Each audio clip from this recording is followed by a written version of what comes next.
During my 5 years of survival in the apocalypse, I experienced bitterly harsh winters, scorching hot summers, overwhelming floods, even earth-tearing earthquakes, raging volcanic eruptions, as well as sleepless polar days and desperate polar nights. I survived it all. But in the end, I was defeated and died in a sudden earthquake. However, fate seemed unwilling to end it. When I opened my eyes again, I had returned to 100 days before the natural disaster. What's even more incredible is that I accidentally got a mysterious space. This space can not only store unlimited supplies, but also allows me to enter and exit freely. At first, I was going to lie down, since the outcome was already determined. But now, I no longer hesitate. Now that God has given me a second chance, I must live for myself this time. Stock up, stock up, stock up. I will do my best to stockpile enough supplies to survive this doomsday disaster. Who would have thought that the woman who was once exhausted by the disaster would now become the one who controls the reversal of her destiny? However, the real challenge of fate has just begun. Hello everyone, and welcome back to my channel. This is the second part of our story. If you missed the first part, don't worry, there is a link in the video description and you can watch it at any time. If you like my creations, please like and subscribe to my channel. Now, let's move on to the next chapter. Chapter 26. The boss moved today, and almost the entire neighborhood came to watch. These days, every time I go out, I can hear people talking about who has moved. Those wealthy people before the natural disaster had wealth that was astonishing, and the procession of moving was like the 10-mile-long wedding procession in ancient times, which was endless. Some people were jealous and even rushed forward to grab things without fear of death. At the beginning, some people succeeded, but these big guys were not easy to mess with. They hired a lot of helpers, and even the officials came out to maintain order. As a result, the robbers who hadn't run far were caught, 2 were shot on the spot, and the rest were taken to dig coal. The others who were originally ready to make a move could only drool at the outcome. I just joined in the fun and watched among the crowd. But I was lucky, there was no big trouble in the show I watched. After watching the excitement, I went to find Luo Lao-san. As soon as I arrived at the exchange point, I heard him tell me that my 2 cars were in great demand, but one of them had already been sold. Luo Lao-san handed me a wooden box. When I opened it, I saw 5 priceless jades inside.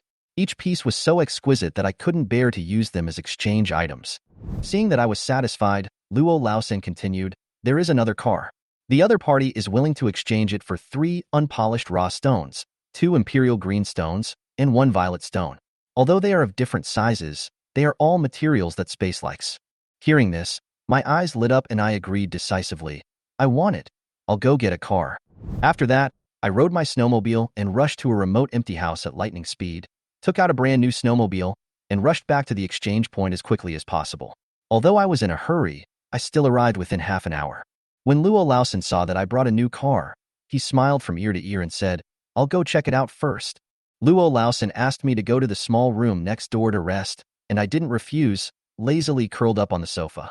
Cece lay at my feet, and the man and the dog were extremely lazy. Not long after, Xiamuji came in with someone. When he saw me, he raised his eyebrows slightly and greeted me, "Miss G." I raised my head from my relaxed state and saw the joy on his and Luo Lao-san's faces. I guess in addition to the 3 raw stones, they also got a lot of benefits from me. Xiamuji straightforwardly asked Luo Lao-san to hand me the box. I opened it and saw that the raw stones were crystal clear. Even natural disasters could not make them lose their luster. It was obvious that the original owner cherished them very much. I put away the rough stone with satisfaction and said crisply, "Transaction concluded. Goodbye." Seeing that I was about to leave, Xiamuji's eyes dimmed and he asked, "Miss G, are you really not considering joining us? We don't charge commissions for internal transactions." I shook my head and said with a smile, "Mr. Xie has a big business and he doesn't lack capable people. I won't join in the fun." Xiamuji watched me leave, and Luo Lao-san asked him puzzledly, "Boss, are you optimistic about Miss G?" Xiamuji nodded. "I always feel that she has some connection with an elder in my family." Luo Lao-san's eyes widened when he heard this. "Ah? I haven't heard that your family has an illegitimate daughter." Xiamuji smiled. "I'm talking about the origin." Luo Lao-san fell silent immediately. Seeing a trader moving supplies, he took the opportunity to slip away. I couldn't wait to get back to my residence, and the corridor was unusually lively.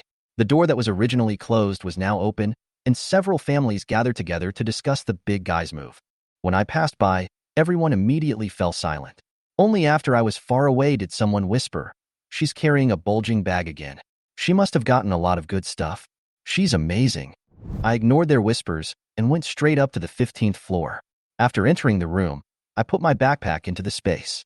The space automatically absorbed the jades, and the piece of land in front of me, which had been well planned, expanded by nearly 4,000 square meters.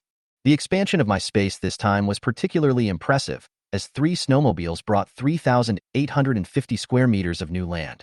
Now, my total space has reached 7,200 square meters. Seeing this number, I suddenly had a hunch that the upper limit of the space might be 10,000 square meters. What happens after reaching the upper limit? Will there be water? This filled me with anticipation. Although I have no shortage of water, I have stockpiled a large amount of mineral water, bottled water, and even collected a lot of snow and ice, enough for me to use for a lifetime. But if space can generate water, then the meaning is different.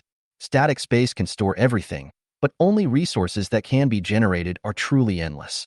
Thinking of this, I can't help but hope that the next thing that appears is fresh water resources, so that I can raise fish and shrimp. Although it is still just a fantasy, I still have to face the additional 4,000 square meters of land and think about how to use it. In the end, I decided to divide the land into 3 parts.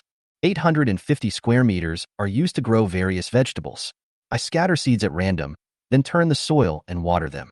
Next, 1,000 square meters will be used to grow potatoes and sweet potatoes. These 2 crops will become the main food for survivors in future extreme weather.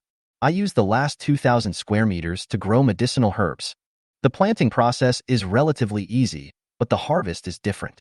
The batch of Chinese herbs I planted before has matured, and I plan to trade them, but I can't take the herbs with soil to exchange for things, right? So I decided to prepare it myself.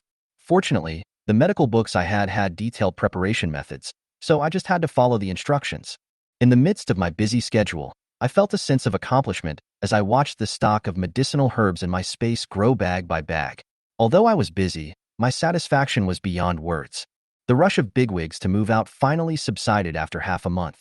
Maybe because I was so busy, no one bothered me during this period, so I was able to live my life quietly. Time passed quietly, and in the blink of an eye it was December. The base finally announced that citizens who met the requirements could enter the base. The conditions for entering the base are simple. No criminal record, and each person pays 200 points as an entrance fee. Children under 14 only need to pay 100 points, and those under 6 are free. Although these 200 points are not much, they are a bit tricky for those who are lazy, afraid of the cold, and don't want to go out. So many survivors began to wail and curse the heavens and the earth, but cursing can't solve the problem. Along with the notification for entry into the base, officials also reintroduced the ticket system. Resources are scarce and many people can't help but hoard food, so purchase restrictions have been in place for some time. However, in order to save manpower and concentrate resources, the government decided to re-implement the ticket system, issuing tickets every 10 days. Grain tickets were needed to buy grain, water tickets were needed to buy water, and meat tickets were needed to buy meat. Although these tickets can only ensure that everyone will not starve to death, if they want to eat enough or half full, they still have to rely on their own efforts. This series of new policies made the base the focus of everyone's attention.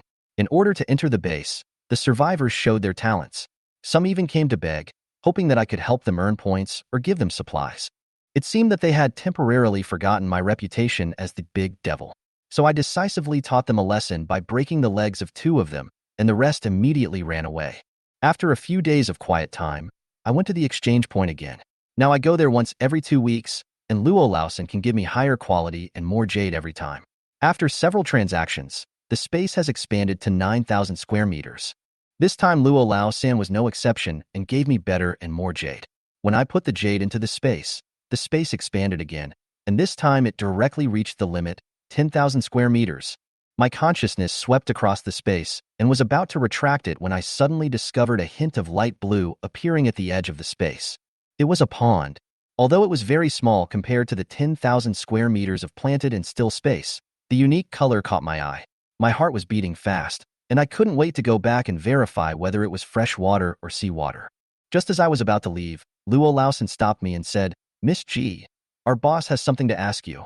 I hesitated for a moment, and Luo Lausen saw my hesitation and said quickly, "It will be quick, at most 10 minutes. Lead the way." I agreed. Xiamuji suddenly came to me, most likely because of Jade. Xiamuji had invited me to join his team twice before, but I declined both times. Later, When I met him again while exchanging jade, he did not mention the invitation again, but just nodded and said hello and left. Therefore, I guess that this time it was also related to the jade transaction. Luo Laosen took me through the exchange office and came to a family building opposite. The downstairs was full of various supplies, and it was up to the 5th floor, which was Xiamuji's residence. As soon as I entered the door, I felt that the atmosphere here was not like an office at all, but more like a warm home. At this moment, Xiamuji was sitting at the dining table eating. The handsome guy who was usually handsome and elegant now wolfed down his food, revealing a bit of rough temperament. There were a few simple home-cooked dishes on the table, including spicy and sour potato shreds and eggplant casserole, which smelled really appetizing. Miss G is here. Luo Laosen greeted her first. Well, sit anywhere. Xiamuji nodded while eating. It was obvious that he had been busy all morning and just had time to eat. It's okay. Eating is more important. I smiled, understanding his sense of urgency in this apocalyptic disaster. Xiamuji was no longer polite and quickened his eating pace. Luo Laosen looked at the remaining dishes on the table and asked greedily, Boss, are there any leftovers? I'm hungry again when I smell the dishes you cooked. Yes, there's still some. It's time to wash the dishes after finishing the meal, Xiamuji said lightly. Luo Laosen was so happy that he hurried over to get some rice, and he didn't forget to show off to me. My boss is a great cook. He can replicate the dishes from restaurants outside just by tasting them, especially the braised pork and crayfish. It's a pity that we can't eat them now. I glanced at him dimly, and I couldn't help but feel a little envious. If I had such cooking skills, why would I leave all the ingredients in the space and not cook, but eat the stored cooked food? Xiamuji quickly finished eating and wiped his mouth, returning to his usual gentle appearance.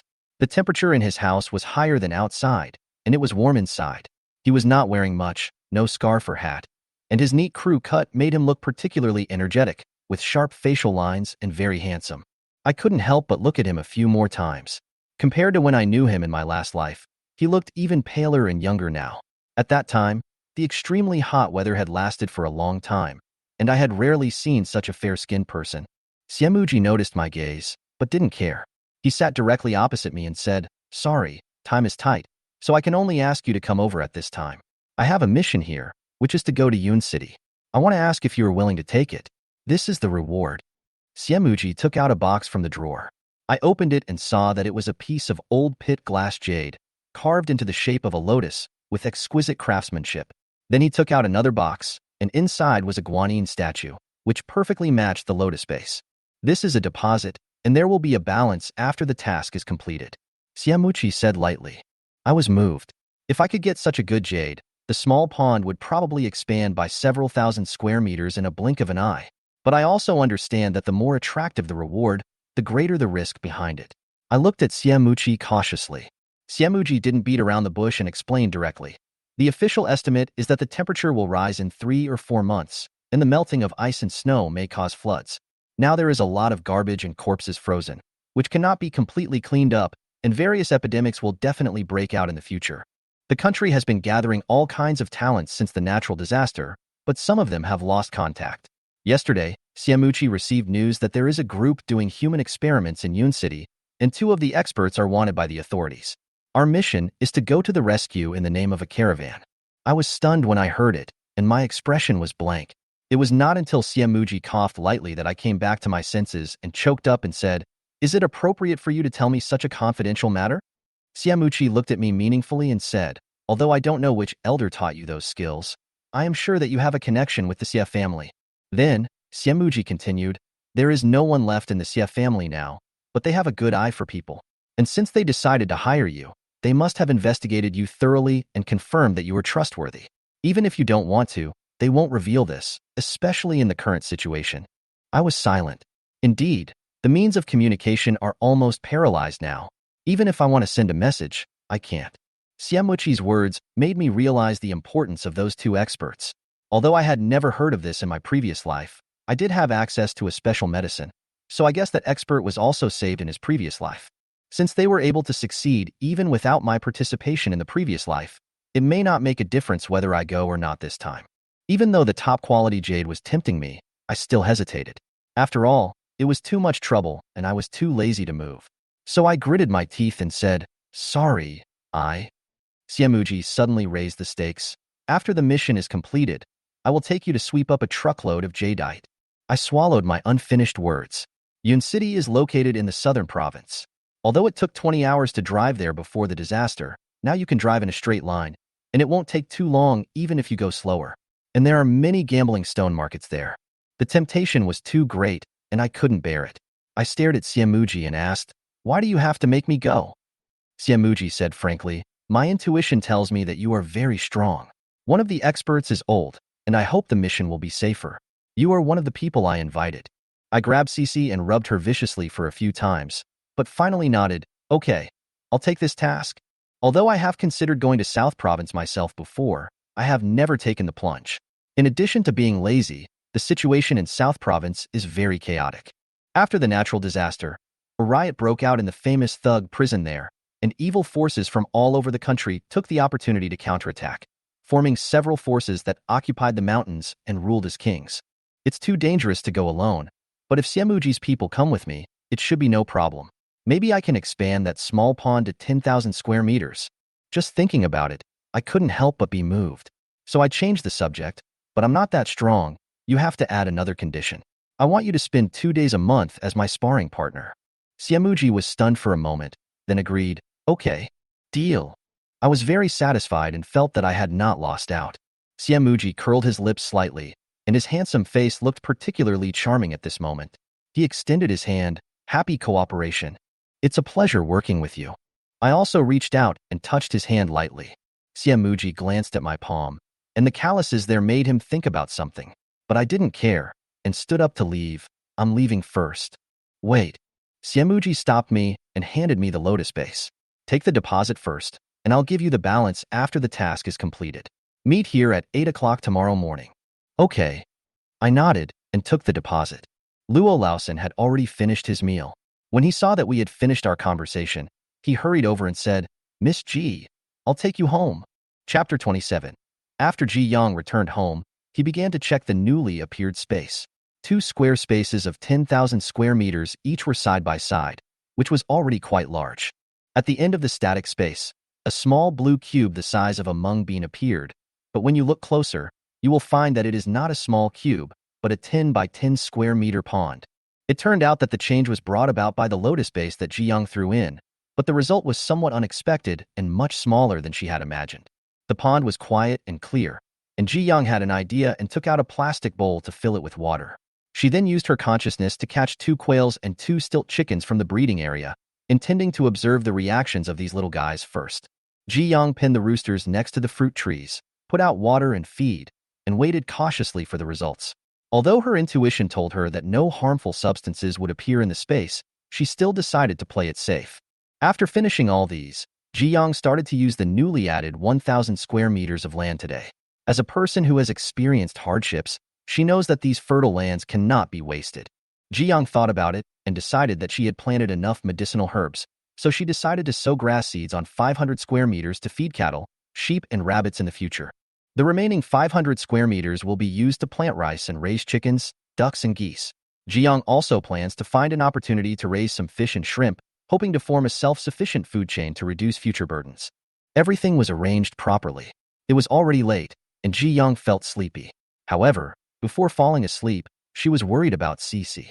She was about to go out, and Cece couldn't follow her.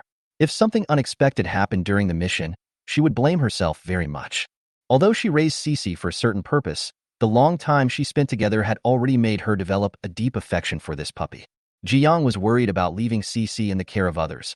Leaving her in the space would be safe, but she was worried that Cece would feel depressed like she did. Cece was smart and clever, and in her eyes, she was no longer an ordinary animal and could not be handled as simply as poultry. Ji Yang finally decided to give the choice to Cece. "Cece, I'm going out tomorrow. Would you like to follow me, or stay in the space for the time being?" Cece tilted her head and looked at her, seemingly confused, but then wagged her tail and woofed softly, as if she understood what she meant. Ji Yang smiled and nodded, then arranged Cece in the space with peace of mind. Afterwards, Ji Yang fell asleep with anticipation, hoping that after completing this mission, she could fill the small pond with water and perhaps unlock a new space. She fantasized that if it was a seawater space, she could raise tuna, lobsters, and even king crabs.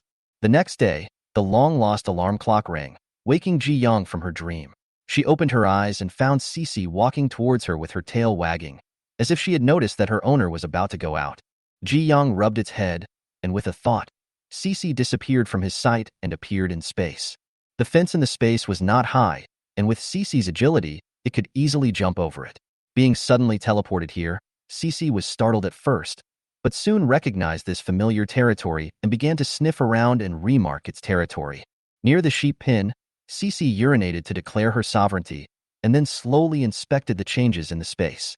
The space has expanded a lot, and the species of plants and animals have increased.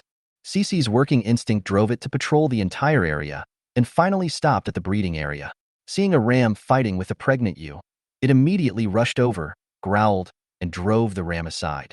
After confirming that order was restored to normal, it continued to patrol the territory with satisfaction.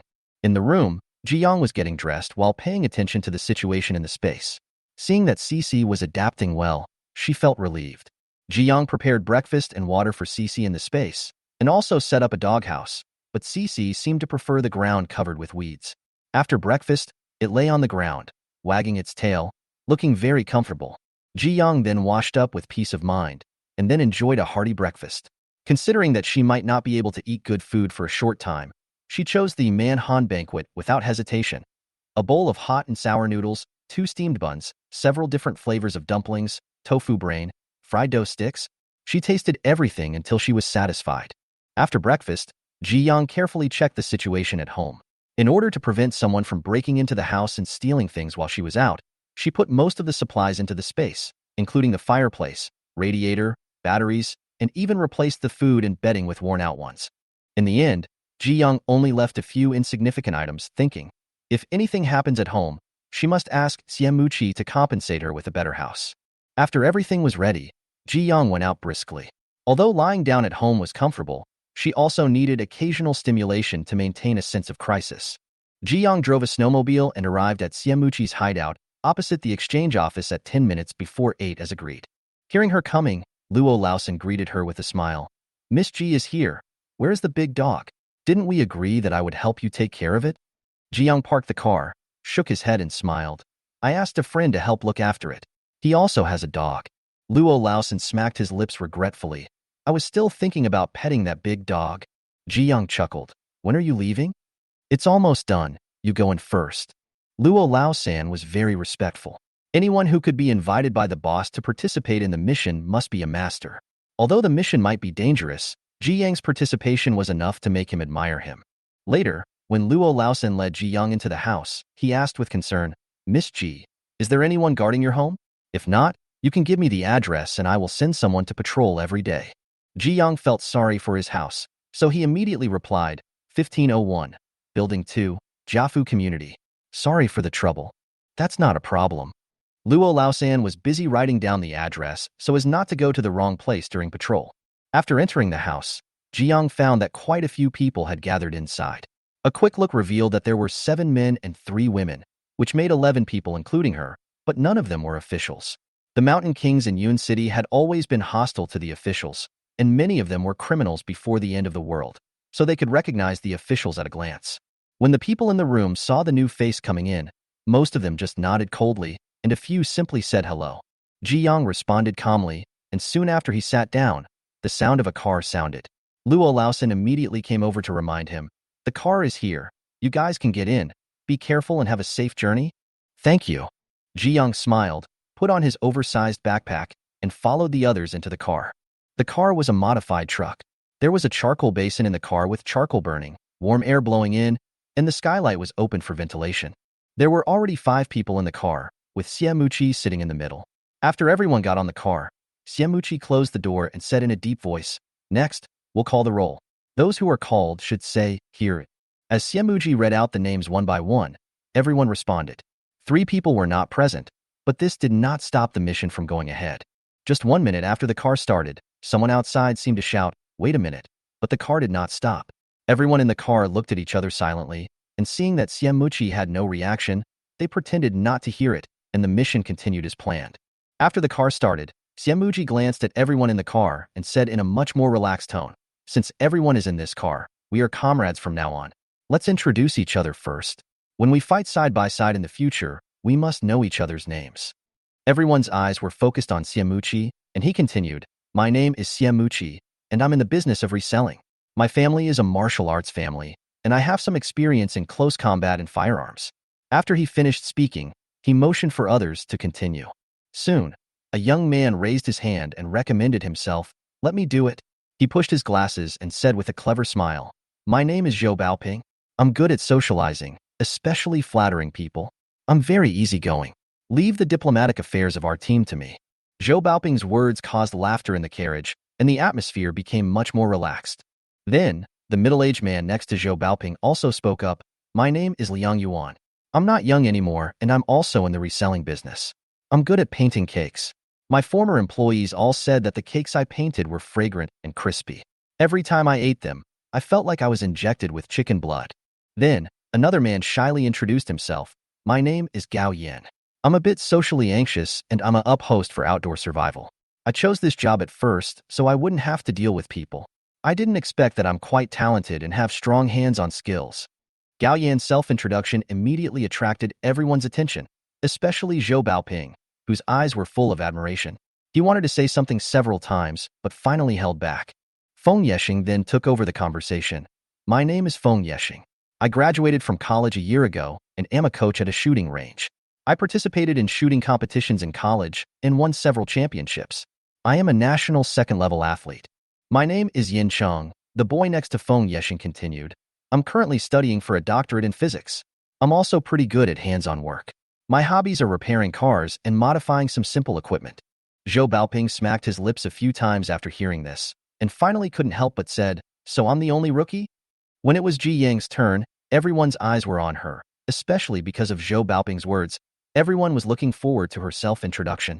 Ji Yang sighed inwardly that she had lived a rotten life before, and now she finally tasted the bitter fruit. However, she looked calm and said simply, Ji Yang, a rich second generation who lives a life of idleness and waits for death, is good at killing people. Ji Yang paused for a moment before adding. These words elicited a few low laughs, and Xiamuqi couldn't help but turn his head away, but the smile in the corner of his eyes was hard to conceal. Ji Yang pretended to be calm. Her scarf concealed her expression, leaving only her calm eyes. However, at this time, a dissatisfied female voice sounded. Is it funny? Don't you know what this mission is? You must be the child of some leader who is here to brush up his qualifications. You are also good at killing people. How many people have you killed? Mengjin, Xiamuqi said in a low voice, stopping her complaints. The girl named Mengjin shrank her neck. Although she was dissatisfied, she finally shut up and said no more. The atmosphere was a little awkward for a while, but fortunately another person broke the silence. Well, my name is Xiao Jingming. I used to be a salesman, and I followed Brother Liang. Then, a cute girl with a round face smiled and said, my name is Chun-Li, and I can read lips.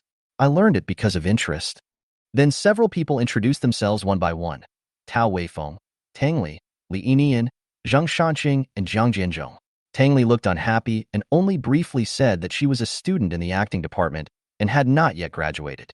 The others had worked as teachers, salesmen, and other professionals. At first glance, they had no direct relationship with this mission and did not have any special skills. Ji Yang silently observed these people, puzzled. Logically, a shrewd person like Xiamuqi would not casually bring a group of unprepared people to participate in a dangerous mission. However, Xiamuqi noticed her gaze and just smiled and signaled that she didn't need to worry. After the self-introduction, Xiamuqi gave a brief summary. Everyone got to know each other, and the next question was how to cooperate. Zhou Baoping has moved to the wilderness survival up host Gao Yan, looking like a little fan. Others also started chatting with each other, but they all consciously lowered their voices so as not to disturb others. Ji Yang didn't want to talk, and the cold weather was just right for sleeping. She picked a spot near the charcoal basin and lay down with her backpack full of supplies. Although the position was not as comfortable as lying down, it was pretty good in this shaking carriage. The car was bumping along the rough road. Ji Yang had his eyes closed, resting and using his consciousness to collect eggs in space. The space is like spring all year round, and the poultry lays a lot of eggs every day. This has become Ji Yang's regular job every morning. However, with the shaking of the car, Ji Yang gradually felt sleepy and simply regained consciousness and fell into a deep sleep. After resting for a while, Xiamuqi opened his eyes and saw Ji Yang sleeping soundly on the mountaineering bag. She didn't wear goggles, but she was wrapped tightly in a hat and scarf, revealing only her long eyelashes and closed eyes, looking particularly peaceful. The light in the car was dim, but her skin was still smooth and rosy. Siamuji secretly admired in his heart that a person who could maintain such a state and survive alone in the apocalypse was definitely not an ordinary person. However, he was also a little surprised that Ji Yang was so relaxed that he fell asleep in this environment. Ji Yang's calmness made Siamuji's mouth slightly raised, and then he thought of the upcoming mission and couldn't help but sigh. This mission was extremely risky and official forces could not be used. Whether it could be successfully completed depended on the performance of these survivors. The car continued to move forward while shaking, and time passed slowly. At around 10 o'clock, the car passed several highway robberies, but none of them posed a threat to them. Ji Yang was half awake and half asleep several times, and finally decided to continue his nap. At 11 o'clock, the car stopped for repairs. Ji Yang woke up and lay down slowly, not in a hurry to move. She stretched her body lazily and prepared to get off the car until people around her got off the car one after another. Siamuji reminded her in her ear, "Go down and get some fresh air. You have something to do in the afternoon, so you need to be alert." Ji Yang nodded, and when he stood up, he felt his legs and feet were a little numb, and his steps staggered. Seeing this, Siamuji reached out to support her. After Ji Yang thanked him, he stretched his legs and feet, regained some feeling, and got out of the car easily, followed by Siamuji. After getting off the car, Ji Yang found that there were quite a few people nearby, including logistics personnel and officials in plain clothes. She thought that these people would definitely not be able to enter the depths of Yun City, and they were probably here to protect and support them. Their convoy consisted of not just one but several other vehicles. A van of the same model as theirs, a minivan, and 4 off-road vehicles with excellent road-holding capabilities. Ji Yang noticed that these off-road vehicles had been modified and might be bulletproof and explosion-proof, and the quality of their tires was even better than that of trucks. The car was parked in the middle of the road, with the cooking area on the left and 2 temporary toilets on the right. Ji Yang went to the toilet first. When he came back, he smelled the aroma of food. A middle-aged man was cooking enthusiastically with skillful techniques. He looked like a veteran. 10 minutes later, the food was ready, and the uncle called everyone to eat. "Come on, it's time to eat. Take your lunchbox." Ji Yang immediately went back to the carriage to get her lunchbox. Although she moved quickly, she still didn't get the first one, but she was still in the top 10. Ji Yang accidentally discovered that Meng Jin was right behind her. Seeing her so active, Meng Jin was stunned at first, then frowned, looking even more dissatisfied. The chef was very generous in serving the dishes, and everyone's lunchbox was filled with a spoonful.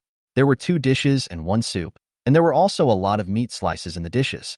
The pork belly with garlic sprouts was delicious and appetizing. "The food is so good," Zhang Shanqing exclaimed, seeming to be in a much better mood. The master chef smiled and said, "Of course, our boss's moves are definitely very good." In the freezing cold, everyone went back to the carriage to eat, not caring that the carriage would be filled with the smell of food. Ji Yang was the first to return to the car, sat in her original seat, pulled down her scarf, exposed her face, and began to enjoy her lunch. Others also returned to the car one after another, and the car became lively again. Ji Yang was eating when she suddenly felt 2 pairs of eyes looking at her from time to time. She raised her head and asked in confusion, "What's the matter?" The other party obviously had no ill intentions, but was a little reserved. Feng Yeshing smiled awkwardly and shook his head quickly, but after a moment of hesitation, he still said, "Before, at the Boyang Road building, you saved us twice. I wonder if you still remember?" After hearing this, Ji Yang suddenly understood and nodded.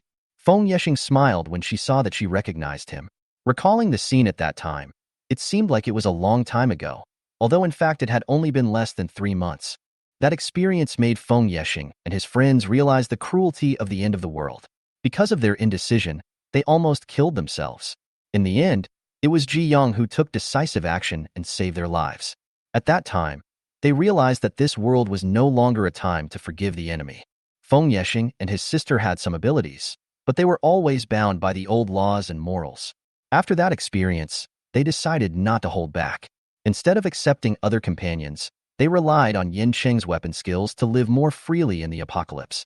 After entering the base, Feng Yeshing and his team quickly adapted to the new life with the resources at hand, and were therefore invited by Siamuji to participate in this mission.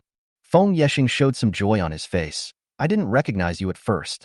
If you hadn't taken off your scarf when you were eating, I really wouldn't have recognized you at all. I promised to repay you before." After this mission is over, please give us a chance. Yin Cheng nodded vigorously beside him. Yes, thank you very much. Jiang smiled slightly and shook his head. No, I wasn't trying to save anyone at that time. Feng Yexing felt a little disappointed after hearing this, and the others around him also showed some curiosity. They thought that Ji Yang might really be just here to brush up her qualifications, as Meng Jin said, but after hearing what Feng Yexing said, everyone's opinion of her changed. Zhou Baoping couldn't help but ask, "What's going on?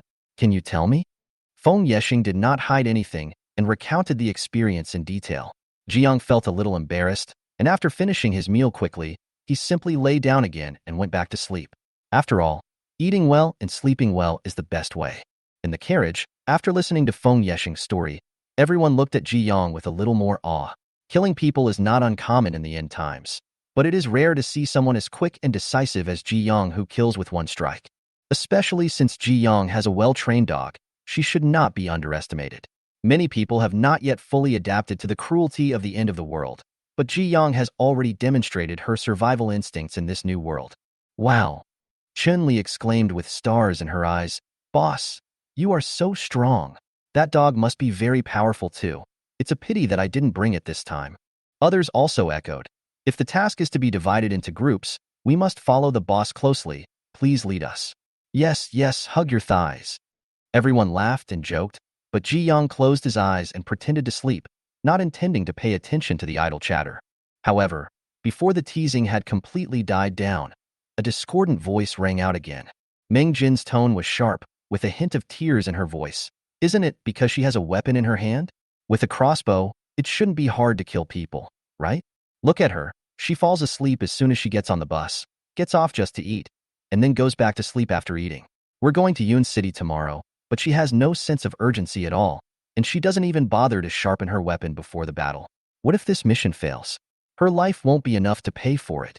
Meng Jin's voice sounded particularly harsh in the carriage, breaking the relaxed atmosphere that had just been created. Chapter 28. The bustling carriage suddenly became quiet, and everyone was shocked by Meng Jin's words. Zhou Baoping asked weakly, "Are the two people you want to save your relatives?" Meng Jin froze, pursed her lips, and stopped talking. Feng Yexing looked around and didn't think it looked like Meng Jin. They had seen the two target people before, one of whom was very famous and often appeared on TV, but he didn't look like Meng Jin. Especially Meng Jin, who looked thin and pale, which was inconsistent with her claimed identity. Although her clothes looked new, she had no appetite when eating, unlike an ordinary acting school student. Everyone began to doubt Meng Jin's true purpose and identity. At this moment, Xian Muqi appeared at the door of the carriage without knowing when, frowned, and said in a deep voice, "Meng Jin, get off the car." Someone in the car gasped softly. Although Xian Muqi usually looked stern, he had a gentle personality. This time he suddenly became serious, giving people a strong sense of oppression. Meng Jin was obviously a little scared. Although she was annoyed inside, she finally wiped away her tears in anger and got out of the car with her head down. The others looked at each other, and the atmosphere became a little awkward. Liang Yuan coughed lightly and broke the silence. "It's okay. Continue eating. Don't worry about it." "Oh." The young people responded, and soon became lively again. Zhou Baoping, as the adjuster in the team, soon started chatting with everyone and boosted the atmosphere. Although Ji Yang still did not participate in these small talk, she was not affected by it. Ji Yang listened to Meng Jin's words, but she didn't care. She didn't care about the random speculation at all. It wasn't a formal mission yet, so she didn't think it was necessary to be on high alert all the time. She would rather focus on eating, drinking, and sleeping. Seeing her so calm, the others secretly admired her. She was indeed a person with a strong mentality. She could remain calm and unaffected by anything in such a situation. They also noticed that there were a few other people in the car who were equally taciturn and even more steady than Ji Yang. It was obvious that these people were not simple either. Gao Yin secretly glanced at Zhang Shanqing next to him and found that his bowl was full of meat slices, but after eating for a long time, half of it was still untouched. Zhang Shanqing noticed Gao Yan's gaze and was puzzled for a moment. Then he understood and used the other end of his chopsticks to pick up a few pieces of meat and said, "Here, eat it." Gao Yan's face flushed red, and he wanted to explain but was speechless. When he came to his senses, Zhang Shanqing had continued to eat in silence, and he could only lower his head in embarrassment. When others saw this scene, they couldn't help but laugh silently. About 5 minutes later, Xian Muqi and Meng Jin returned to the car. Everyone secretly observed and found that their expressions seemed to have returned to normal, without any strange expressions. It was obvious that Xiamuqi had already comforted Mingjin. Ever since Feng Yexing knew that Ji Yang was her savior, she has been particularly close to her. Seeing this, she couldn't help but move closer to Ji Yang and whispered, "I didn't expect that Boss Xie is so gentle and can actually comfort people." Ji Yang, who was lying on her stomach, pretending to sleep, was silent for a moment. It was the first time in so many years that someone had whispered to her. She thought about it and decided to respond, "I don't think his attitude can comfort anyone." Her voice was light and a little teasing. Feng Yexing smiled and covered her mouth after hearing this. She also felt that Xiamuji's majesty made it difficult to feel truly comforted. Mingjin might really just be frightened and dare not continue to make trouble. After dinner, the car quickly continued on its way. Everyone thought they could take a nap in the afternoon, but Xiamuji suddenly asked everyone to open the hidden compartments under their seats. As everyone opened the hidden compartments one by one, exclamations suddenly rang out in the carriage. All kinds of weapons appeared before my eyes. Pistols, bullets, grenades, smoke bombs. Although the number was small, the types were diverse. Everyone looked at the equipment in amazement, especially Zhou Baoping, who covered his buttocks with horror. "Oh my god! I was actually sitting on these things before? How could I have done this?" Zhou Baoping's exaggerated reaction made everyone speechless, and some even laughed secretly. Xiamuji couldn't help laughing. Each person has a gun, and the others can pick the ones they can use and carry with them, otherwise don't take them. Although everyone was still in shock, their hands moved quickly. They picked up their guns one by one, and then picked through other items to find equipment that suited them.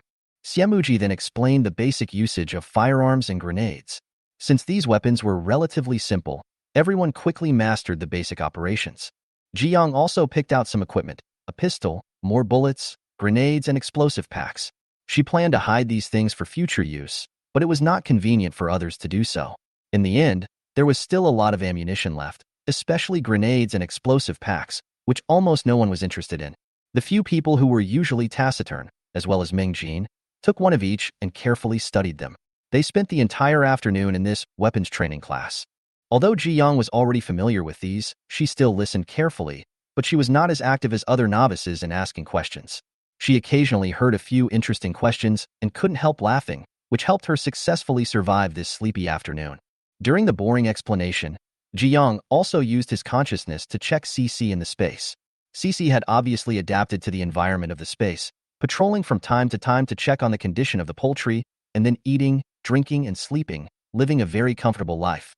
Ji Yang also cut some fresh grass in the space and distributed it to the cows, sheep, and rabbits, hoping that they could bring her some surprises. However, Ji Yang also noticed that Ming Jin had been secretly observing her. Whenever she was distracted, Ming Jin would stare at her, and the dissatisfaction and disgust in his eyes almost overflowed. At the end of the afternoon training, Feng Yexing and the others were already dizzy, but at the same time they were extremely excited. After all, who would have thought that they would be able to come into contact with these real weapons in their lifetime? Xiamuji also arranged for everyone to experience empty gun shooting and taught them practical skills such as how to quickly change magazines, load the gun, aim, etc. The car did not stop again until 5:30 in the afternoon. This stop meant it was time for dinner. The chefs prepared the meal very quickly, almost preparing the ingredients in the car. As soon as the car stopped, the chefs immediately started cooking. Not long after, the delicious dinner was served. Still with 2 dishes and a soup, bacon stewed potatoes and tomato scrambled eggs went very well with rice. Ji Yang was still not affected by Ming Jin's cold snort and continued to queue up in the front to get his meal. Ji Yang was eating quite enthusiastically. This time Ming Jin was also in the team. The two looked at each other. Ming Jin snorted coldly again and turned away. We only had half an hour for dinner because there was a more important task ahead. Field shooting. There was a forest near the parking lot, and although it was late, the whole world was still as bright as day because of the snow. Xiamuji led them deeper into the forest and said, "See if we can find some game. If not, we can just hit some trees." Everyone discussed the matter. Some thought they could find it, while others thought the weather was too cold and the wild animals would either freeze to death or starve to death. However, before they had gone far, they saw a gray shadow flash by. The whole team immediately fell silent, and Xiamuji motioned for everyone to follow, moving forward quietly, and finally found a few hairs deep in the forest. Ji Yang could clearly feel the people around him breathing faster. Xiamuji whispered, "Each person has 3 chances. Follow the order of roll call and install the silencer." The first one to go on stage was Liang Yuan. Perhaps because he was nervous, he failed to hit the target with 3 consecutive shots and retreated with a red face. Then it was the next person's turn, but he still failed to hit the hare. Ji Yang was a little worried. If this continued, the rabbits might run away. She was thinking of catching 2 to take home as a snack. When it was Feng Yexing's turn, Meng Jin suddenly said, "Let Ji Yang go. Isn't she good at killing people? Killing rabbits should be easier, right?" When everyone heard this, they couldn't help but look at Ji Yang. Feng Yexing hesitated for a moment, but still stepped aside. Although everyone knew that Meng Jin had bad intentions, they were all looking forward to Ji Yang's performance. Xiamuji asked directly, "You come?" Ji Yang nodded, picked up the gun, and stepped forward, quickly preparing to aim. As soon as she passed by, the 2 rabbits closest to her began to jump, as if they were trying to escape. Feng Yexing's heart tightened, but in the next second, he heard a slight bang, followed by 2 more. The 3 rabbits in front fell to the ground one after another. Ji Yang put away the gun neatly and quickly. The whole process took only 1 or 2 minutes. His movements were quick and the noise was slight. Even the rabbits nearby did not notice what had happened and continued to look for food nearby. "Wow!" everyone exclaimed. "Too fast. Boss, this is awesome. This rabbit is ours." Feng Yexing straightened his back and looked at Meng Jin proudly. "Are you satisfied now?" I thought Meng Jin would shut up out of shame, but after a brief moment of surprise, she looked at Ji Yang with a complicated expression and muttered, "It's okay." Feng Yexing's eyes widened, unable to believe that Meng Jin could be so shameless. "Is it okay? How awesome are you? How about you come?" Meng Jin's face turned slightly red, with a bit of anger, and finally said nothing. Xiamuchi said at this time, "Feng Yexing, it's your turn." Feng Yexing had no choice but to shut up. He was somewhat dissatisfied with Xiamuchi's behavior. He thought, is it Meng Jin who is here to improve his qualifications? Ji Yang ignored these arguments. It was okay to occasionally participate in verbal disputes, but too much of it would only make people bored. Ji Yang looked at the pistol in her hand and felt very satisfied. This gun felt very good, much better than the second-hand ones she bought abroad. She wondered in her heart, after the mission was over, should these equipment be returned? While Ji Yang was thinking, Feng Yexing on the other side also successfully hit 2 rabbits. Although one of them was not fatal and struggled a few times, alarming the other rabbits, but overall, the performance was very good. The little rabbits scattered and the people in the team began to feel lost and prepared to use trees as alternative targets for practice. At this time, several more rabbits appeared. The remaining people began to aim excitedly and finally hunted a total of 12 rabbits. Meng Jin and Zhang Shanqing each hit one, performing unexpectedly well. They obviously had more experience than those novices. Ji Yang observed silently and felt that these people seemed to have received some kind of training before. Their shooting posture was quite skilled, much better than that of ordinary novices. Meng Jin seemed to notice Ji Yang's gaze and suddenly looked over. When their eyes met, the excitement on Meng Jin's face instantly faded by half, and he curled his lips slightly and turned his face away.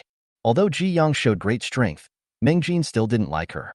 In Meng Jin's opinion, this was an extremely dangerous mission, and someone might die because of it. But Ji Yang showed no sense of urgency and didn't seem to care about these things at all. After shooting the rabbits, everyone practiced standing still at designated positions to ensure that everyone was familiar with the shooting process. Although the accuracy still needed to be improved, everyone's feel was already there. The group finally set out on their journey home, 3 hours having passed. When everyone returned to the camp, they had left behind the initial excitement of holding the guns and were replaced by fatigue and coldness. The chef came out to greet them enthusiastically after hearing the noise and was overjoyed when he saw the captured rabbit. The natural disaster had greatly changed their eating habits, and they had not tasted such fresh prey for a long time. So, the chef decided to add some food for everyone and prepared rabbit hot pot and roasted rabbit, and also paired them with some potatoes and sweet potatoes. The young and strong team members had great appetites and quickly devoured all 10 rabbits. Although the chef felt sorry for his ingredients, he felt that the trip was worthwhile when he saw everyone enjoying the food. At about midnight, after everyone had eaten and drunk their fill and taken care of their hygiene issues, they got back on the bus and continued on their journey. The 2 drivers in front took turns driving, while the others stayed in the car. Once everyone felt sleepy, they would just find a place to lie down and sleep. Because Ji Yang was a little slow, he found that the seats in the carriage were all occupied. Ji Yang looked around, looking for a more comfortable place to sleep, but found that the only option was to lean on the person next to her. She felt a little awkward and was not used to such close contact, so she hesitated for a moment and decided to continue sleeping with her backpack. Just as Ji Yang was about to make do with it, someone suddenly approached. She hesitated for a moment, did not move, and her shoulder was gently touched. Xiamuqi stood up, made a spacious place for her, and said softly, "Go over there and rest." Ji Yang raised his eyebrows and asked, "What about you?" Xiamuji smiled slightly, pointed at a boy next to Ji Yang and said, "I'll sleep leaning on this guy." Ji Yang thought this was a good arrangement, so he slightly curved his eyes and smiled and said, "Thank you, thank you." Ji Yang immediately walked over and took the seat vacated by Xiamuqi.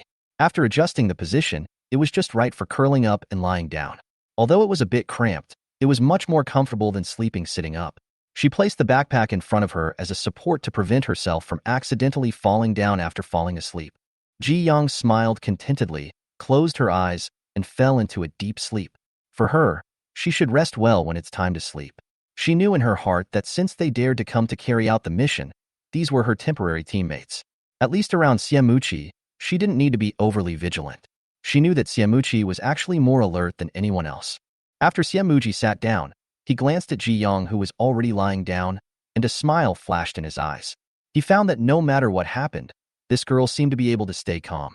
For her, the most important thing seemed to be to eat well and sleep well. Her mentality was really good, even too good.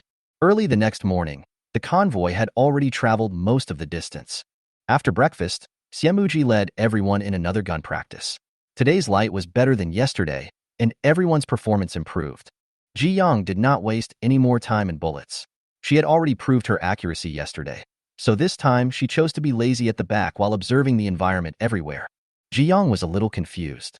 Where did those rabbits he met in the snow yesterday come from? At 10 o'clock in the morning, the convoy set out again, and at 4 o'clock in the afternoon, they finally arrived at the outskirts of Yun City. Then, Xiamuqi arranged for everyone to change to an off-road vehicle. Ji Yang, you sit here. Liang Yuan, you sit here. After some arrangements, Xiamuqi began to issue tasks. They were divided into two groups. The group led by Xiamuqi disguised themselves as ordinary caravans and entered Yun City under the guise of selling goods. The cargo includes the Institute's latest cold-resistant potatoes and sweet potatoes, as well as a small amount of rice seeds. The purpose of the mission is to obtain a batch of firearms or ammunition. Their reasons were very legitimate. They claimed that they often did business in various places and often encountered dangers and needed some weapons for self-defense. While Xiamuji was explaining, Ji Yang noticed that most of the people accompanying them were those who had not spoken much in the carriage before, and the only active one was Meng Jin. Afterwards, Ji Yang learned that his mission was to rescue the two big guys together with Xiamuqi. Liang Yuan played their uncle, Ji Yang, Feng Yeshing and others played the young people in the caravan, and Zhou Baoping and others were responsible for gathering information.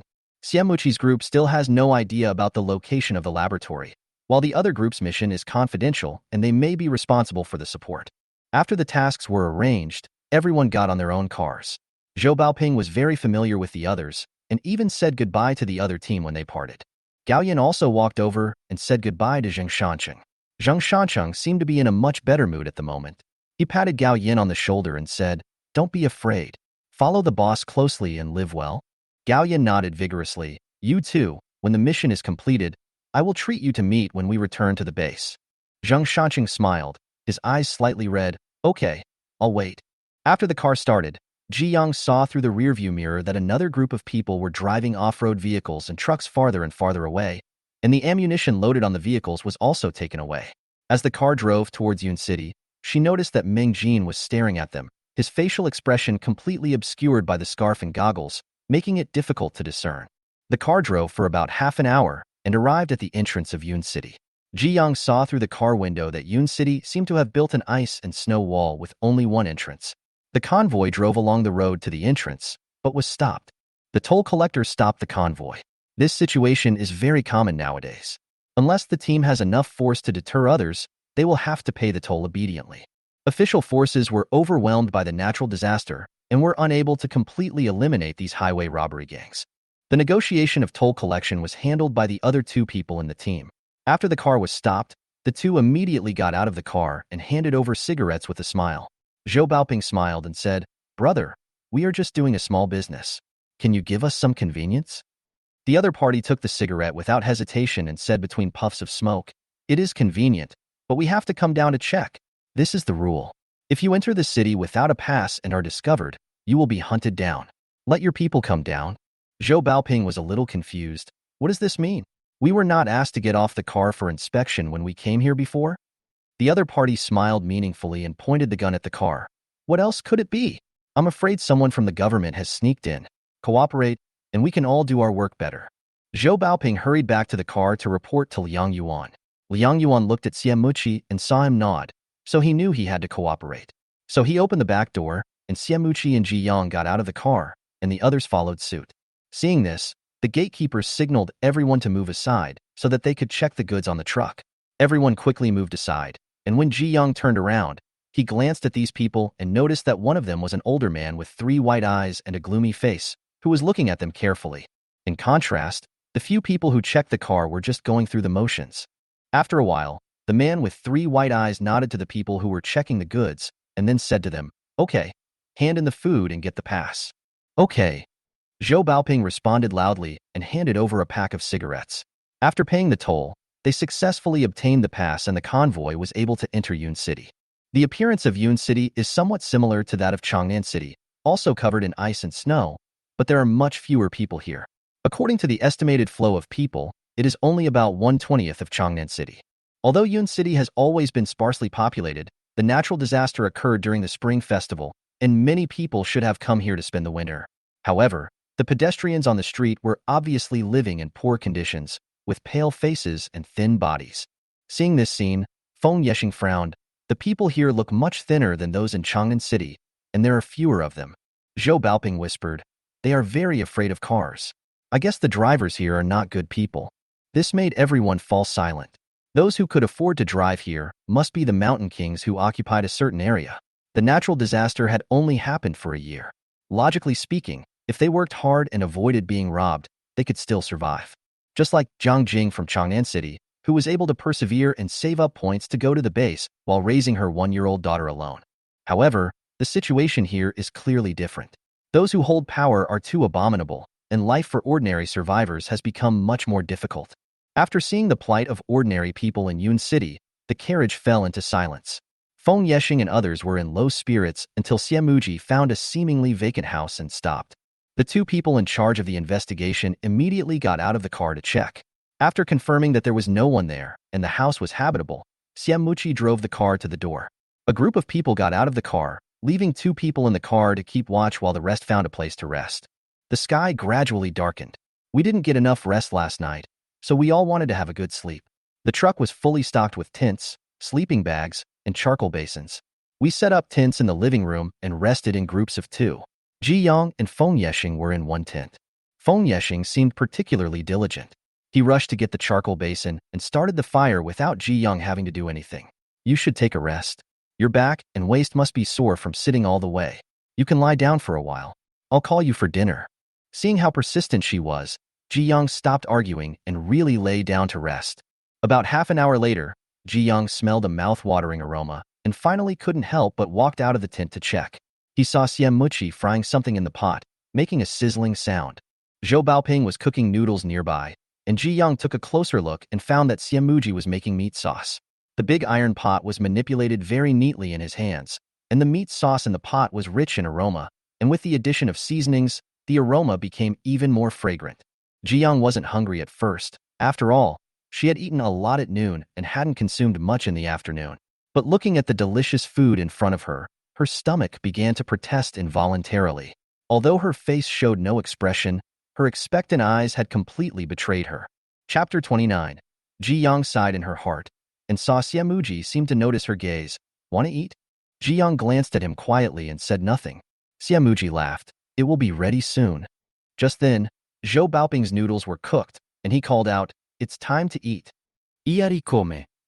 Ji Yang was the first to respond, so enthusiastic that it attracted people's attention. The lunchboxes were brought over. Zhou Baoping scooped up the noodles and gave each person a big bowl. Then Xiamuqi took action and gave each person a spoonful of meat sauce. Ji Yang was the first to get hers, and she immediately stirred it. The off-white noodles were covered with brown sauce, and the aromas mixed together, and she took a big bite. It was salty and fragrant with just the right amount of spiciness, and even had a hint of spiciness, which was more to Ji Yang's liking. Unfortunately, there was only one portion per person. So although it filled him up, it didn't satisfy his craving. Here, after Siamuchi had distributed the food to everyone, there was still a little left in the pot, and he was thinking about who to give it to. Turning around, I saw Ji Young eating with gusto while staring at the pot. He cooperated by scooping a spoonful and passing it over. Thank you. Ji Young smiled and quickly handed over the lunchbox. The delicious meat sauce fell into her bowl. She didn't think it was salty, and after stirring it, she enjoyed the meal even more. After eating, I stretched contentedly and went to wash the dishes. After the experience in the previous life, in Ji Yang's heart, nothing is more important than living comfortably. Eating, drinking, defecating, and urinating are the top priorities. Otherwise, she would not have stockpiled so much cooked food whenever she had the chance. Ji Young enjoyed the meal, and so did the others. She didn't say anything and didn't express it. When the others tasted Siamuchi's cooking skills, they were so amazed that they hugged his thighs one by one and said, "Boss, I will be loyal to you until death. As long as you're willing to provide meals, I don't want any salary." Wow, it's so delicious. I haven't eaten such delicious food in a long time. What a miserable life I lived before. Siamuchi kicked away a person who really came to hug her thighs with a smile and scolded, "Next time you come here, cook for yourself?" The man fled quickly. Ji Yang was the first one to eat, but she was not the first to finish. So by the time she slowly washed her lunchbox and returned to the tent, most of the others had also finished and were having fun. They couldn't advance the task late at night. They naturally tried to make themselves more comfortable. So someone got a plastic bag, and the two good brothers used the plastic bag to fill with hot water to soak their feet. The reason why they were good brothers was that they had to carry the plastic bag with both hands, so they had to have someone to help, otherwise the water would leak. The others were amazed by this and quickly followed suit. After staring at it with a strange expression for a few seconds, Ji Young took out a folding bucket from his backpack and unfolded it. Others. The bucket is not big, but it is completely fine for soaking your feet. After Ji Young finished soaking his feet, he kindly lent them the bucket. They all cleverly covered the bucket with bags and poured water into it. This way they didn't have to make direct contact with the bucket, nor did they have to carry the bag painfully. You know, the bag would get cold very quickly after it touched the ground.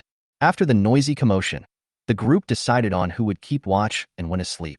Ji Young successfully drew a bye and slept happily until dawn. When she woke up, some people in the room were asleep, while others were gone. Siamuchi was roasting a sweet potato by the fire. When he saw her coming, he handed her the sweet potato. It's freshly roasted. Ji Young took it subconsciously, broke it open, and a sweet smell came to his nose. This a yam? Before Ji Young even ate it, she already felt the sweetness on her tongue. She ate it in small bites and asked, "Where are Zhou Baoping and the others?" "Siamuchi, I'm going to find a buyer. If you want to do business, you naturally have to find customers." Ji Young understood and briefly admired Zhou Baoping and others' extraordinary communication skills, then continued eating. It was delicious, but she seemed to have forgotten to brush her teeth. Oops. Ji Young hesitated for a moment, wondering whether to put down her teeth and brush them or eat first and then brush them. In such a short time, she accidentally finished the whole sweet potato. Now she didn't have to hesitate and went straight to brush her teeth. There was boiling water on the stove next to her, so she added 2 ice cubes into it, and the water temperature dropped to a level that was just right for use. After a simple wash, Ji Young went to eat some corn and eggs. I thought to myself that Siamuchi really had plenty of supplies, and the food was really good when I was on a mission. In her previous life, she mostly ate biscuits when she was on missions. Later, when supplies were scarce, insect biscuits became her staple food. The comparison was too tragic. For her upcoming diet before leaving. So sorry for what I have done. 10 a.m. The night watch team members also woke up one after another. Everyone cheered for breakfast, and every day of the natural disaster, eating became the most anticipated thing. At noon, Zhou Baoping and his friends came back with a happy look on their faces. It's done. There are many forces that want to buy seeds, and the giant sun base we are looking for happens to be inside. This time, their caravan came from Changnan City to get the latest cold-resistant potatoes, and came here to exchange them for guns and food. The reason was also legitimate. It was difficult to trade guns in other cities, and the geographical environment of Yun City also allowed them to store a lot of food. Giant sun? Feng Yeshing repeated. This name is a bit strange. Zhou Baoping coughed lightly and said, I also found it strange, so I asked around and heard that many of the top leaders of this base may be from the neighboring Shao country. Several people were speechless. No wonder the place for human experiments is hidden in this base. Someone complained. Zhou Baoping spread his hands, and Liang Yuanzi said, to avoid being noticed, We treat everyone equally. The transaction at the giant sun base will be the afternoon after tomorrow. Before that, everyone's task is to familiarize themselves with the roads here. Xiao Zhou and I will see if we can establish a relationship with the other party and find out where the laboratory is. Xiamuji nodded. No problem. You guys go about your business. I'll take care of this. Everyone discussed it again. Liang Yuan, Zhou Baoping and others roasted a fire for a while, and then went out quickly. The rest of them went out in 3 teams to check the way. Ji Yang and Yin Cheng went together, Feng Yexing and Xiamu Qi, and the remaining 2 young men went together. Ji Yang immediately understood his position, a thug. She carried her backpack as usual and followed Yin Cheng out. This time they didn't drive. Less than 10 minutes after they left the house, they were robbed by a group of survivors. Yin Cheng pointed a knife at them with a stern look on his face. Those who wanted to rob were all starving to the point of being skin and bones. When they saw this situation, they immediately dared not come over. Their numb faces were full of despair. Ji Yang stared at them for 2 seconds and took out a pack of compressed biscuits. This kind of thing has a strong sense of filling. After eating this pack, you basically don't need to eat for the whole day. As soon as the thing appeared, the survivors' eyes widened and they kept swallowing. Some even wanted to rush over regardless of the weapons in their hands. Ji Yang raised his voice slightly. If you want it, you can exchange it for jade and jadeite. I like that stuff. Yin Cheng? He was stunned, and Cool Guy started to talk more. You're exchanging compressed biscuits for this? Ji Yang, I don't lack these little foods. I just like beautiful things. Survivors were also shocked. It had been almost a year since the disaster, and there were still people who liked the beautiful stones. But after a brief moment of shock, someone asked, how do I change it? 10 kilograms of jadeite in exchange for a bag. The jadeite must be of good quality. As soon as Ji Yang finished speaking, everyone ran away quickly. It's not that they are stupid and just trust others easily, but these 2 people were obviously from other places. They knew yesterday that a convoy from other places had arrived in Yun City. They didn't know what they were doing, but they must be capable to be able to drive here in this day and age. They were desperate and had no food to eat. They didn't want to starve to death, so they thought that these 2 people were alone and they could rob them. However, they didn't know that these people were also armed. Has not eaten enough for a long time cannot survive. In this case, they all resigned to their fate and gave up. However, some people said that they could exchange jade for food. Regardless of whether it was true, they wanted to give it a try with a glimmer of hope. Shinhe is one of them. He ran back quickly. His weak body made him exhausted even after taking 2 steps. But fortunately, he lived close by. Unfortunately, he was traveling here with his girlfriend for the winter. The original plan was to let him. Both parents also came together. But both sets of parents prefer to stay at home. It is a bit cold, but there are a lot of relatives around, and they can visit relatives and have fun during the new year, so it's just the 2 of them. Only 3 days of staying there. It snowed heavily. Later, the snow continued to fall and became heavier. Shinhe sensed that something was wrong, and his girlfriend panicked. The 2 tried their best to book tickets to go back, but found that trains, high-speed rails, and planes were all out of service. They had no choice but to stay here, and finally survived for 3 days. Months later, hoping that the government would help send them back, they encountered a prison riot. Internal and external forces joined forces to destroy the government. So step by step, I got to where I am now. When he got home, Shinhe knocked on the door first with the 2 people's codes. When the door opened, he spoke quickly. Bring over the jade we found quickly. The girlfriend looked confused. What's going on? A group of outsiders came and said they could exchange 10 pounds of jade for a pack of compressed biscuits. Let's try 10 pounds first. Shinhe patted his girlfriend on the shoulder. Because that group of people had established their own bases, some of them were disgusting. In order to please them, they can dominate, and any good-looking young girl will be kidnapped. So the girlfriend cannot go out at all. After he finished speaking, his girlfriend also packed up. She was delighted when she heard this. Really? Then go quickly and pay attention to safety. Shinhe smiled. Yeah. He carried the heavy baggage and went out, fearing that he would be late and have no more compressed biscuits. Yin Cheng looked hesitant, not sure whether Ji Yang was pretending or really liked him. While struggling, the 2 continued to move forward and encountered 2 more groups of survivors who were trying to rob. With Yin Cheng's weapons, Ji Yang did the same thing, and almost everyone had the same reaction as the first group. He suddenly realized, are you using this trick to trick them into leaving? Ji Yang. They heard footsteps behind them. They turned around quickly and saw a man whose face they couldn't see clearly said in a hoarse voice, Hey, the jade you wanted. How do you exchange it for cookies? Ji Yang was also very straightforward. He put his backpack on the ground, took out a sack and handed it to Yin Cheng. Come here and weigh it for me. If it's over 10 kilograms, you can exchange it for a pack of compressed biscuits. Qianhe looked at her warily, but still tentatively stepped forward. The temptation of food was too great. Under the suppression of that group of people, almost all the supplies in the city were searched. They wanted to find something. Food is too difficult, and I often eat ice water to satisfy my hunger. Jiang didn't cheat him either. He took out a portable electronic scale, put the jade he handed over into a bag, and then picked it up and weighed it. 15 kilograms. Jiang looked at the number above 14 kilograms and entered directly. Then he took out 2 packs of compressed biscuits, broke one pack into 2 pieces and handed it over. Here you go. Shun, he had a lump in his throat, and the hand that took the biscuit trembled. If there was food, no matter how easy his life was, he would not think of robbing. When he actually got the cookies, he felt like tears were filling his eyes. It would be great if the government hadn't destroyed it. He wiped away his tears. Fortunately, that group of people owned too much jade, and several mining areas were divided up by them. The scattered things in their hands were not snatched away. No, since he can get it in exchange, he has to go back and get more. Thinking of this, he quickly went home again. After him, many other survivors came to exchange. Yin Cheng started to help pack the jade with a wooden face. Damn it! Where did the sacks come from? Where did the electronic scale come from? Did she plan to get these useless stones from the beginning? Actually, that's not the case. If it was the people from Changnan City who, under the leadership of the government, could avoid starving to death by working hard and came to rob people, she would kill them all. However, the situation in Yun City was special, and this group of survivors were really desperate, and she happened to have enough resources, so it was not impossible to make an exchange. She will only stay here for a few days. So she improvised and took these things out of her bag under the pretext of hiding them. After trading for so long that the 2 sacks were almost full, Jiang said, "The cookies are gone." Remaining people who hadn't traded yet were anxious. How could it be gone? I just got here. Jiang's face turned cold. If it's gone, it is gone. What else can I do?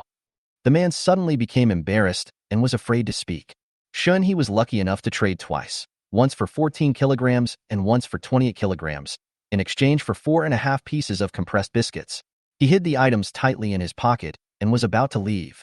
In order to avoid being targeted and beaten in a group, the 3 biscuits for the second time cannot be saved. Suddenly I heard someone ask, "Where are you from?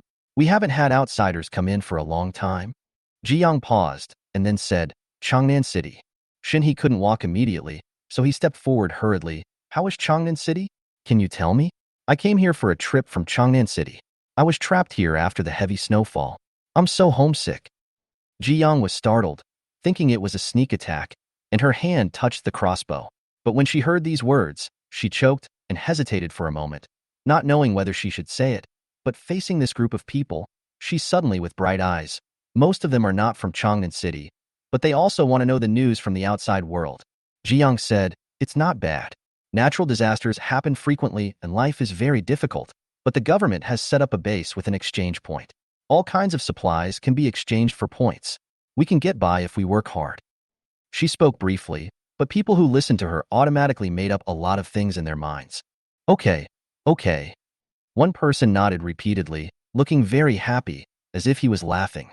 But 2 seconds later, he burst into tears and said, "I shouldn't have come out in the first place. Even if I die, I want to die with my family." Another person said, "My parents must still be alive. They always listen to the government and follow the government. I always said they were stupid and too honest. Fortunately, they are honest and will definitely survive. Wow, I regret it. Why did I come out to travel? I'm so unlucky, wow." Everyone else also had some emotional breakdown. Some of it was due to the gap between the 2 sides, some was due to being thankful, but more of it was due to regret for coming out this time. But no one could have expected the end of the world to come so abruptly. The same was true for Shun He, but he was more accepting of this difference. When he heard the news he wanted to hear, he didn't dare to ask any more questions. He hurried home. He wanted to share the news with his girlfriend and persisted. "Live. The officials will definitely come to deal with this group of people. The situation outside is much better than here.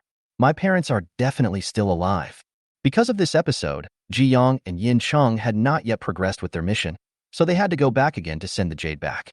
Fortunately, although the jade is heavy, the ground is ice, so dragging it along is no problem. The 2 of them went back quickly and did not delay the second time they went out, wandering around all the way. Without their ice skates, Their speed was much slower, but they still managed to walk through the area assigned to them. I didn't see anything unusual.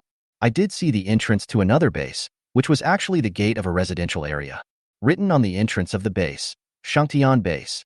It was one of the bases that Zhou Baoping and his team had negotiated, but it was not the target base. The two were about to leave when they ran into the gatekeeper who was changing shifts and was actually coming towards them. The two of them immediately changed their position and hid. I saw these two people found a corner and started to pee. Jiang didn't show any expression yet. Yin Cheng turned away awkwardly and pointed in the direction to go back, indicating to leave. Jiang shook his head and refused, saying that he would wait a little longer and it would be good to get more information. This time, men like to chat. Yin Cheng had no choice but to give up and continued to stand there with a stern face. Meanwhile, the two people were chatting along the way.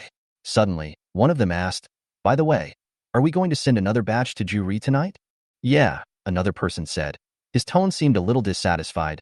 "I really don't know why the boss wants to cooperate with those perverted people. Are we short of those supplies? The Shao people took control of that place 2 months ago, and they've been asking for people more and more frequently. Just thinking about what those people are doing there makes me want to vomit. Then just keep spitting. You'll get used to it after a while." "Fuck you." The two of them cursed and laughed, and after satisfying their physiological needs, they went back in a nonchalant manner. Ji Yang and Yin Cheng looked at each other, and this time they responded in tacit understanding. The two men probably didn't expect that there were people hiding over here, and they didn't lower their voices intentionally, allowing the other two to hear them. Eavesdropping is indeed more useful than obtaining information. Since this base is going to send a group of people out tonight, then if we wait here, we will definitely gain something. I just don't know whether these people will be sent directly to the main gate of the giant sun base or to the vicinity of the laboratory. After all, the situation in Yun City is different from that in Changnan City. Something happened to the authorities early on, so there is no unified base. They also don't have the ability to mobilize resources to build a base, so the entire base is actually a small community, expanding a little outward with the community as the main center, but due to the extreme cold, it will not expand much. For example, the base in front of us. And even if they were the ones doing human experiments, they wouldn't be too above board, right? Maybe it's really possible to track the location of the laboratory directly. When they returned to the temporary residence, the others had not returned yet, except for Xiao Jingming and Tao Weifeng who were guarding the door. It was not until Xiamuji arranged it today that Ji Yang found out that these two were gun enthusiasts, and one of them was a military family member. With weapons in their hands, they had no problem guarding the house. 5 in the afternoon, everyone who had gone out came back. Seeing Xiamuji, Yin Cheng went over to tell him about what he had accidentally found out in the afternoon. Everyone's eyes lit up. Fuck, this is a good opportunity. We didn't get much information this afternoon. Although we know the location of the giant sun base, the laboratory does not know.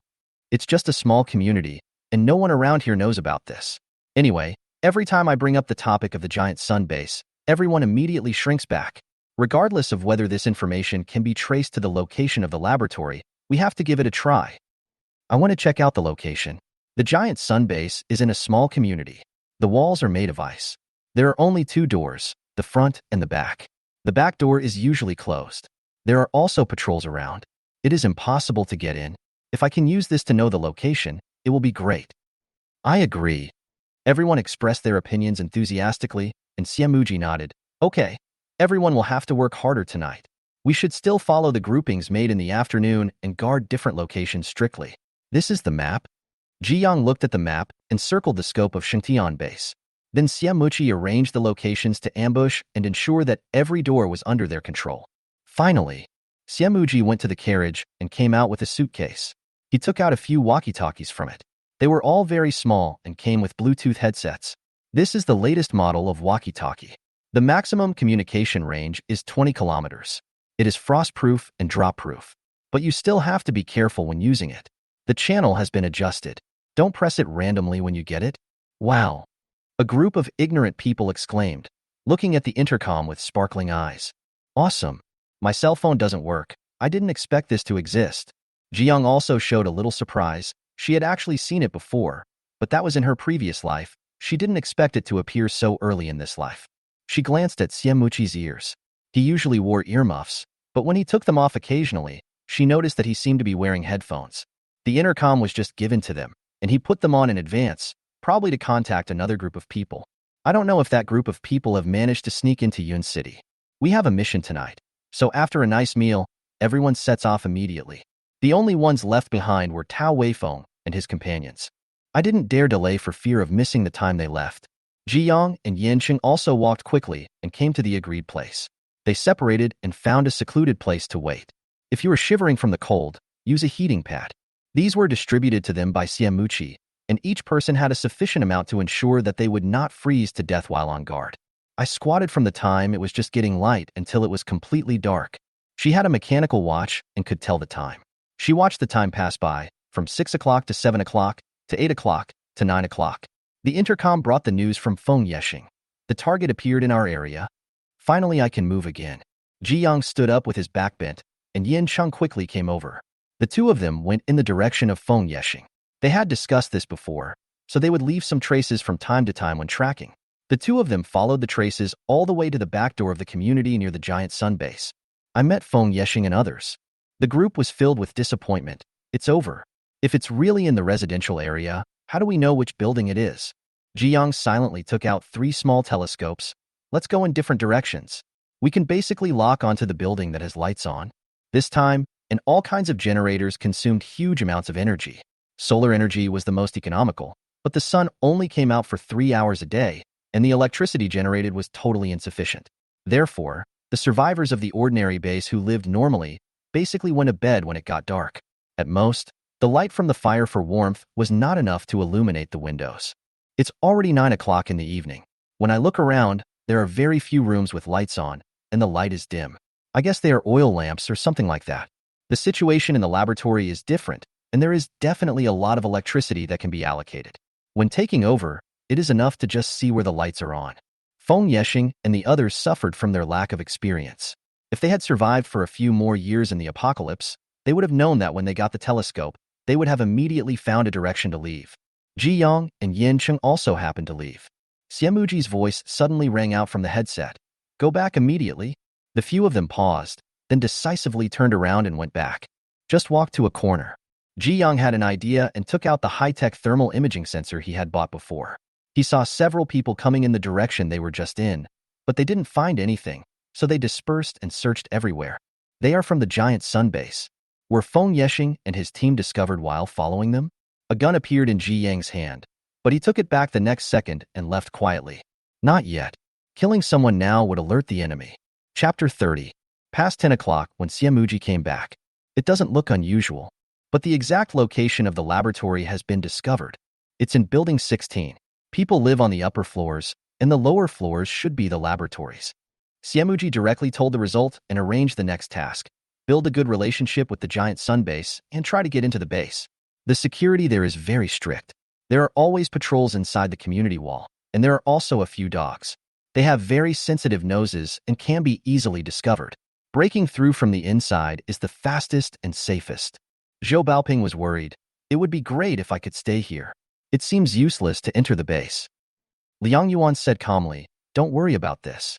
The few people stopped talking. It was getting late, so they talked about the next plan for a while and then went back to their tents to sleep. Ji Yang was still in the same tent with Feng Yeshing. They were both assigned to keep watch tonight, but it would be in the second half of the night.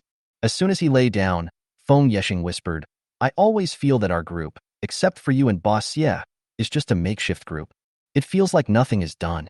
Tracking of individuals has also been discovered. It would be great if someone from the official side could come over. Ji Yang said softly, actually, they are all the same. She only had 5 more years of apocalyptic experience than them, and of course had also suffered 5 more years. She was also confused when she went on her first mission. Feng Yeshing sighed barely perceptibly and closed his eyes. Take the time to sleep. Since it doesn't work, just put in more effort in areas where it works. Seeing that she didn't say anything, Ji Yang let himself fall asleep. He didn't get enough rest and felt tired the next day. In the next 2 days, their tasks were easy. They basically just had to find out information about the surrounding areas. The most important part, building good relationships, was the task of Zhou Baoping and others, which she could not do. It's good enough not to kill the other party. Because it is relatively easy, Ji Yang always goes out alone. Carrying her mountaineering bag, she sneaked out for a long distance, and then took out potatoes and sweet potatoes to exchange for jadeite. It was quite cool, as there were really a lot of jadeite here. Although there are not many top-notch ones, they are still very good. I could easily collect 2 large sacks each time. Of course, many people tried to rob her, but she killed them all. She did not take the jade stones she got back with her, but found a secluded place to store them in the space. But perhaps due to the depth of the pond and other reasons, much more jade is needed than the previous land. 2 large sacks each time can only increase the area by about 100 square meters. Sometimes the quality is slightly worse, and the area can only increase by 50 square meters. So after a day and a half of her hard work, she finally increased the area by 350 square meters, and the 4 little guys that she had previously kept in isolation now seem to be in good spirits, and 2 of them are still laying eggs, just like usual. It seems there should be no problem. Of course, there are no special effects. That's good enough. The next afternoon, it was time to trade with the giant sun base. Ji Yang did not act alone again, but followed Xiamuqi to the transaction site, and then found that Zhou Baoping and others were indeed powerful and had become good friends with the other party's person in charge. Of course, the other party is not the top leader or the second in command, and those people can never see him. In order to get better weapons, they are willing to pay more cold, resistant seeds, and some common medicines. Weapons are no small matter, especially since they wanted large-scale lethal weapons, various explosive packs, rocket launchers, grenades, etc. And I don't know why they said they wanted to see more powerful weapons, so they chose the base as the transaction address. Of course, it is the conference room closer to the gate, which was converted from the previous property office building. The person in charge of this transaction was called Xiao Gue, obviously a Xia citizen. He was slightly short in stature, spoke substandard Mandarin, and sounded like a native of Yun City.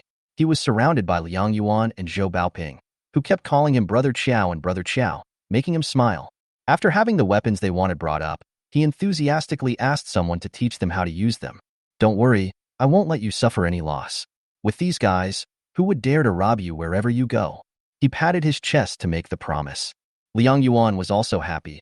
Of course I believe in Brother Qiao, but I am too old to learn these things, so let my nephew and niece learn. In the future, they will have to inherit this family. After saying that, he looked at Xiamuqi and Ji Yang. Oh, these 2 kids are great. Xiao Gui's eyes lit up and he praised, you're right. Only young people can use this stuff. I can barely use a gun. I have to unload the bullets in the middle of the night for fear of an accidental discharge. Xiamuqi and Ji Yang were also very happy to pull people aside and ask how to use this and how to use that. Liang Yuan pretended to listen for a while, then he felt itchy. Didn't you say there is something better? I can't afford it. Let me have a look, and I'll buy it next time I get something good. How about that? Zhou Baoping followed up, yes, Brother Qiao, let me take a look. I'm really craving that thing. Xiao Gue had already agreed, and being urged now, he did not delay and asked someone to bring the thing over. It was not loaded with gunpowder, but it would be okay to take a look. Soon the thing came up, and it turned out to be a military cannon. It is much larger than a grenade launcher, but slightly smaller than a tricycle. The model is not the latest, but it is indeed amazing. The overall color is olive green, with smooth lines. It looks harmless, but it is extremely lethal. Liang Yuan and Zhou Baoping's eyes lit up, and their love for it was definitely not fake. The 2 of them moved over excitedly to touch it, and Zhou Baoping even pulled Xiao Gue to say sweet things. Brother, you are my only brother. You are so awesome. You have all these things. Your base is really strong. When I save up some money in this business, I will definitely come to join you. With these things, who dares to bully me? That's right. Our base is the most powerful base in Yun City.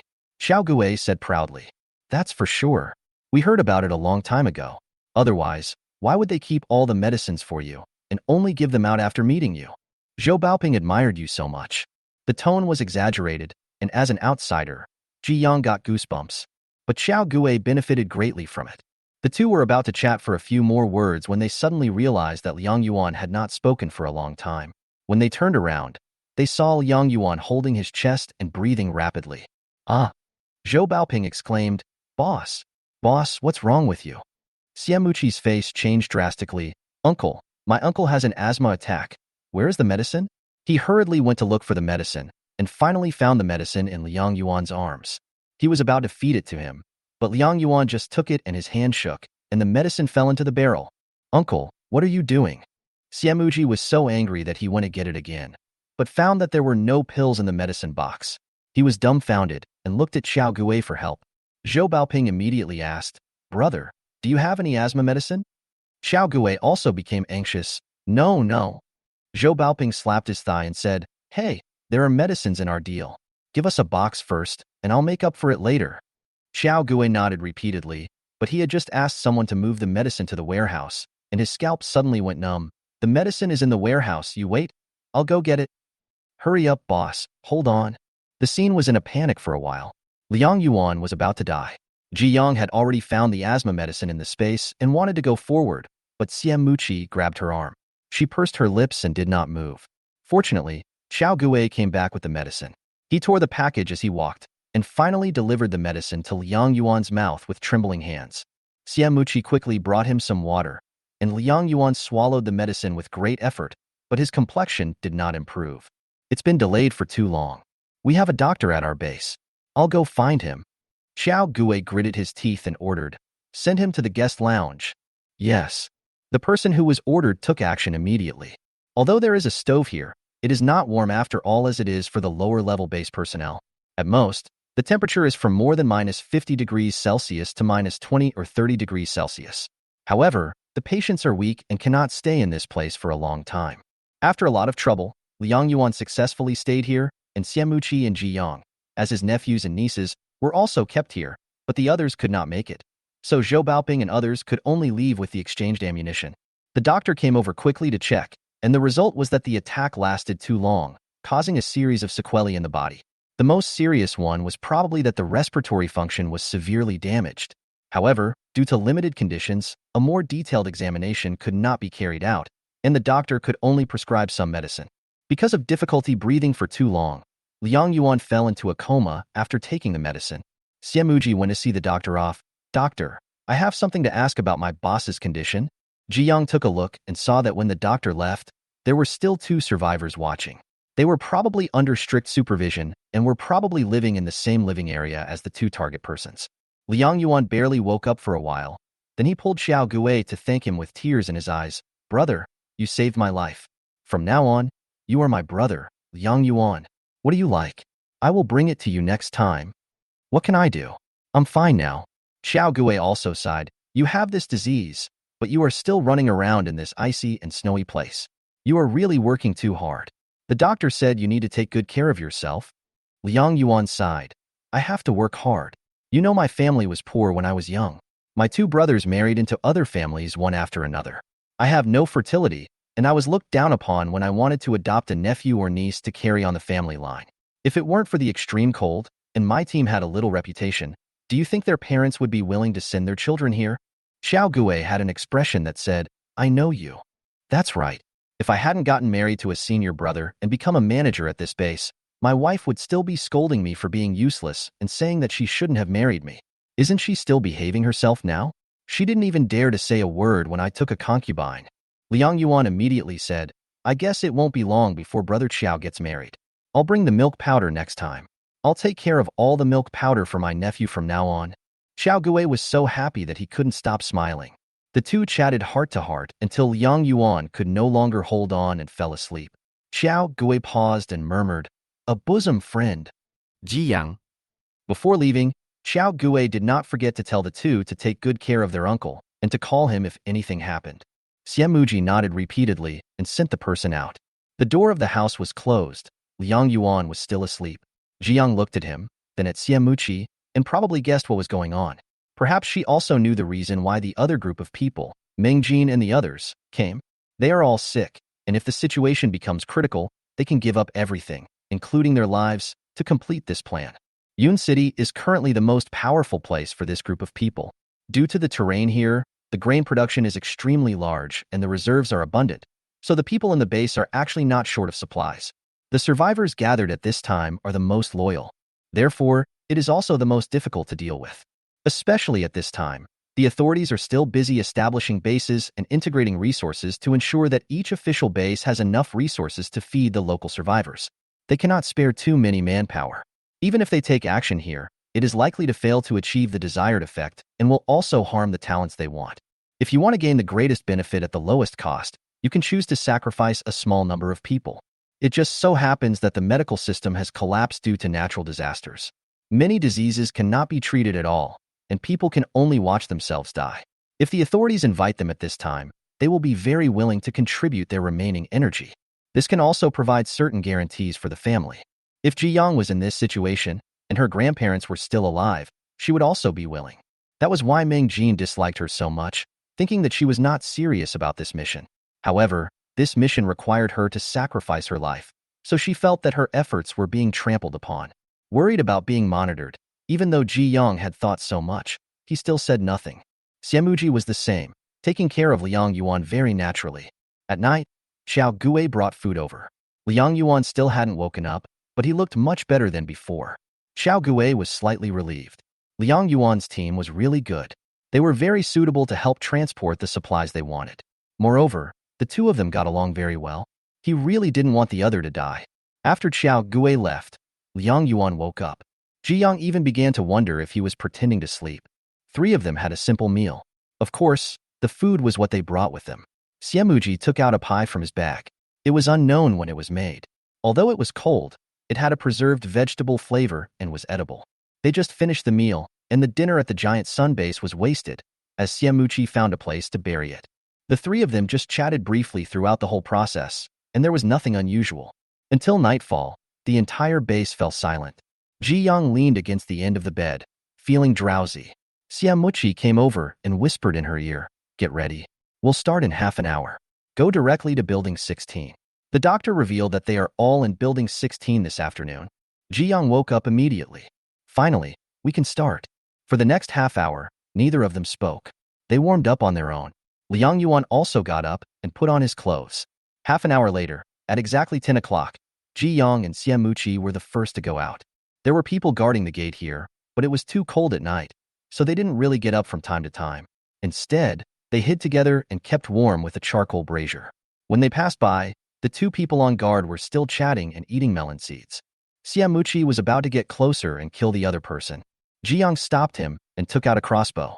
This thing is really silent and can kill with one strike. And she just happens to have more than one crossbow. Two people, each taking one, looked at each other, aimed and shot. Without a pause, the arrow directly penetrated the other's neck. The two men were unable to make a sound and fell to the ground in pain, covering their pierced necks. They left smoothly, and Liang Yuan followed closely behind, but after leaving this side, he separated from them.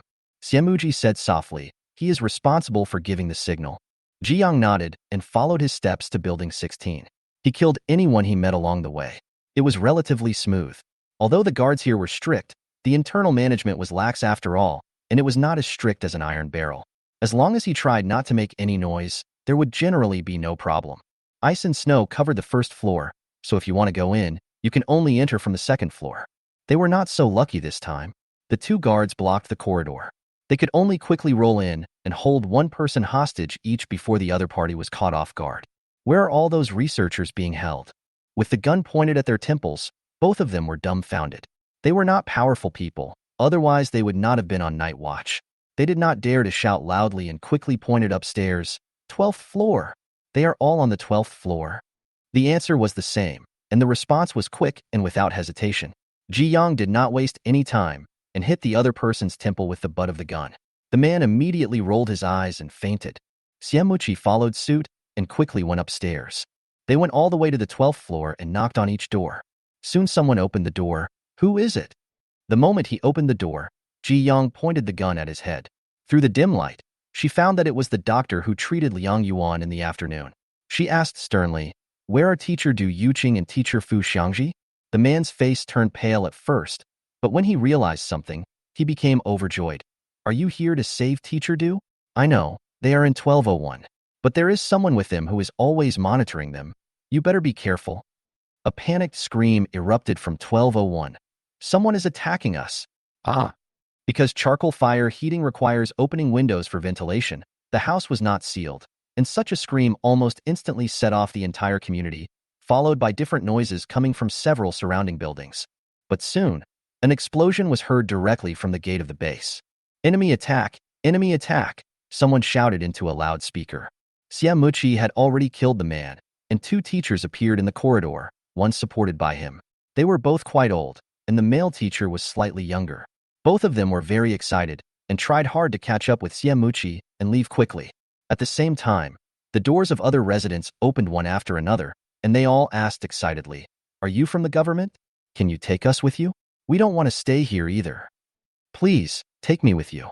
I'm just here for a trip. I was sent here directly after people found out I'm a doctor. Please. Realizing that it might be a rescue, the people who had been trapped here for almost a year all became anxious and came up one after another.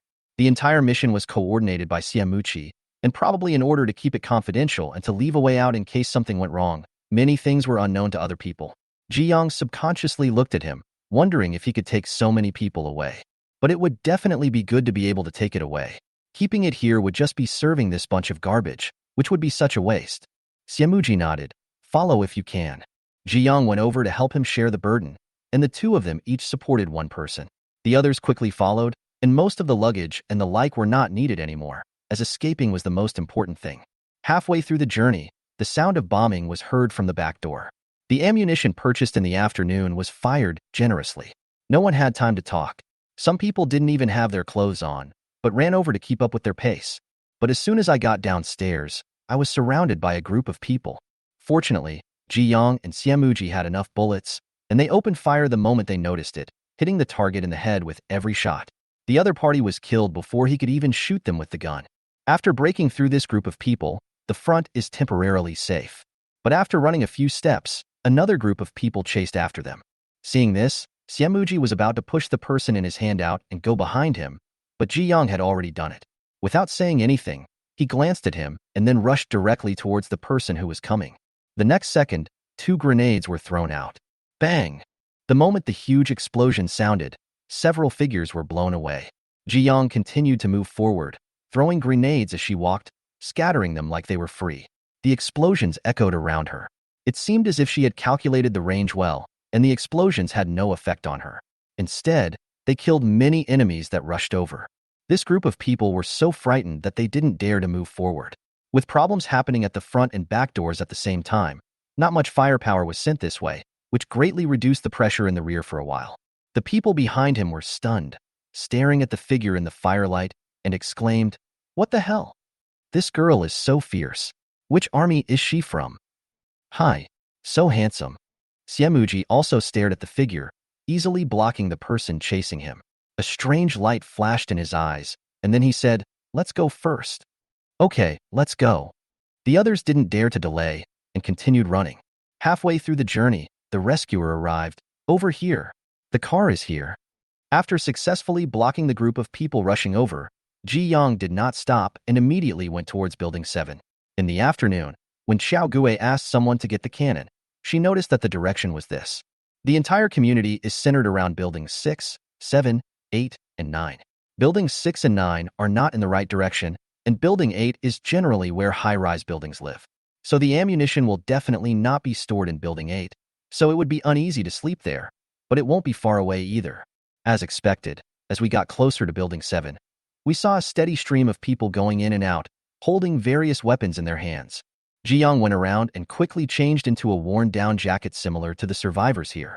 He blended into the panicked crowd easily and lined up to receive ammunition very quickly. Someone kept shouting, "Charge! 1 enemy head for 10 kilograms of food and 1 kilogram of meat. Exchange for food. Give it to me quickly. I want explosives. I want to exchange it for food." This group of people were also blinded by the immediate benefits and all shouted loudly.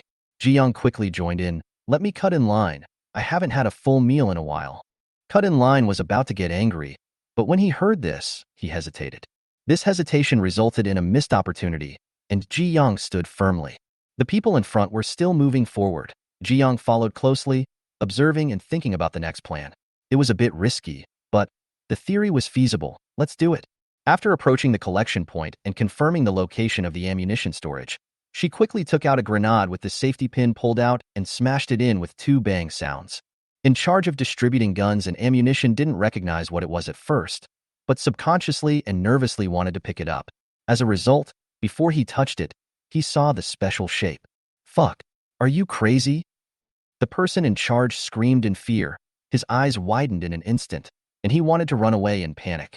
But there were quite a few people queuing up behind, and the others had no idea what was going on. They kept pushing forward, wanting to get their guns earlier to kill the enemy. Ji-young threw a few more grenades behind the crowd. The next second, she disappeared. A huge explosion sounded at the gate, and other explosives were detonated one after another, and everyone present was blown to pieces. Xiao Guikai got up, and was about to check the situation when he heard this huge noise. The ground seemed to be shaken. He looked at Building 7 in confusion and complained, "Why did Building 7 explode too?" Everyone looked confused and didn't dare to approach Building 7. With such a huge explosion, I wonder if everything inside was blown up? The top two in command of the base were shocked and confused, so they put on their clothes and escaped. The explosion happened next door, and they were afraid that if a building was blown down, they would be implicated. What would they do? When they came out, they saw that the explosion was caused by the ammunition depot. Suddenly, everyone's eyes went dark and they slapped Xiao Gui on the head. What happened? How could an ammunition depot explode? Counting the time, Jiang, wearing a layer of explosion-proof clothing, appeared in the thick fog after the explosion. The smoke was choking, so she put on a gas mask in advance. My heart is still pounding. She had never played like this before, using space to stand directly in the center of the explosion. It was too exciting, and she did not dare to stop. With such a large-scale explosion, this group of people would definitely not survive. She rushed straight in, and the people in the ammunition depot were so scared that they ran around everywhere and did not even notice the presence of an outsider like her. At this time, the base was under enemy attack everywhere, and the weapons that were usually confiscated were released at this time, so the doors of the ammunition depot were all open. As soon as Ji Yang entered, he was shocked by the arrogance. It turned out that what they sold to them was just a drop in the bucket. There were many shelves in these warehouses, filled with all kinds of explosive packs, grenades, rocket launchers, bullets, ammunition. Every room contained different things. At a glance, there are hundreds of boxes of ammunition alone. There were two other warehouses that were probably good ones, with their doors tightly shut and couldn't be opened at all. Ji Yang tried to pry them open but failed, so he had to give up. Without bothering to check carefully, she put everything that she liked into the space. In fact, she liked everything, but she had to keep some of them. She kept 2 boxes of explosives in each warehouse and finally poured gasoline on them, making sure that enough gasoline flowed into the 2 unopened doors, as well as all the warehouses. After confirming that everything was correct, she ran out of the gasoline range, and quickly dropped a dyed matchstick down.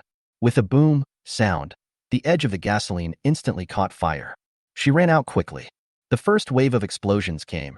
Ji Yang just ran to the gate, quickly lay down to one side and threw himself into a pile of corpses and entered the space in the blink of an eye. Boom! An explosion that was almost 100 times more powerful than the previous one occurred again. The people who had just wanted to get closer to Building 7 because of the previous explosion stopped, ran away again, fearing that they would be left there if they were a step slower. Everyone in the giant sun base looked at this scene in despair. My ears were deafened. Who on earth could have survived to blow up the ammunition depot twice? Several high-ranking officials of the giant sun base also fell into complete silence. To get her gone now. It's all gone. I'm going to kill them.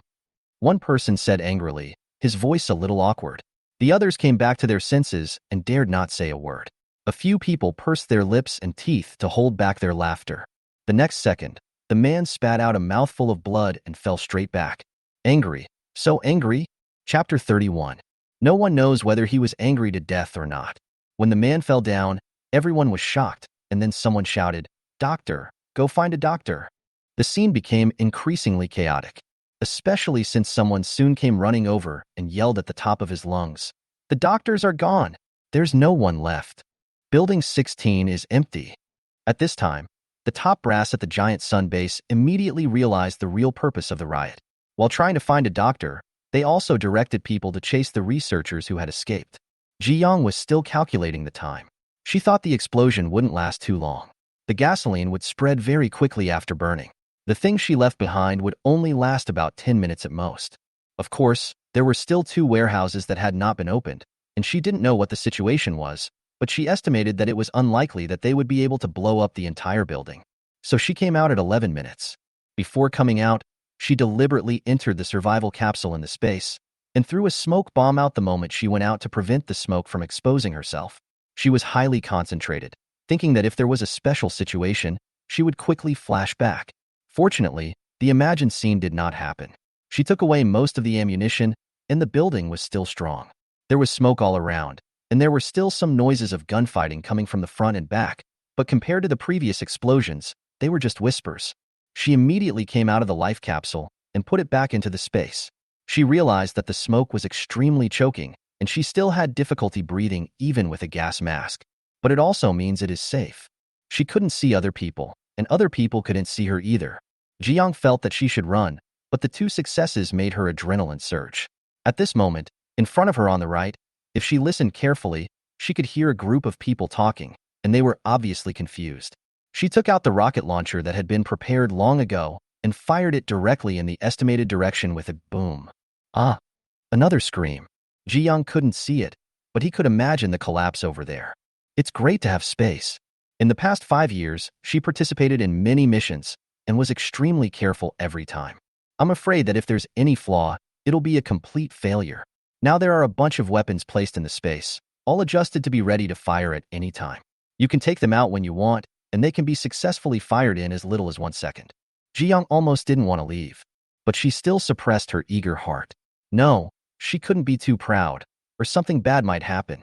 After teaching herself a lesson, Ji-young groped her way to the side of the gate lightly. When she reached the back of Building 7, she immediately started running. It is worth mentioning that it had been almost 20 minutes since Xiamuchi and the others ran away, so there were not many people at the back. But there are some that slipped through the net. Ji-young had only run 2 steps when he was spotted by someone with sharp eyes. The man was a little hesitant, probably not sure whether she was a friendly force or an enemy. Just about to speak. Suddenly, he felt a pain between his eyebrows and fell down. Ji-young breathed a sigh of relief and continued running. He definitely couldn't go to the front because there were the most people there. If he wanted to leave here, he could only go to the place at the back that had been breached. But she didn't know what was happening behind and kept observing all the way. You have to run and hide and kill people as you go. Very tired. Finally seeing the blown-up wall, Ji-young was delighted. Just as he was about to rush over, he heard the roar of an engine coming closer and closer, accompanied by the occasional sound of grenade explosions and the screams of the pursuers. A familiar snowmobile appeared in front of her, along with a man on it. The familiar white winter clothes wrapped the whole body tightly. No flesh could be seen, but it was so familiar. Xiamuji, Ji-young shouted.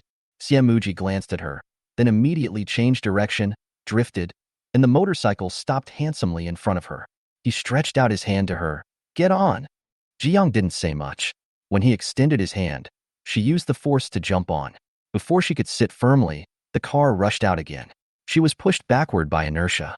She suddenly reached out to hug the waist of the man in front of her. She didn't touch anything through the thick clothes. But at that moment, she clearly felt that the man in front of her froze. He didn't even have time to turn and almost hit the wall. At the last moment, the front of the car turned around and skidded sideways again. Drive steadily. Ji-young couldn't help but shout in his ear. If something happened at this critical moment, she would be so angry that she would die. The driver said nothing, but silently focused his attention on the road ahead, and circumvented the pursuers in many twists and turns, finally escaping. Had just dodged a grenade attack and were lying on the ground, not daring to get up, raised their heads hesitantly. A motorcycle passed directly by, leaving a trail of exhaust fumes. Quick! They ran away. Chased them. Someone reacted and rushed forward hurriedly. But people were still slower than motorcycles, and the drivers had already run ahead to catch up with the main group, so they disappeared from their sight in the blink of an eye. The fresh air made breathing smooth. Ji-young loosened his arms around Xiamuchi and took a deep breath of the clean air. He was happy for only 2 seconds before his throat started to hurt due to the icy cold. She immediately shrank her neck, took off her gas mask, and habitually wanted to put it in her backpack. But suddenly she realized that she had put her backpack in the space when she was pretending to be a person from the giant sun base. You can't go get weapons and attack the enemy with a big bag. I can only hold it dryly in my hand. Without the gas mask, her eyes and eyebrows were directly exposed to the air. The cold made her unable to open her eyes. She was hesitating whether to take out the goggles from the space or put on the gas mask again. Xiamuji, who was driving, glanced at the rearview mirror, dug into his pocket, and handed it over. Here. The sound was very loud, and Ji-young happened to be behind him and could hear it clearly. He reached out to take it and touched a pair of goggles. This guy has prepared everything really well. Ji-young put it on quickly and opened his eyes, only to find that Xiamuchi did not leave the area, but was just circling around the giant sun base. When he got rid of the people chasing him, he found an alley to stop, took off his goggles, and turned to look at her. Ji-young was a little confused. There seemed to be some fog on the goggles, and she could not see his expression clearly, but she felt that his eyes looking at her were bright and hot. It made her look away, feeling a little uncomfortable. Xiamuji curved his lips and moved closer so that she could hear his voice. Mengjin and his team's mission is to attract most of the attention, regardless of the cost. But now the two teachers have been successfully escorted out.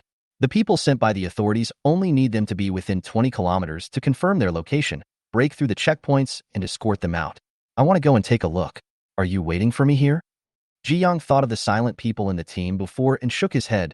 No need, let's go together. Xiamuji coughed lightly, then handed over a large bag in front of him. Okay, this is for you. Ji Yang took it and looked at it. There was a bulletproof helmet, a heavy machine gun, a pile of bullet chains, and the rest were all grenades, explosive packs, and the like. This must be what he had been waiting for her for a long time. Xiamuji needs to drive. He can't walk to save people. How can he use a heavy machine gun? Ji Yang looked at him deeply. Xiamuji didn't even look back. Quickly twist the throttle. Ji Yang threw away the hat on her head, put on a bulletproof helmet, hung the heavy machine gun on her body, and fiddled with it.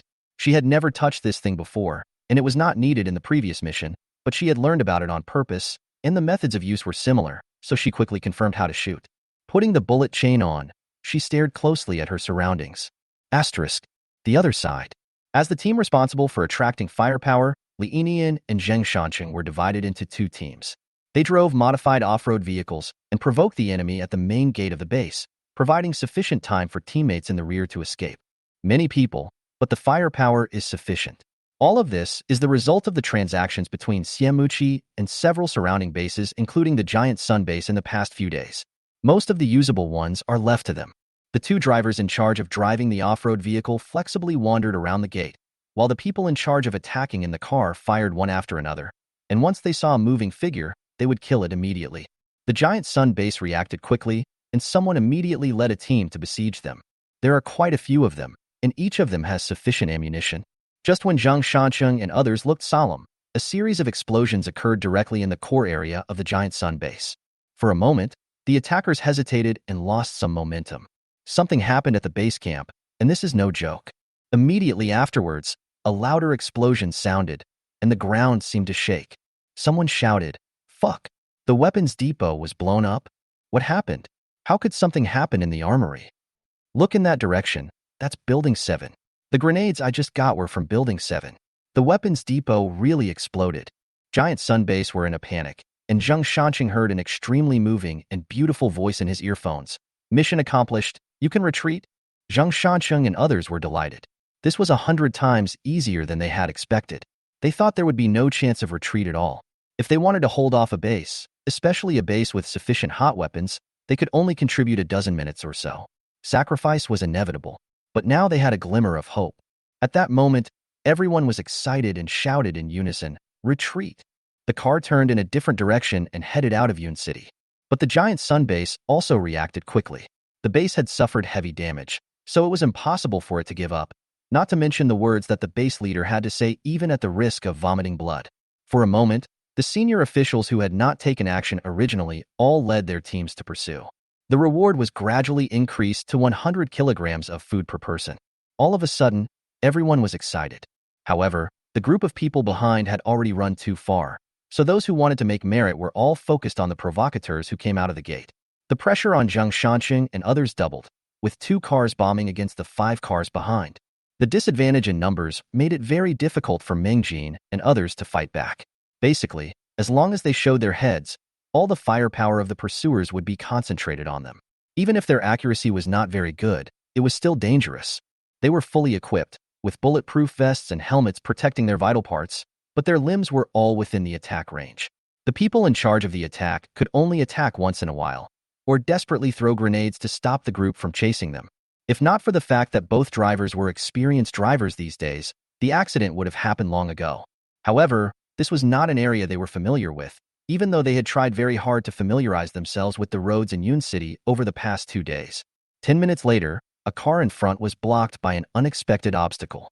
The car was going too fast and the ground was slippery, so it lost control in an instant, overturned, and fell to the ground. The first car fell down, directly blocking the second car's path. The second car braked suddenly, then gritted its teeth and passed through the gap between the first car and the wall. However, due to this hesitation, 2 cars appeared in front of it, blocking its way. The 3 cars at the rear had surrounded the first car and were shooting desperately. Even the modified off-road vehicle broke through the defense under such a fierce attack. At this time, Zhang Shanqing appeared from the car window and shouted loudly, "Fire here! Quickly! I want to die with these people." In front of him were 2 packs of explosives. His face was covered in blood and looked hideous and frightening. It was hard to see his appearance. As he spoke those few words, blood gushed out of his mouth. Meng Jin and Li Yinian, who were in charge of shooting in the second car, held their breath. They had expected this moment, but now they thought they could return alive if they retreated early. The situation did not allow them to think. Almost in the same breath, the 2 of them took a deep breath at the same time, stared at the location of the explosive pack, and fired bang bang bang from the machine guns in their hands. The 3 cars surrounding the first car at the back also noticed something was wrong and their drivers steered backwards. The person in charge of the attack quickly pointed his gun at the 2 people who appeared and shot. Almost at the same time, bullets hit the explosive packs, and Meng Jin felt as if there were suddenly several holes on her body. She did not feel any pain, but the huge impact force directly pushed her back, and she fell on the boxes of explosives behind her. In front, the explosion came in an instant. Even though the 3 cars had tried desperately to turn the steering wheel to escape, it was still too late. After the explosion of the explosive pack, all the ammunition in the car was detonated one after another. The shock wave directly blew away the 3 surrounding cars, and a huge hole was blown in the icy ground. Li Yinian covered his left arm, which was also hit by a bullet, and gasped violently for a few times. When the wound froze, he picked up the gun again and said in a hoarse voice, "Hold on, there are only 2 cars left."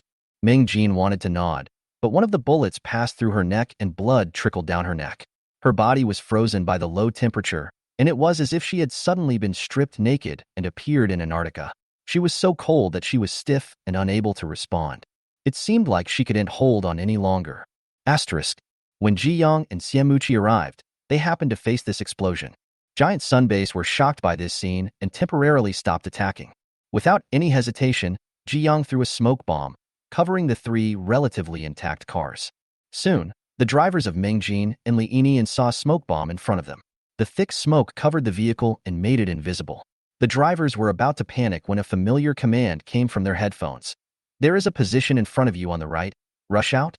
The driver perked up, turned the steering wheel quickly, and then stepped on the accelerator. The noise of the cars passing by also woke up the other 2 cars. They were about to attack when a barrage of grenades flew straight at their faces and landed on the cars at the right time. They exploded in the next second before they could roll off. The engines of both vehicles were scrapped and could not be used. Stop completely where you are. In a short period of time, the situation suddenly turned around. Realizing that the other side had reinforcements, and a master at that, the people in the 2 cars immediately panicked. They had never thought that something like this would happen. 5 cars were chasing 2 cars, and they had a complete advantage in terms of people and the number of cars. Who would have thought that this group of people would actually dare to use such a suicidal method to die with them? Now the smoke was thick, the cars could not be used, and they could not escape. They shouted at the top of their lungs, "Sorry, we were forced to do this. Don't kill us. We are all from the same country. Don't kill us." Some even got out of the car and knelt down to beg for mercy. "Please, I was forced to do this. My wife and children are in their hands. Please?" But more people raised their weapons desperately, knowing that they would not be forgiven. They all wanted to kill as many people as possible and wanted to aim at the enemy reinforcements that suddenly appeared. But under the cover of white fog, the looming red motorcycle figure was extremely agile, darting here and there, and suddenly gave them a beating. It seemed that the dared to fight were almost gone very quickly, and only a few were left with their necks tucked in and begging for mercy. After confirming that the other party was temporarily unable to fight back, Ji Yang patted Xiamuji. Latter also understood what she meant instantly. The familiar roar of the engine made a circle, and a few more grenades were placed under the bottom of the 2 cars. Then the accelerator was increased, and the motorcycles quickly left, with a deafening explosion behind them. Then the roar of the engine approached, and the 3 people in the car restrained their smiles of surviving a disaster. They looked over vigilantly and heard a familiar voice coming from the headset. "It's me, Xiamuji." All 3 of them relaxed their expressions at once. Li Yinian leaned back, his pale face from excessive blood loss showing relief at having survived the calamity. Meng Jin held on, covering the wound on his neck and struggling to look out the car window. Besides Xiamuji, there was another person on the motorcycle who looked extremely miserable, his body covered with gunpowder particles, as if he had just rolled on the battlefield. He looked smaller than Xiamuji, and at this moment, He rushed out from the smoke holding an exceptionally large heavy machine gun, with gunpowder smoke still all over his body. Noticing her gaze, the man tilted his head, his face covered so tightly that his expression couldn't be seen. He just glanced at her and turned his head away again. He was so calm that he didn't look like he had just been in a horrific firefight with hot weapons. It turned out to be really her. Meng Jin wanted to laugh, so that she could recognize who it was. But I couldn't laugh. The arrival of natural disasters such as blizzards and extreme cold weather destroyed their originally beautiful home and the already excellent medical system. However, it was at this time that Meng Jin was diagnosed with advanced cancer. The shadow of death looms over the family, along with increasingly scarce supplies and difficult conditions. Therefore, when she heard that a group of suicide squads were needed, she signed up without hesitation. At least she had to leave something for her family so that they could live a better life during this difficult natural disaster. But she didn't expect the mission to come so soon. After only half a month of training, it was time to carry out the mission. She lost her temper regardless of the situation because she was going to die, and she was afraid, anxious, and panicked, and she was even more worried that the mission would fail even if she died. She reviewed the content of the training over and over in her mind to ensure that she would not cause problems in the entire mission due to her own reasons when attracting fire. She was somewhat talented, had the shortest training time, and had the best accuracy, so she was chosen for this mission.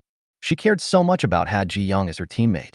It was too peaceful as a spring outing, which made Meng Jin subconsciously think that the gap in the mission might be on her.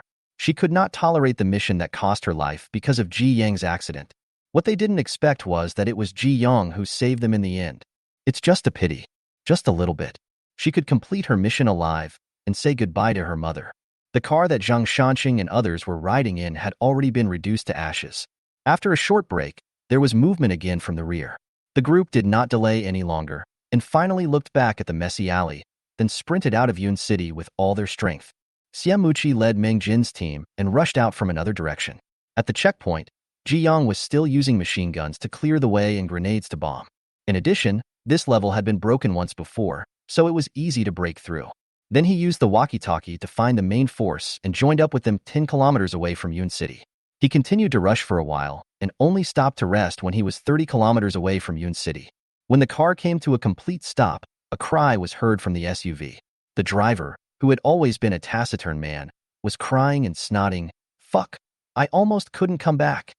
Li Inian yelled at the top of his lungs, "Hurry up, someone is shot. Quick." The main force also responded quickly and immediately sent people over. "Medical staff, someone is injured here." Later, Feng Yeshing and others also hurried over. They were all covered in dust, but in high spirits. Seeing Xiamuji, Ji Yang and the others, they were extremely happy. "I told you guys that you'd be all right, right? Were you all rescued?" "Boss, you're finally back." "Why is there only one car?" someone asked. Xiamuqi took off his bulletproof helmet and goggles, wiped his face, and looked towards the off-road vehicle. When the others saw this, they also realized something and looked over. Li Inian and the driver were brought down. Their injuries were not serious and they could barely walk. But when the third person was brought down on a stretcher, white cloth covered the person from head to toe.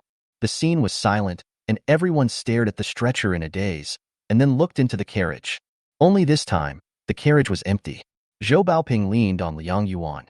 He was shot in the right leg and could only support himself on one foot. His voice was dry at this time. Just 3 people?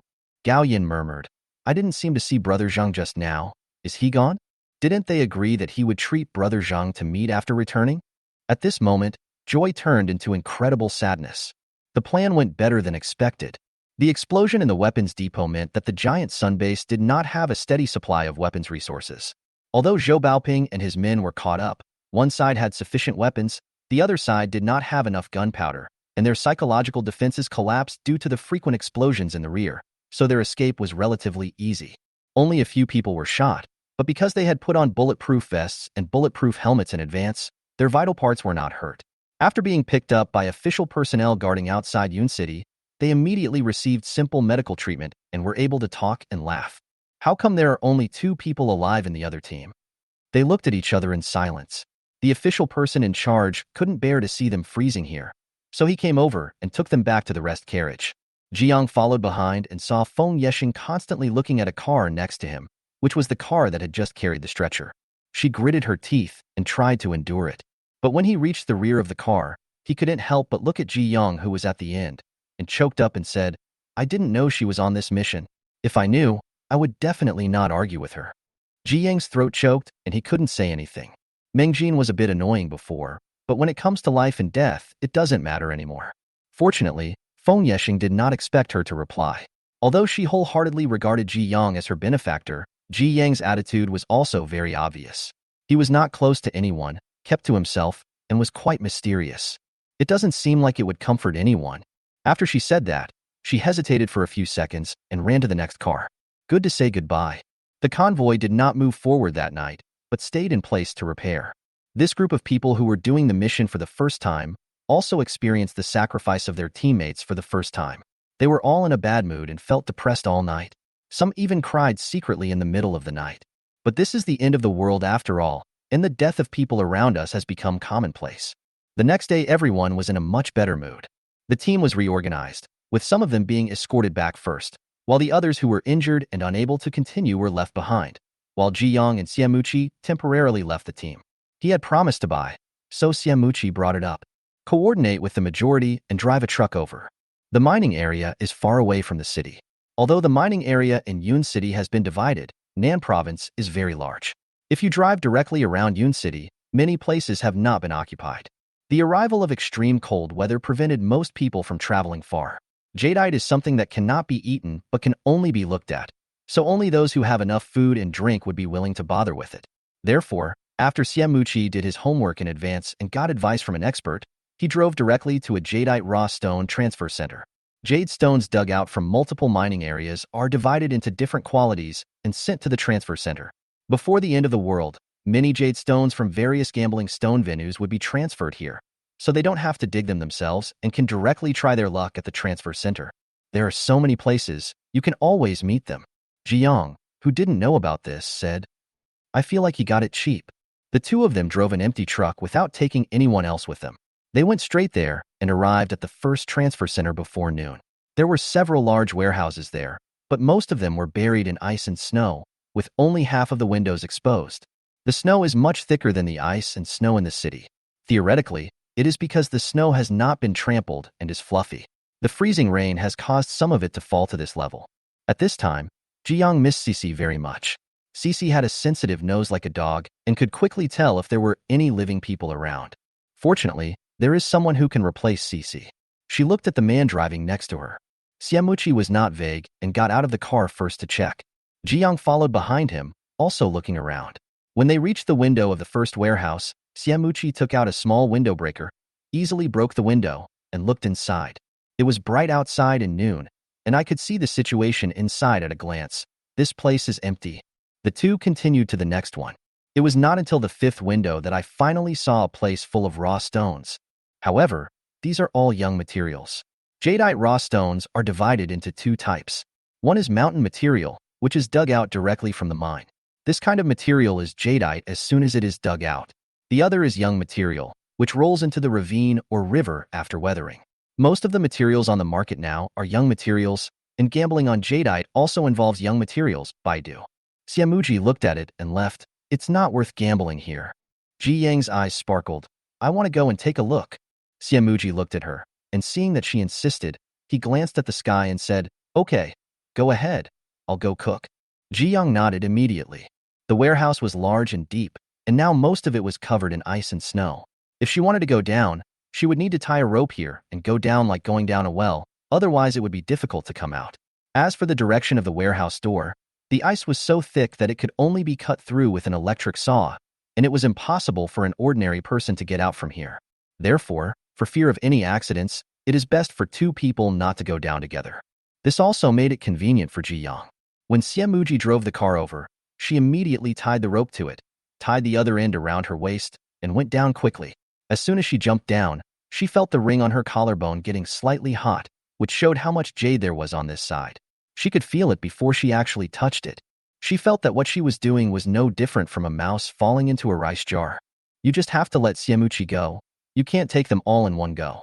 Ji Yang could only look at them one by one. The warehouse, which had been deserted for a long time, was as cold as the outside and smelled bad. She took out a handkerchief sprayed with some perfume and covered her nose with it. She took a quick glance and decided to start from the corner. She took off her gloves and touched them one by one.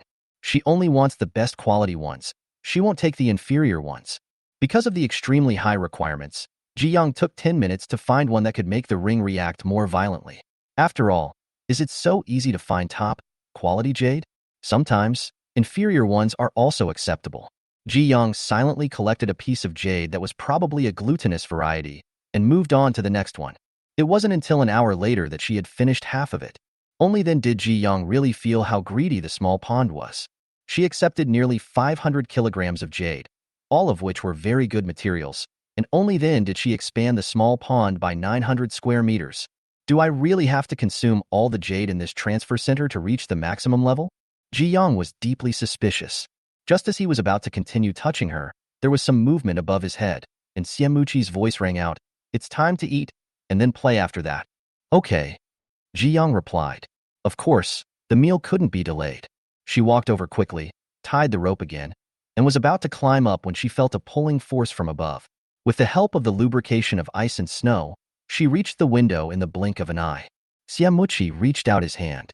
Ji Young also subconsciously took over, but this time Xiamuchi took off his gloves because of cooking, and Ji Young also took off his gloves because of touching jade and climbing. They held hands together and were both stunned. The big hand was warm, dry, and a little rough. Ji Young curled up his fingers uncomfortably and wanted to let go, but the next second he felt that he was being a little pretentious. Isn't it just holding hands? Like she has never held a man's hand before? After calming himself down, Ji Young took a deep breath, used his hands to gain leverage, and jumped up. Instead, Xiamuchi, who failed to come back to his senses immediately, staggered and fell forward. Neither of them wore goggles and were caught off guard by the sudden change. Their pupils trembled as they watched the other approach, but Ji Young stood more steadily. The moment their cheeks were close, she turned away, and a touch of warmth seemed to brush against her forehead, but it was quickly ignored. She covered her pounding heart and thought to herself, "It was so close." Luckily, she reacted quickly. Xiamuji supported himself on the wall with his other hand to steady himself. He lowered his eyes to look at the hand still in his palm, hesitated for a moment, and then let go. His deep voice tightened slightly. "Sorry, I was distracted just now." "It's okay." Ji Young smiled faintly, calmed down, and regained his composure. "Let's eat." Xiamuji hummed and followed her pace. But his eyes did not move away from the person in front of him. We had shaken hands before, but he didn't react so strongly that time. Chapter 32. Lunch was tomato and egg soup and tiger skin green peppers. Xiamuji's cooking skills were stable, and Ji Young was very satisfied with the meal. The frozen tomato and egg soup was more suitable, and it was easy to stir-fry the juice, and the soup was also sweet and sour. Not to mention the tiger skin green peppers. After being fried in oil, both sides were slightly burnt, and the taste was salty and fragrant, which was very delicious with rice. One dish and one soup is a bit too little for two people, but at this time, it is already very rich. Ji Young enjoyed the meal very much, so he was more tolerant of the cook and pretended not to notice his glances that occasionally fell on his face. She was clearly on guard all the time, so she shouldn't have put her things into the space when Xiamuchi approached, right? It seems that we still need to be more careful. Ji Young pondered secretly. After dinner, she went to wash the dishes. Just as she was planning to roast a fire for a while and continue to feel for stones, she saw a plump, greasy roasted potato in front of her. "Anything else?" Ji Young took it with some surprise. "Yeah, there's still a little bit," Xiamuchi said casually, looking at the food that had been eaten up, and took a cigarette to eat.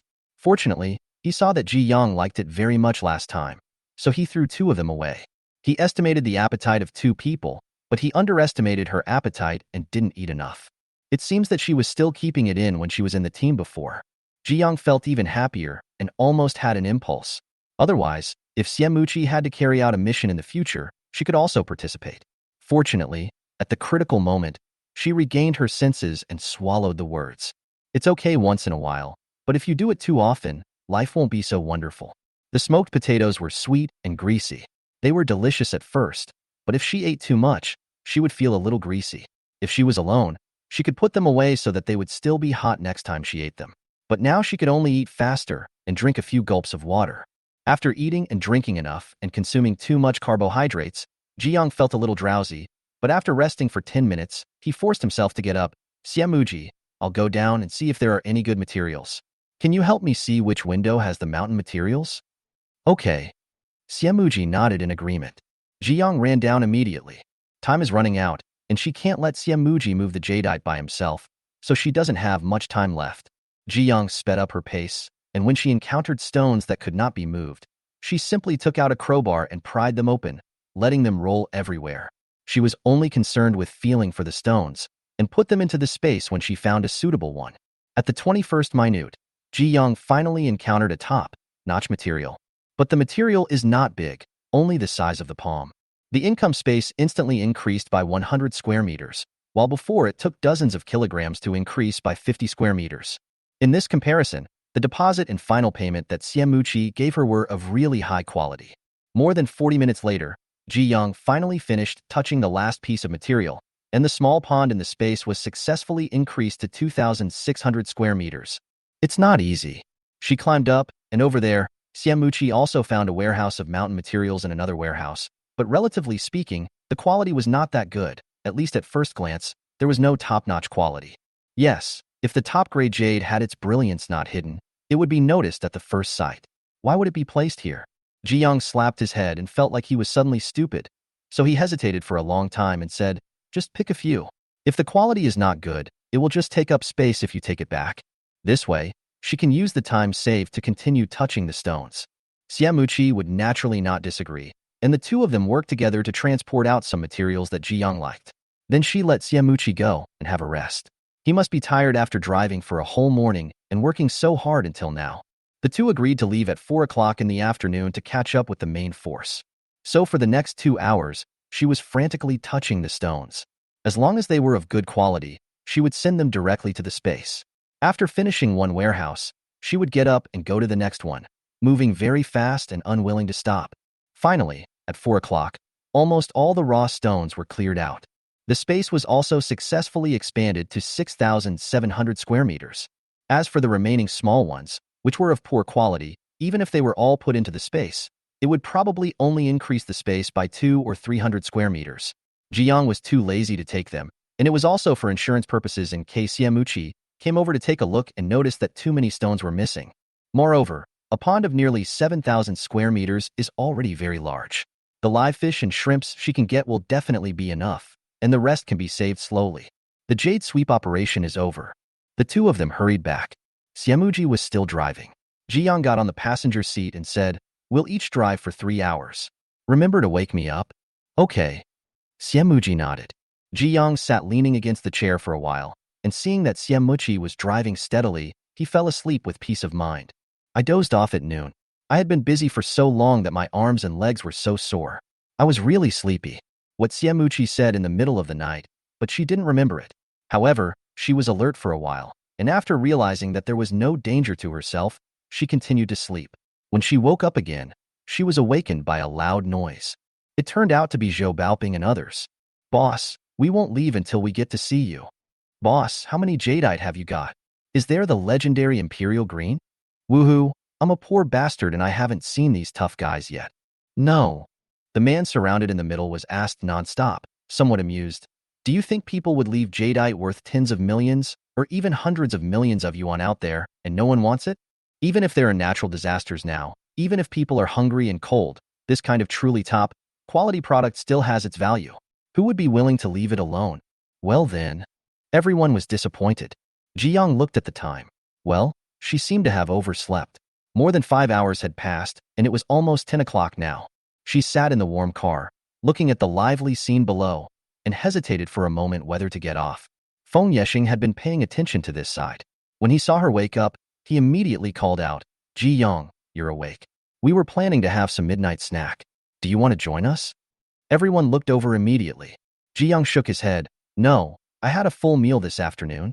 After a pause, he looked at the enthusiastic faces of the group of people and said, "If you like the jade in the carriage, you can take some."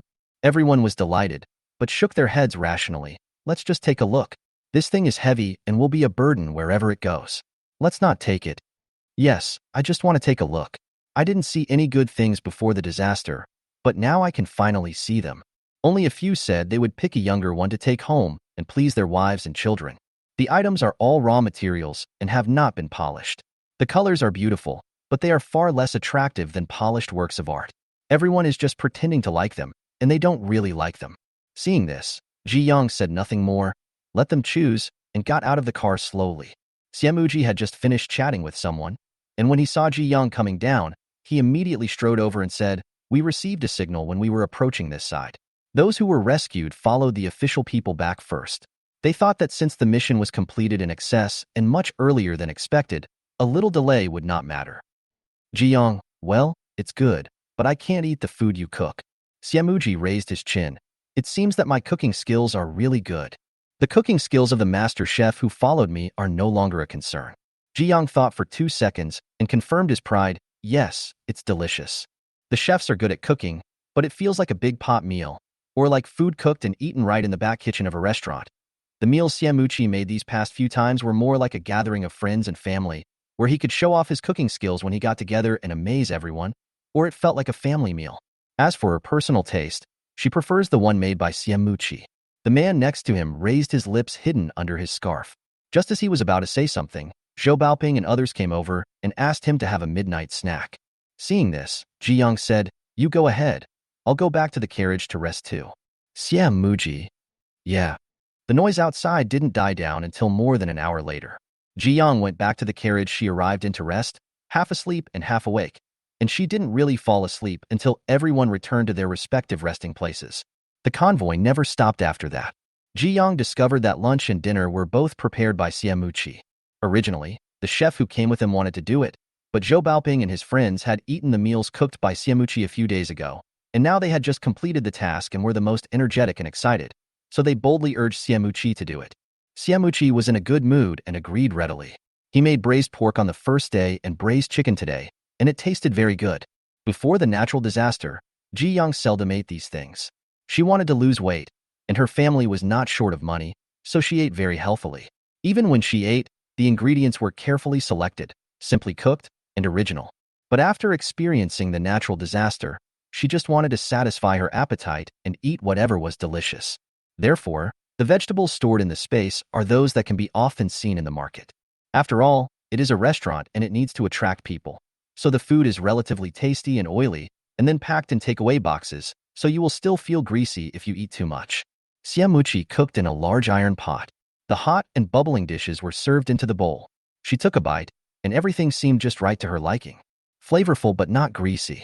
Unfortunately, if nothing unexpected happens, we will be able to arrive in Changnan City this afternoon, which means it will be difficult to eat the dishes cooked by Xiamuji. Ji Young was sighing with regret, when suddenly Xiamuji's voice rang in his ears, "Ji Young, come here." Ji Young stood up and walked over with some confusion, and saw Xiamuji put a large spoonful of freshly reheated braised chicken into her bowl. "You eat quite fast, then eat more." "Thank you." Ji Young was very happy and polite. Then he listened to him and added another spoonful of rice. As expected of a trader, he had abundant supplies and even some leftover vegetables and rice. Just now she saw that the pot could hold at least 2 spoonfuls. But she is not greedy for more, just having enough is enough. After serving her meal, she went to find a place to sit down. She gritted her teeth when she didn't notice Xiamuji staring at her mercilessly as he turned around to serve her meal. At this time, Zhou Baoping came over with a bowl in his hand. "Boss, I want another bowl too." "Xiamuji, no more?" Zhou Baoping looked at the pot in shock. Xiamuji filled his bowl in front of him. "I haven't eaten yet." "Zhou Baoping." He quietly slipped back and said to Feng Yesheng, Chun-Li, Yin Chang and others who had been waiting behind him, "You guessed right, the boss is indeed not right." The three got the answer, nodded contentedly, and got up to wash the dishes. The round trip took 8.5 days. Once we arrive in Changnan City, the mission will be completely completed. Before it got completely dark, the car stopped at the door of the exchange office, and everyone handed back their weapons and communication equipment, each of them feeling extremely regretful. It would be great if we could keep these guys. But they didn't dare. Say goodbye to Gun, with tears in my eyes, after spending a few days with him. Ji Young also quickly handed in all his belongings and left the crowded crowd. Xiamuji was still surrounded by the crowd. Ordinary people grow up quickly in this doomsday, and the first mission is crucial, especially such a thrilling and exciting mission. But at the same time, because they have enough ammunition and the fighting is refreshing, everyone is still not satisfied and even wants to keep doing the mission. He can't help it, but still noticed Ji Yang's movements and laughed in his heart. Is he running so fast because he is afraid of being pulled to make a mission report and be praised? Back, Ji-young mentioned that her mission had been completed and her reward had been paid, and the rest had nothing to do with her. Even though she had made the greatest contribution in this mission, she still didn't want to be involved with other things. The mission was over, and that was it. Don't ask her for anything else. Xiamuchi didn't say much because of this and let her leave the crowd. However, the mission report still had to be reported truthfully. Almost everyone knew about this, and it was impossible to conceal it. Besides, if she registered with the official, it would be easier to deal with any problems in the future. There were many special talents in the base, but she had to remind them more. Ji-young didn't like to be disturbed by outsiders.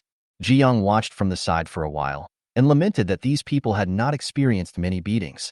This mission was exciting because although the authorities did not provide many weapons and equipment in order to prove their status as merchants, they provided enough cold-resistant seeds and medicines. These things are very precious nowadays. If it weren't for the existence of Xiamuchi, the trader, the authorities' supplies would never be as abundant as they are now. So how could they have paid so much? In fact, there are two bases between Changnan City and Yun City. They are closer to Yun City than Changnan City. Don't they know that an epidemic is about to occur and medical experts are needed? I just don't have the time. It is no joke that the government suffers the most serious losses in natural disasters. The recent freezing rain alone turned countless government transport teams into ice sculptures. It takes a lot of hard work to get the supplies out of the ice sculptures. No one could have anticipated when this dangerous weather would come. There wasn't even any sign when it came. Even Ji-young, a reborn person, could run into it, let alone other people. Therefore, after this time, the situation has become more serious. Materials are more scarce, and the production of various guns and ammunition will enter a certain period of stagnation. They are even more precious and will not be easily taken out for the taskers to use at will. In Ji-young's previous life, the guns and bullets he needed to carry out missions were limited in number. If he needed more than that, he would have to find a way himself, or just use the empty guns that had become scrap metal to scare people. But it looks pretty cute this way. Ji-young watched for a while, felt a little cold, and decided not to get involved. He got the motorcycle from Luo Lao-san, and suddenly remembered the motorcycle that Xiamuchi drove to pick her up. It turned out that the first motorcycle was taken away by him. She started the car and wanted to see if there was enough gas to go back, but found that the tank was full. Luo Lao-san chuckled, with an expression that looked like he was asking for a reward. I had nothing better to do, so I found a mechanic to do a maintenance on your car and filled up the gas tank. If anything goes wrong, come to me, Lao Luo, and I'll help you fix it for free. Thank you. Ji-young smiled and said, I'll bring you something delicious next time. Luo Lao-san's eyes lit up and he nodded repeatedly. Oh, that's great. After helping Ji-young carry the jade up, Luo Lao-san took out the intercom and headphones and said, the boss told you to give it to us so that we can contact each other more easily in the future. Just tune into his channel and talk directly. Ji-young took a look and didn't refuse. She would ask Xiamuchi to practice with her from time to time, so it would be more convenient to have this, thank you boss, for me. Luo Lao-san, you're welcome. Putting the things in her pocket, Ji-young waved to Luo Lao-san and rode away. She only took 2 bags of jade with her for the time being, as one motorcycle could not carry so many. There was also a batch that she had traded with Yin Chung on the day she went to Yun City. Therefore, just take it away in 2 or 3 times. Before leaving, Ji-young noticed a banner announcement posted at the exchange point. Upon closer inspection, he saw that it was about moving the base. During their mission, there were regulations for ordinary people to stay in the base. Every 3 days, the authorities would send people to each area to escort a group of people over. The time and place were written at the bottom of the banner. Ordinary people were afraid of being robbed when moving, so as long as they followed the time listed above and kept up with the official team, there would be no problem. However, there was not always someone to escort me. There were only 5 chances in half a month. If after 5 chances, you still refuse to go to the base, the official will not have that much energy to manage you. If you want to go again, you have to find a way yourself. But one very important point is, the exchange point will also be evacuated with the official team on the last day. Therefore, if ordinary people do not go to the base, it will be difficult to get supplies in the future. Ji-young had experienced this in his previous life, but at that time the base was built faster and at an earlier time. If you went to the base, you could build a wave of bases and earn some hard work fees. People who went later might not be able to find these jobs. Today, as base construction becomes larger and more comprehensive, it will certainly take into account issues such as long-term base life and work for ordinary people. Ji-young was quite looking forward to it. Maybe when she returned this time the whole building would be empty, and then she would be alone and would have nothing to worry about. When she returned to Jiafu community, she didn't know if it was due to her psychological factors, but the community was indeed much quieter. However, at this time, every household had their doors closed, and she was not sure how many people were left. She didn't meet anyone along the way. As usual, I found a place to change equipment and threw the jade into the space. Sure enough, after 2 bags of jade, the space increased by 100 square meters. When he reached the 15th floor, Ji Young looked around as usual and found several cuts on the door of 1501 opposite. She frowned and opened the door. The heavy door having been pried open, it seemed that Luo Laosan had great deterrent power. There was some noise when the door opened, and then the second door opened as well. Ji Young immediately let Cece out. The position was changed in the blink of an eye. Cece was confused for a moment, but soon realized that she was back home. She excitedly barked, "Woof woof woof," and suddenly pounced on Ji Young. The puppy was so excited after not seeing his owner for several days. Ji Young rubbed its head good-naturedly. "Okay, stop making trouble." "Woof woof woof." Cece continued her accusation. Just as Ji Young was about to coax her again, he heard a noise behind him. He turned around and saw that it was not Li Yi, but Jiang Jing. Seeing her, he was overjoyed. "You back." Then he turned around and looked inside the house. "Li Yi, it's really Ji Young." Li then ran out. His face looked much thinner, pale, and his eyes were red and swollen. When he saw her, his eyes turned red and tears fell again. But he didn't say a word, just wiped his tears desperately and forced a smile. "You are finally back. Although I know she is very capable, it is really worrying that she has been gone for almost 10 days. Ji Young stared into her eyes. "What happened?" Li shook her head, her voice thick with nasal voice. "It's nothing. It's just that my grandparents are old and were frightened. So they were sent to the hospital over at the base, but the doctor couldn't do anything, saying that they were too old and couldn't handle it." She choked up again when she finished speaking. Speaking of this, Jiang Jing lost her smile and said angrily, "It was not an ordinary shock. We had planned to go to the base a few days ago, but the day before we left, the people who had teamed up with us to collect supplies took the opportunity to come back and pretend that Li was in danger and had to come back to exchange supplies. They coaxed Li's grandparents to open the door, robbed most of the supplies in the house and ran away. As a result, because of this incident, they knew that there were still some supplies left. That night, someone came to rob and almost broke the door. Originally imagining a wonderful life at the base. Who would have thought that this would happen suddenly? The 2 elderly people were pushed down and injured. They were old and frightened. Add to that the weather, and they were not in good condition. The hospital couldn't do anything, so they let us go back. After saying this, Jiang Jing let out a depressed sigh. It was after this incident that she moved upstairs to live with the Li family. It was safer to be together. She thought the building was relatively peaceful, but she didn't know that the viciousness of human hearts would be revealed at the critical moment. In order to survive better, they would not hesitate to steal from others. Li Yi's family is actually very low-key. Usually, the 3 of them go out to search for supplies. Later, after getting together with the people in the building, they never reveal how many things they have at home. But people are not blind. Seeing that the Li family members are relatively neat and not much thinner, they guess that their family is not short of supplies. If they had not already exchanged most of their supplies for points, the loss would have been even greater. Ji Young was silent. This kind of thing was too common. This is the reason why she did not try to hide the fact that she had the supplies from the beginning. She would not starve herself to lose weight. The fact that she had the supplies could not be hidden no matter how hard she tried. Instead of hiding and delaying for a while, it would be better to be generous and use force to tell those people who were ready to make a move not to pay attention to her. But the Li family's situation is different. She thought for a moment and said, "Grandpa Li, Grandma Li, do you want to eat anything?" She couldn't help with this. The 2 of them were already very old, and if they were well taken care of, they could live a few more days. However, the environment of the natural disaster was the least suitable for the elderly and children to live in, so their lifespans would naturally be shortened. If they were frightened, even medicine would be of no help. The Li family probably knew all this, so they took the 2 old people back to the old house. The whole family is together, giving the old man a few peaceful days in his last few days.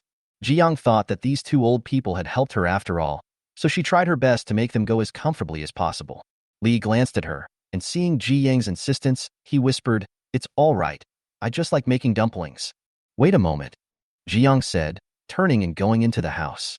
The room was still chilly as she had just returned and had no time to light a fire. But that was just right as she had just returned and had supplies, so she found a plastic bag. The most classic fillings for dumplings were cabbage and pork, shepherd's purse and pork, etc. She took out a little bit of each, not too much, but together, it was not a small amount. She estimated that she could make about 100 or 80 dumplings. After packing, he went out. Li stood guard at the door. Ji Yang handed the bag to him. Here you go. Li took a look at the vegetables, meat and flour, and was immediately flattered. Thank you, thank you. I will return it to you. No need. Ji Yang smiled and went into the house. Li quickly wiped away the tears that were falling uncontrollably and hurried into the house, her clear voice as always. Grandpa and Grandma, look at what this is. We have dumplings to eat today. Ji Yang gave them to us. Hey, we are in for a treat today. The room suddenly became lively. Even the two old people who looked listless smiled and watched their granddaughter having fun. There was obvious joy in their eyes, but also hidden reluctance. Chapter 33. After returning home after many days away, Ji Yang closed the door and felt relaxed. She quickly took out a few burning woods from the space and reignited the fireplace to prevent this situation. Normally, when the fireplace was burning normally, she would collect 1 or 2 burning woods into the static space. It is very convenient to make a fire at this time. The same steps as before, 2 charcoal basins, batteries, and radiators are all prepared. Ji Yang disappeared from the living room and went to the space to take a hot bath. When she came out of the bath, the room had become warm again. She was too lazy to blow-dry her hair. The materials dried by heating could humidify her wet hair. Seeing her master coming out, Cece wanted to jump over happily. But at this moment, the room was bright. Ji Yang looked at Cece, whose body was still covered with grass debris and whose 4 paws were obviously scented with dirt. He immediately shouted, "Stop!" Cece tilted her head. "Ouch?" Ji Yang said seriously, "You should take a bath too." Shishi. Resistance was futile, and Cece was also sent to the space, where she was washed clean all over. She had been in the breeding area these days, rubbing against others, so her body was really not that clean anymore. Fortunately, after washing, it is a cute and beautiful dog again. Just need to blow the dog's hair. Cece is really big now. It is a large breed of dog. It eats well and drinks well at her place, and it has grown even bigger. Ji Yang was so tired after taking care of it that the man and the dog left the space and had a good time together. After that, everyone had their own meal. Having not eaten for a long time, Ji Yang was a little picky after having tasted Siamuchi's rice and vegetables. He looked around the cooked food area for a long time and picked out a steak, a lamb chop, and a fresh and tender steamed egg with sea urchin. In one bite, delicious. Successfully put Siamuchi's home cooking behind my mind. Cece was also taking bites of a piece of meat, and its tail was wagging from time to time. Although it was not hungry in the space, the dog was happiest when it was with its owner. Ji Yang had just come back from outside and was homesick, so he was too lazy to go out. Anyway, the jade is with Siamuchi, so it will definitely not be lost. If anything really happens, Siamuchi can also contact him through the intercom. If he doesn't contact him, then nothing will happen. For 3 consecutive days, the man and the dog stayed at home eating and drinking. It was also on the 3rd day that Li Yi and Jiang Jing came and knocked on the door. Li handed over a jewelry box, looking much more relaxed than before. We sent Grandpa and Grandma to be cremated yesterday. We can't hold a funeral now. This is to thank you for the dumplings you gave me before. My grandma said she gave it to you to play with. Ji Yang was surprised and hesitated for a moment. If you give these to me, they will be gone. I don't collect these, I carve them for fun. If she puts it in a space, it will be absorbed by the space. If she doesn't put it in a space, it will be inconvenient to carry it with her. But this thing is the relic of the 2 old people. Li said calmly, "It's okay. What's given to you is yours. You can do whatever you want with it. Anyway, these things can't be exchanged for many things in this world. We just take up space." She was a little tough for the first time and stuffed the box to Ji Yang. "We are going to the base tomorrow. I feel that you will not go. I don't know if we will see each other again in the future. I wish you all the best in the future." Same. Ji Yang did not refuse again. After Li finished, Jiang Jing also presented gifts, some jade and some fried fish nuggets. "This is for you. Don't give me anything else. We are going to the base. There is too much space for things. This fish is for exchange. It is said to be transported from the coastal city. This extreme cold has a good thing that things will not go bad. These seafood can be transported here. The price is much cheaper than pork and beef. I made some for you to try." Ji Yang's eyes lit up slightly, but he still felt a little regretful when he heard that it was a fish from the sea. The near sea is probably frozen, but the government has icebreakers. No matter how cold it is, the Antarctic and the Arctic are not completely frozen, so fishing is definitely still possible in the open sea. When the seawater is frozen, there will be many fish and shrimps gathering in places that are not frozen. In the late stage of extreme cold, it is a source of protein for many people. But freshwater fish hardly appeared. Ji Young thought of her own small pond. The four little guys were still alive and well. She had already put them back into the nest. She had tasted the water and found it was fresh water. She had to find a way to get some live fish and shrimp, but that's a story for later. At this time, she accepted the gift and thanked him sincerely. They lived in the same building and had no conflicts. They helped each other several times. Now that they were separated, she had some feelings. But in the last days, the most important thing to get used to is that people around you come and go, and no one will stay in the same place forever. After a brief chat, the three of them went back. Li Yi and Jiang Jing were determined not to take Ji Yang's things. She had helped them too much. Next, they would go to the base, which was a very safe place and they could handle it on their own. The next day, Ji Young heard the sound of moving. There are 2 escape stairs in the apartment building. The Li family's move will not disturb this place. Cece just paid a brief attention to it and ignored it. The noise quickly disappeared. Ji Young looked towards the balcony and saw that many people had chosen to leave. Judging from the number of times, there was only one last move left, so most of the people should have left this time. Those who are still staying outside are either reluctant to leave, or do not want to go to the base to suffer, or have connections outside that allow them to do better than in the base. Ji Young watched for a while, and then saw the Li family and Jiang Jing go out together. They all carried large and small bags.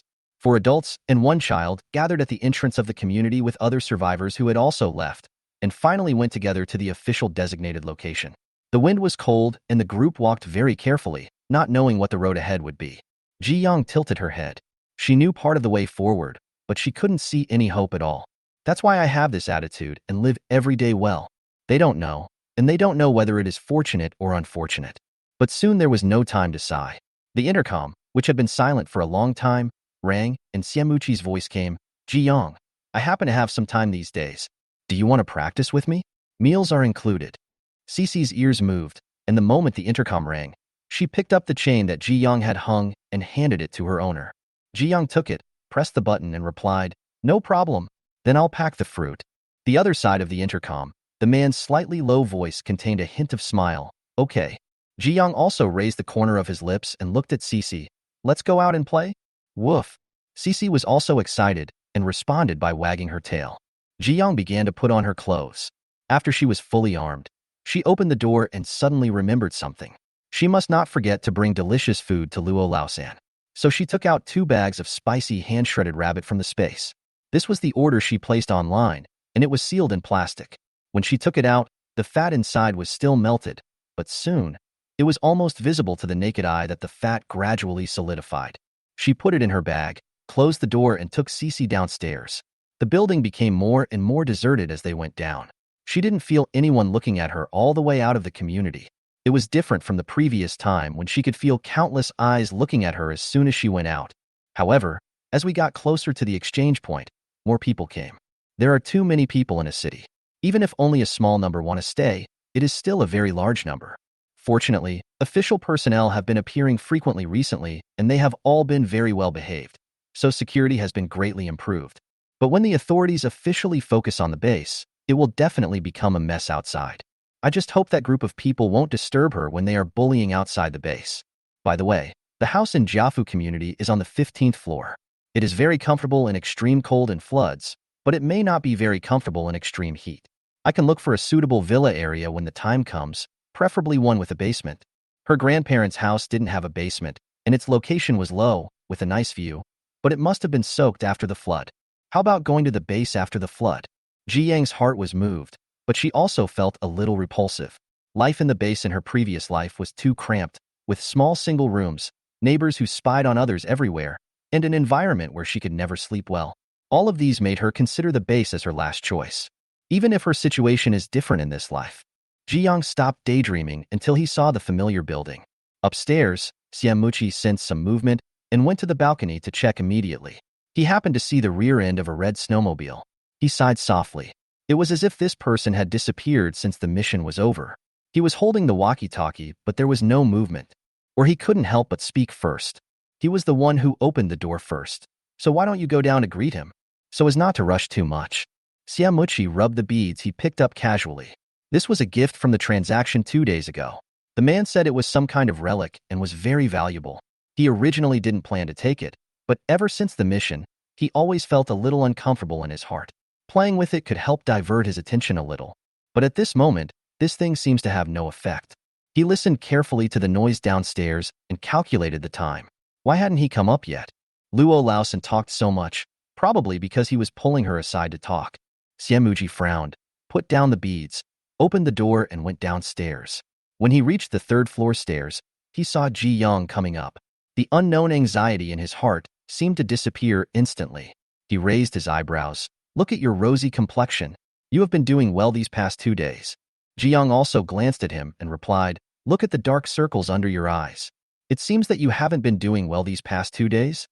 Xiamuji subconsciously touched his eyes, thought about the reason why he didn't sleep well in the past 2 days, looked at her deeply, and fell silent.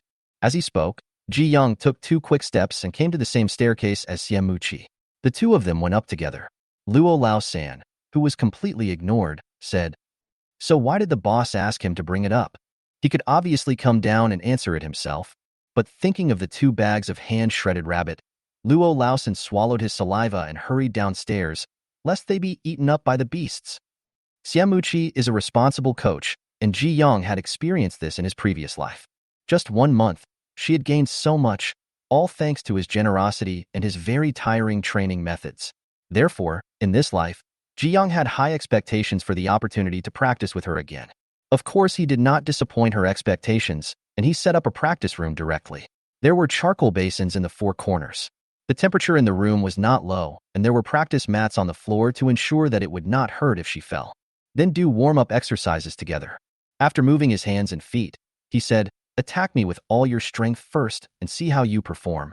Ji Yang nodded, and without further ado, he took 3 or 2 steps forward and punched him in the face, but Xiamuji also reacted quickly, dodging with his head, and then he kicked him with a whip kick. The two of them were extremely serious when practicing against each other. Ji Yang knew Xiamuji's strengths and did not hold back, trying every possible way to win. This was also the obsession of the previous life. In her previous life, she was beaten for a month and she never fought back successfully. Now that she is not starving or overexerting herself, she has adequate nutrition, 3 meals a day on a regular basis, and has been exercising for almost a year. She is in peak condition. Maybe she can win? 20 minutes later, Ji Yang was found by Xiamuji and kicked. She blocked with her hands, but was still beaten back by the force. Finally, she fell to the ground. She comforted herself that it was okay. She couldn't win with fists. She still had a bunch of weapons in the space that were ready to be fired at any time. If she really encountered trouble, she could just take them out and make a rocket launcher to jump over. Xiamuji alone beat her. A familiar big hand appeared before my eyes. Ji Yang lazily got on it, but before he could put any strength on it, he was lifted up by the other party. Xiamuji handed her a glass of water, and when he saw her drinking it, he praised her. Not bad, but the moves are a bit messy.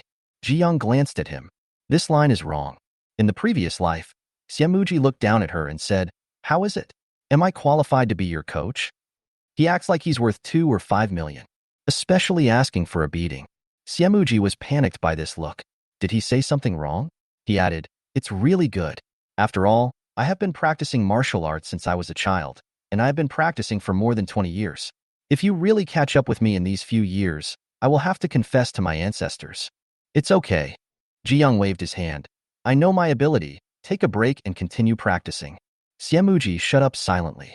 2 minutes later, the two continued to practice, but this time it was not as intense as before. Instead, they fought for a while and then stopped. Xiamuji guided her to improve her movements, and then she repeated the movements and then continued to practice, repeating the process. It was not until 3 hours later that Ji Yang reached his limit.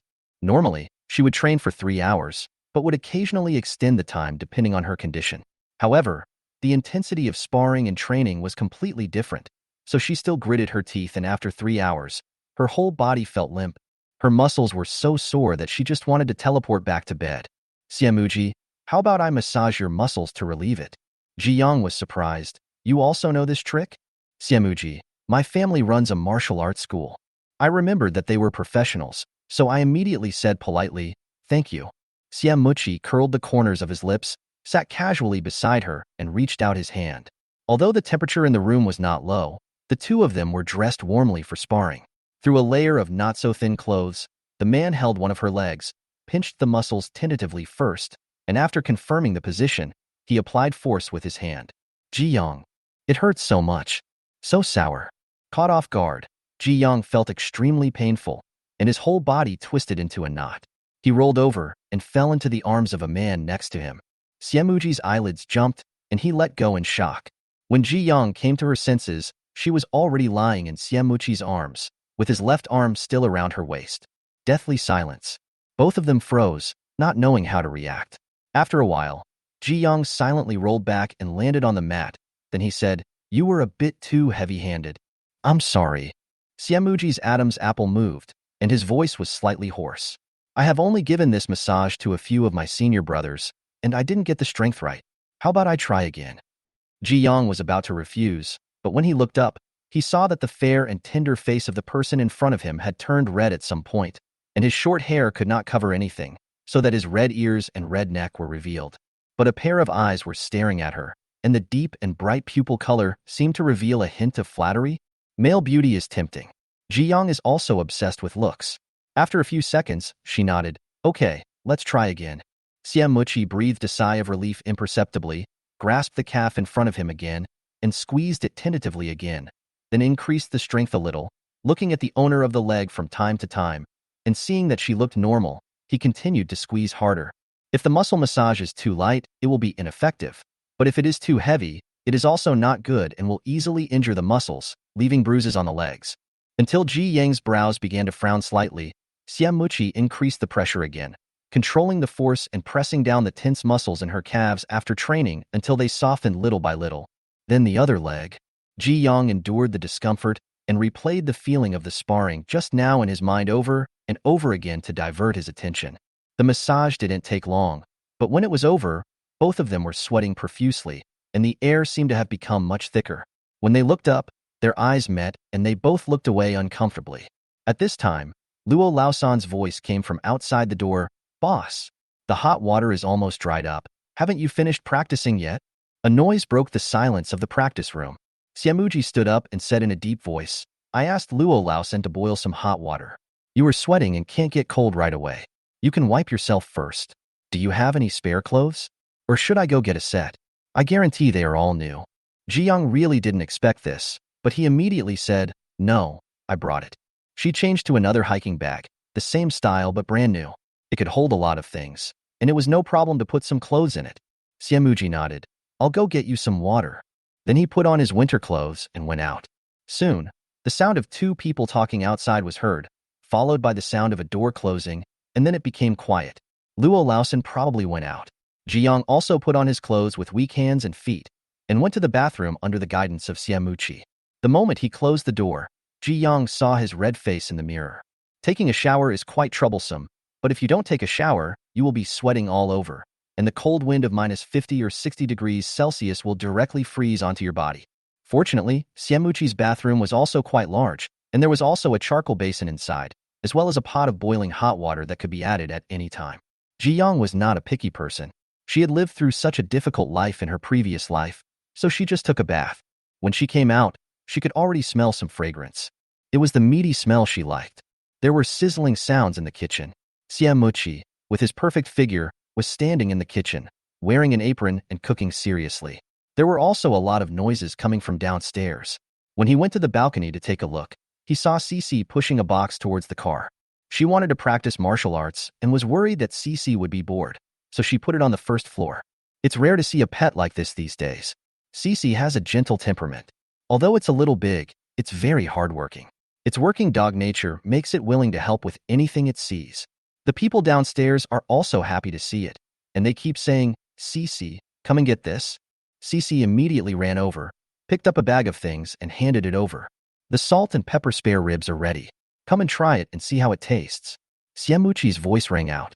Ji Yong came back to his senses and saw a serving of fragrant spare ribs on the table. The man was still holding a spatula in his hand, with a faint smile on his handsome face. After saying something, he did not disturb her and went back into the kitchen. Treat today. Ji Yong took a look at the bag of bananas and several dragon fruits, lychees, etc. that he had brought with him. Well, this should be enough as a return gift. Now that we are lacking in vitamins and have difficulty going to the toilet, bananas and dragon fruits are both very suitable and good things. She picked this one on purpose. As Ji Yang was thinking, people had already walked over to the dining table. He picked up a piece of pork ribs and ate it. It was salty, fragrant, tender, and a little spicy. It was very delicious. After a while, a plate of stir-fried vegetables and a bowl of mushroom soup were served. Finally, each person gets a portion of rice. Eat, don't be polite. Siamuchi reminded. Ji Yang nodded and said, don't worry, I won't be polite. Don't be polite with the fruits either. Eat more. He smiled. Okay. After a delicious meal, Ji Yang was about to say goodbye. Siamuji sent her off and asked, are you really not going to live in the base? It's safer there. Ji Yang shook his head. Let's talk about it later. Let's take a look first. I still like where I live now more. Too many people to disturb. She will be reluctant to leave until the flood is over. As soon as I finished speaking, I went to the first floor and found that there were much fewer things on the first floor than before. In addition to what I saw on the balcony, I asked, are you moving out? Siamuji nodded. We have to follow the crowd. Otherwise, if we go too far, we will have to trade with others. Ji Yang felt quite regretful, but this was only natural. Then we will have to wait a little longer between transactions in the future. Siamuji said nothing. He thought it wouldn't take that long. When Cece saw her master, she jumped over happily. She immediately smelled the aroma of food and rice on her clothes and looked at her accusingly. Ji Yang coughed lightly. Okay, let's go back first. Siamuji said he wanted to prepare food for the dog, but she refused. The dog was such a big eater, and she was embarrassed to let it go and tease others.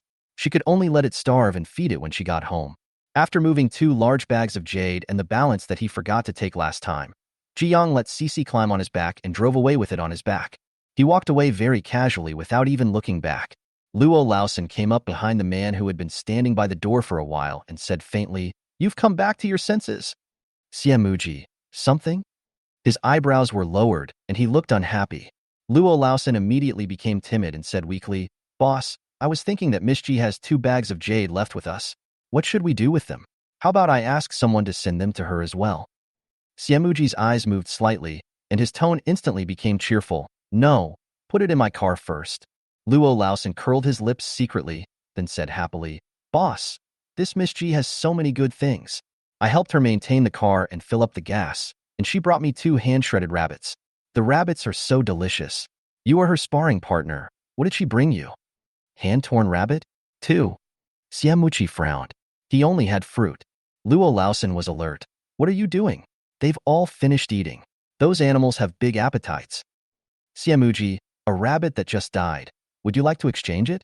Luo Laosan's eyebrows moved, and he was a little conflicted and hesitant. Siamuji, add 2 more pounds of tobacco and potatoes.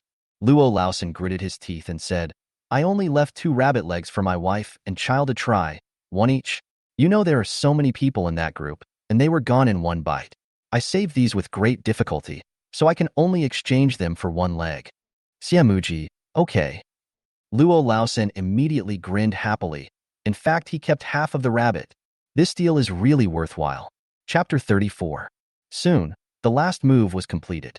This city was officially declared closed, and Changnan Base became the new home for most people.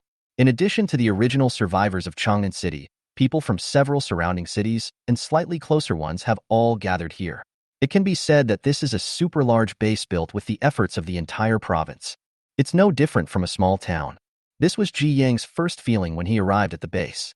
As Siamuchi also moved away, if he wanted to practice with someone, he could only go to the base. Ji Yang happened to be curious about the base in this life, so after making an appointment with Siamuchi, he went there immediately. Fortunately, the straight line distance between Jiafu Community and Changnan Base is about 30 kilometers. This is a little different from the base in the previous life, but the location has not changed much. I don't know how she contacted Siamuchi using the intercom at home. Maybe he happened to be out of the base at that time.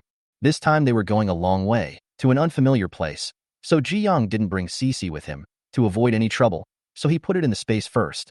The speed was increased to the maximum, and it took 40 minutes to reach the destination. But she was shocked from a distance. The base seemed to rise from the ground. It was not built directly on the ground, but leaning against a mountain to build a huge platform. It was roughly estimated that it was 20 to 30 meters above the ground. The platform was surrounded by tall and thick walls. The gate of the base was also exceptionally large, with a sign of the base hanging on the top and a gate that seemed to weigh 1,000 pounds below. At this moment, the gate was open, and a specially built road connected the gate of the base to the icy ground. At this moment, many people came and went. Even if they live in the base, most people still cannot stay in the base all the time, but have to go out to search for various materials needed by the base to exchange points to support themselves and their families. In addition to these people, there are some people who cannot enter the base temporarily.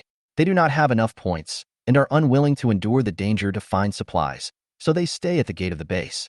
Such people, if it were peacetime and resources were abundant, it would be no problem to use a portion of them to support them, but if the base did so now, those who risked their lives and worked hard to collect supplies would not do it. In comparison, the base can only be cruel and ignore it. When these people realize that they can't get any help from the base even if they live off their savings, they will still work honestly. Jiyoung rode a motorcycle all the way to the vicinity of the base and attracted a lot of attention. It was not surprising to have a car, but being alone and being a girl could easily arouse other people's greed. But soon, someone came to greet him. Here. Those who had just begun to feel greedy looked over and suddenly became clear-headed when they saw that it was Luo Laosan. If he could be related to that group of people and had Luo Laosan come to pick him up, he must have a powerful background and they must not mess with him casually, otherwise they would be found out and lose both their money and their lives. Jiyoung also saw it and drove over quickly. When he got there, Luo Laosan explained, "The boss hasn't finished his work yet, so he asked me to come pick you up. Miss Ji, have you applied for a residence permit? Why don't you apply for one first? You also have a points card, so you can buy whatever you want. You can also apply for a temporary residence permit, which is valid for 7 days. After 7 days, you must leave the base. If you are caught, you will have to do hard labor for free, which is quite troublesome." Jiyoung nodded. "Okay, I carry all my documents with me." Luo Laosan acted as a guide and took her to apply for a residence permit. Everything was done near the main gate of the base. There were multiple checkpoints here. Upon entering, they would first check whether you had brought any dangerous items, such as explosives. Knives and sticks were not within the scope of the check. After that comes identity verification. After the verification is passed, you will receive a points card bound to your identity. This is the new ID card of the Chang'an base. However, Ji Yang's is still temporary, and he needs to pay 200 points to obtain formal residency rights. If you are unable to pay, you can either withdraw or pay 50 points to apply for a temporary residence permit, or accept the base's arrangement to do hard labor. When you have accumulated enough points, you can apply for a formal card. Jiyoung naturally chose to take out supplies from his bag and exchange them. This time she took this into consideration, so she brought a sack of cabbage, a total of 83 kilograms, which was converted into points, 2,490 points. Seeing this number, Jiyoung raised her eyebrows. The purchase price was also 30 points per kilogram, so the selling price must be more than that. She asked, "Has the price increased again?" The staff member in charge of her settlement nodded sympathetically. With continued low temperatures, these things will only become more and more expensive. After all, consumption is far less than output. This is a readjustment after the base was officially opened. It is said that the price will be slightly adjusted about once a month. Now cabbage is 33 yuan per pound. Luo Laosan smacked his lips, still feeling a lingering fear. They followed the eldest brother and rarely needed to spend points to buy anything from the base. When he saw the price, he felt pain in his heart. Who can afford to eat vegetables like this? Isn't it? The staff also muttered, "When will this damn natural disaster end?" Even if they have jobs, they usually can't afford to buy it. Jiyoung received the points card and went to the office building to pay for the points. Soon the points card was upgraded to an official card, and he also got a food coupon book.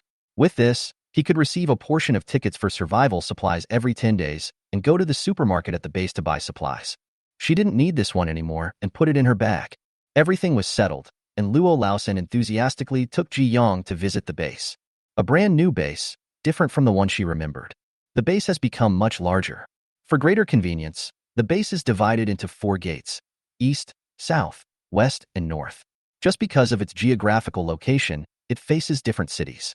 They entered through the north gate, and the living area was divided into villa areas, high-end residential areas, ordinary building areas, as well as dormitory buildings and large bunk beds. However, the villas and high-end residences here are naturally different from those before the natural disaster. The single-family villa is an ordinary 2-story building with a slightly larger area, ranging from 200 square meters to 300 square meters, and the prices are also different. High-end residences are even smaller, generally less than 200 square meters. Taking into account other natural disasters in the future, all buildings will have a maximum of 7 floors. This is similar to the previous life, except that there were more tall buildings in the previous life. Walking all the way in from the base gate, you can see a commercial street. There are many resources preserved here, and some people have open shops, but most of them are street vendors. The road is wide and well built. As you go along, you can see security booths, police stations, and other places. Near them is the high-end residential area. In the middle of these high-end residences is the villa area, a safe and quiet prime location, and also the most prosperous place in the entire base. At this time, 2 or 3 months had passed since the base was opened, and humans had strong adaptability. Along the way, Ji Yang had the illusion of a bustling city. She almost thought the end of the world was over. However, when you walk to the back half of this street, you will see many skinny people holding signs with various promotional slogans, some of whom are actually looking for jobs. 5 years of experience in housekeeping, quick work, only 5 points per hour. Professional manicure, various styles at your fingertips, only 10 points per time. Strong, hardworking, looking for a job. Of course, there are also some unconventional ones. Broad shoulders, long legs, 8-pack abs. You can take them home with just 20 points. Ji Yang took a closer look and saw that the person holding the sign was not even as tall as the housekeeper next to him. That person had also been looking for a target. When Ji Yang looked over, he immediately noticed it. His eyes lit up, and he wanted to come over. Luo Laosan's heart suddenly sounded an alarm. He immediately went around and stood between Ji Yang and the man, facing the other person and glaring at him fiercely. That person saw Luo Laosan. He immediately shut up and could only look pitifully in the direction of Ji Yang, hoping that the other party would pity him. Unfortunately, after Ji Yang took that look, he immediately looked at something else. After walking around for a while, Luo Laosan thought it was enough and said, "Let's go to the boss's territory." "Yeah." Ji Yang nodded. Luo Laosan immediately rode his electric bike to lead the way. Yes, he followed on electric bikes all the way, and that was because of his high level. Those who were a little inferior could only ride bicycles. These days, fortunately, their boss got some talented people and developed a physical power generation system. Every day, he hired people to work on it while they were exercising. The electricity charged in a day was enough to fully charge the batteries of 5 electric vehicles, and there was still a lot of spare electricity to use for radiators. It was simply a savior in extreme cold weather. Luo Laosan led the way and brought Ji Yang to the villa area. Enter here, you need a travel permit, and the owner must inform you in advance. Otherwise, you can't easily get in. Ji Yang was amazed. She had never been to the villa area in her previous life. Even when she learned martial arts with Xiamuqi during the extremely hot period, they went to an ordinary residential area. As soon as he entered, Ji Yang was completely shocked. He is indeed a rich man. Even in this environment, the villa area is still built very beautifully. Although the area is not large, the style is beautiful. There are courtyard walls in the front and back, and the walls are painted in various beautiful colors that were very popular before the end of the world. If it weren't for the bad environment and the inability to plant flowers, it would look even better. Of course, such a large villa area is not fully occupied. Many single-family houses are still under renovation, and some are simply empty. Luo Laosan explained with a smile. There are still some houses here that have not been sold, but they can be rented out. The price is very cost-effective. It only costs 5,000 points a month, and the minimum rental period is 3 months. If you want to buy, you have to exchange precious resources. So if you like, you can rent one and find someone to renovate it and live in it. It will be very quiet. Ji Yang was really moved. Here is larger than she had imagined, and there is plenty of space. Obviously, many factors were taken into consideration at the beginning of the design, and the villa area was given enough preferential treatment under limited conditions. It was not a waste for this group of rich people to be cheated. No, it was obtained by spending so many resources. It was just a brief heartbeat, not enough to make her move. Her nest is even better. Ji Yang shook his head, not moving for the time being. Luo Laosan sighed secretly with regret, and after taking her around for a while, he came to a location close to the middle of the villa. It was not the top floor, but it was not far away. As soon as he entered, Ji Yang saw various supplies scattered in the yard, some packaged and some exposed. There was an empty aisle in the middle leading to the house. There was a thick curtain at the door. There were several braziers and radiators in the house, making it very warm. There were also a few traders eating inside. When they saw Ji Yang, they all stood up and greeted him. Liang Yuan and Zhou Baoping were also among them. "Ji Yang, you here?"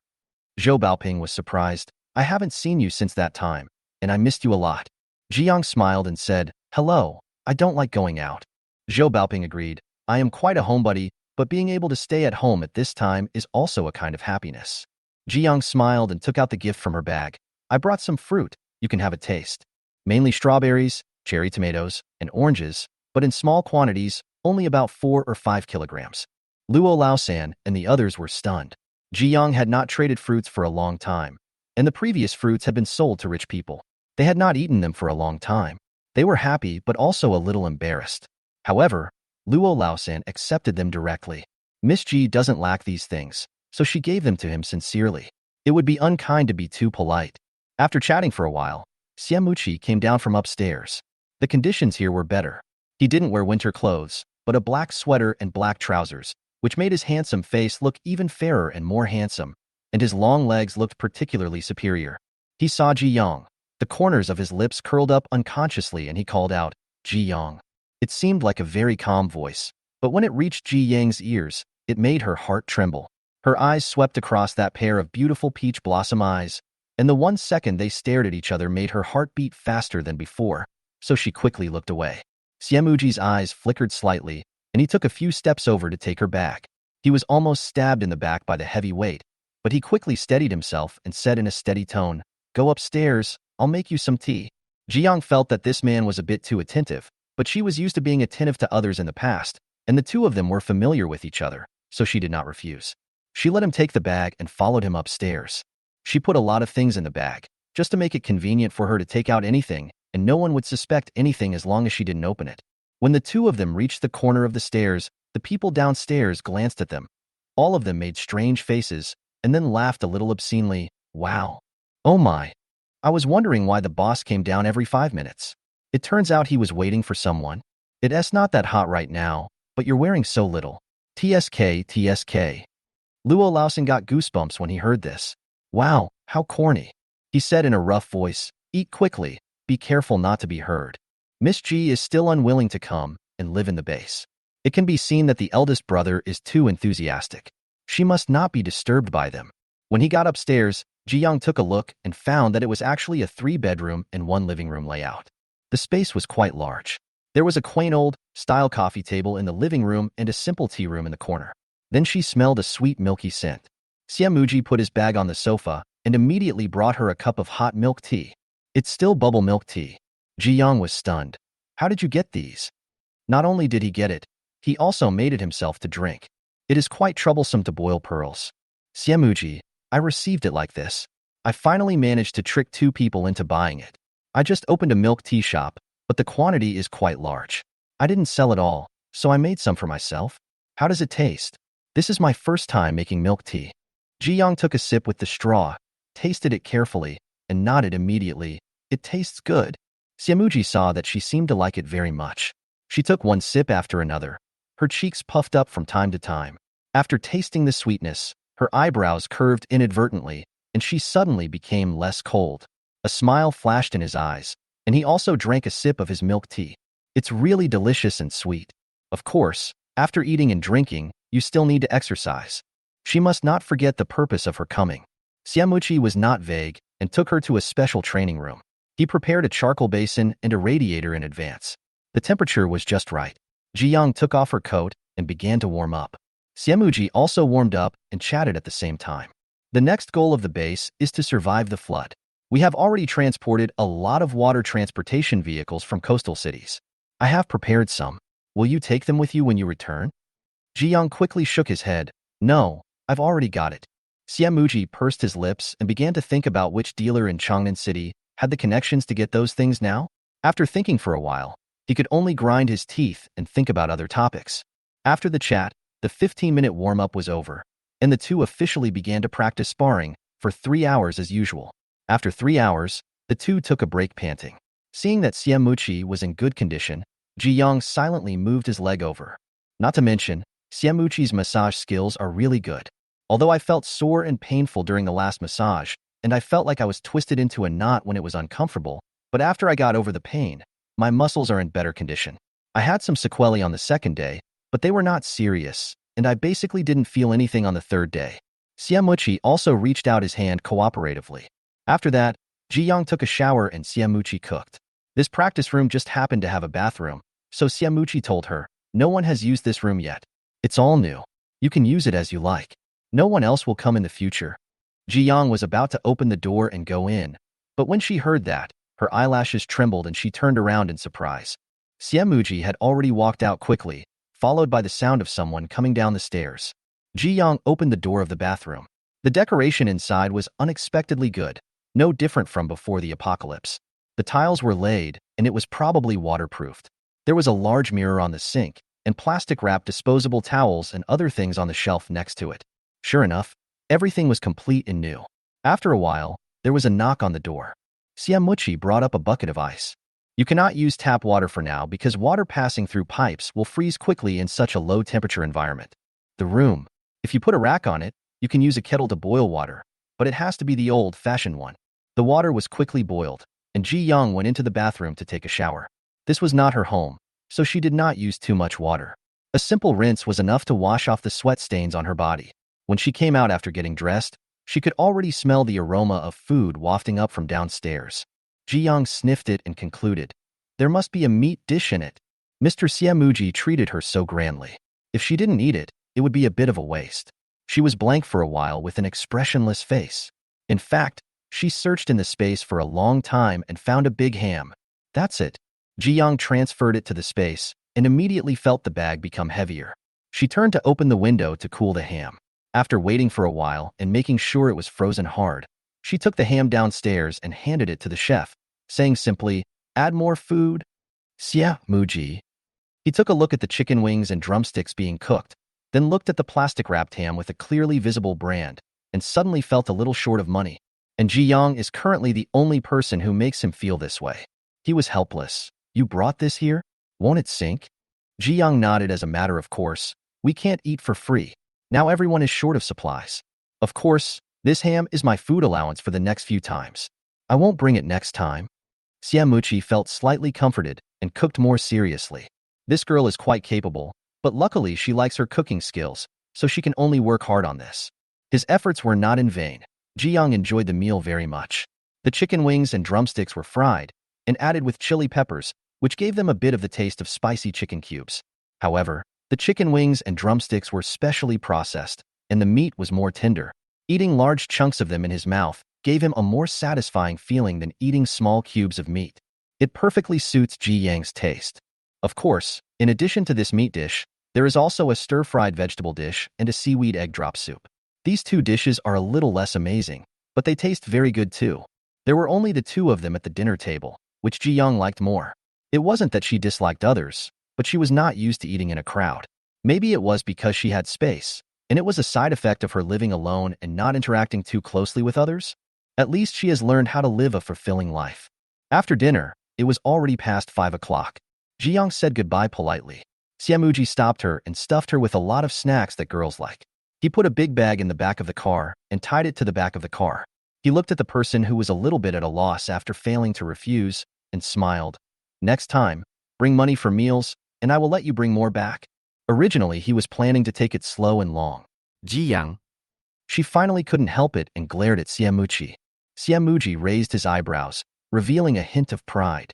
He was not flustered by the glare, but seemed to be bolder. He suddenly raised his hand and pressed the helmet she had just put on. "Okay, stop making trouble and go back." "Ji-young." Where did she make a fuss? But she didn't say anything and quickly lit the fire. Just as she was about to leave, she suddenly remembered something. "Where are the remaining jade stones?" Siamuji, "Hey, put it in my car. I forgot to take it off. The car has been driven out. I will send it to you in a few days." Ji-young stared at him steadily. Siamuji looked silently to the other side.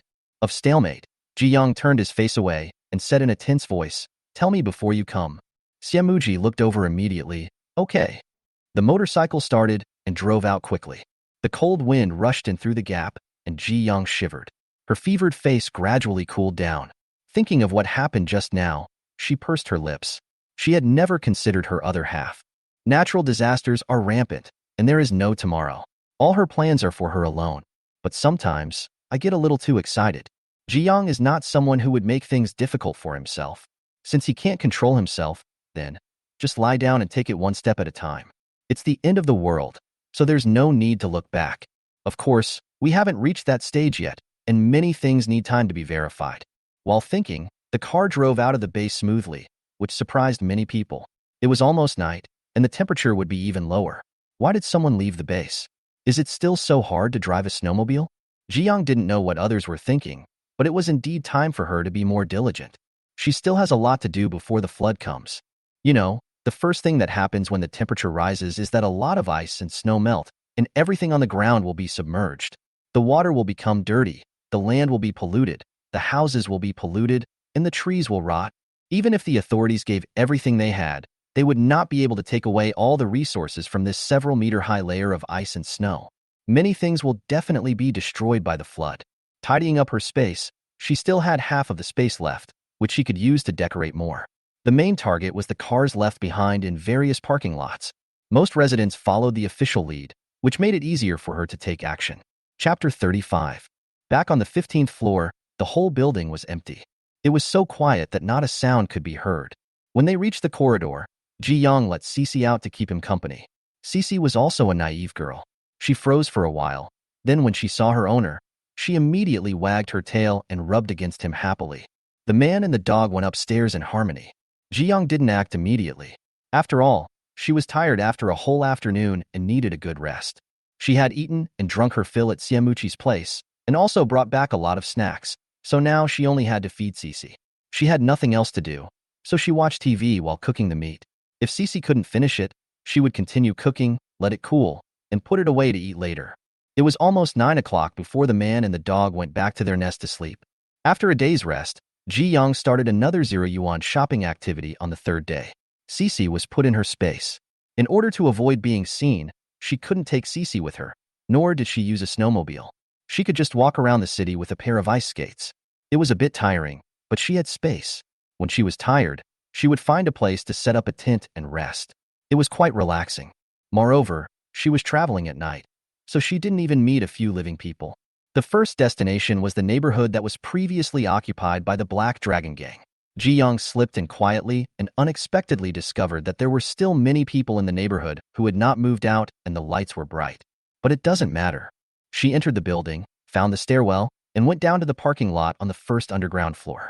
There was still a little light from above, but when she reached the first underground floor, it was pitch dark. Ji-young didn't even take a flashlight, but went straight into the darkness. After her eyes adjusted to the environment, she could barely make out some vague outlines. She checked the basement to make sure no one lived there before she started shopping for free. It's not that we collect all cars, we only pick some good cars, not just luxury cars, but more useful ones. Couldn't take all of these cars away, so she had to first install things that better met her needs. There were many things on the cars that could be used, the most of which were metals, engines, and other things. What she wanted most were various heavy trucks, agricultural machinery, medical equipment, and the like, but she just thought that these things were definitely on the first batch of the official collection of supplies, so she would just pick up some that the official couldn't take away, since it would be a waste to leave them empty anyway. After Ji-young walked around the entire basement for the second time, the number of cars in the basement had decreased by 1/3, and her static space had increased by more than 100 cars. In order to save space, the cars are stacked up, one on top of another, which is quite fun to watch. After finishing the first community, we headed to the second one without stopping. Ji-young was busy until after 3 in the morning. She successfully used up most of the remaining half of the space, with about a quarter of the space left, so she didn't continue.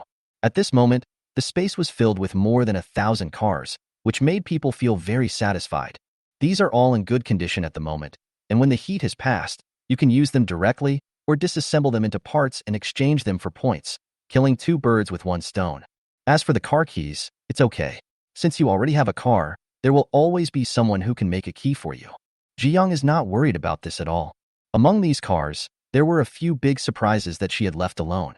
It was a doomsday chariot-level RV that belonged to some unknown rich man. Just looking at its appearance, it looked tall, ferocious, and full of security. It was probably specially modified. There were traces of an axe on it, but no one had succeeded in opening it.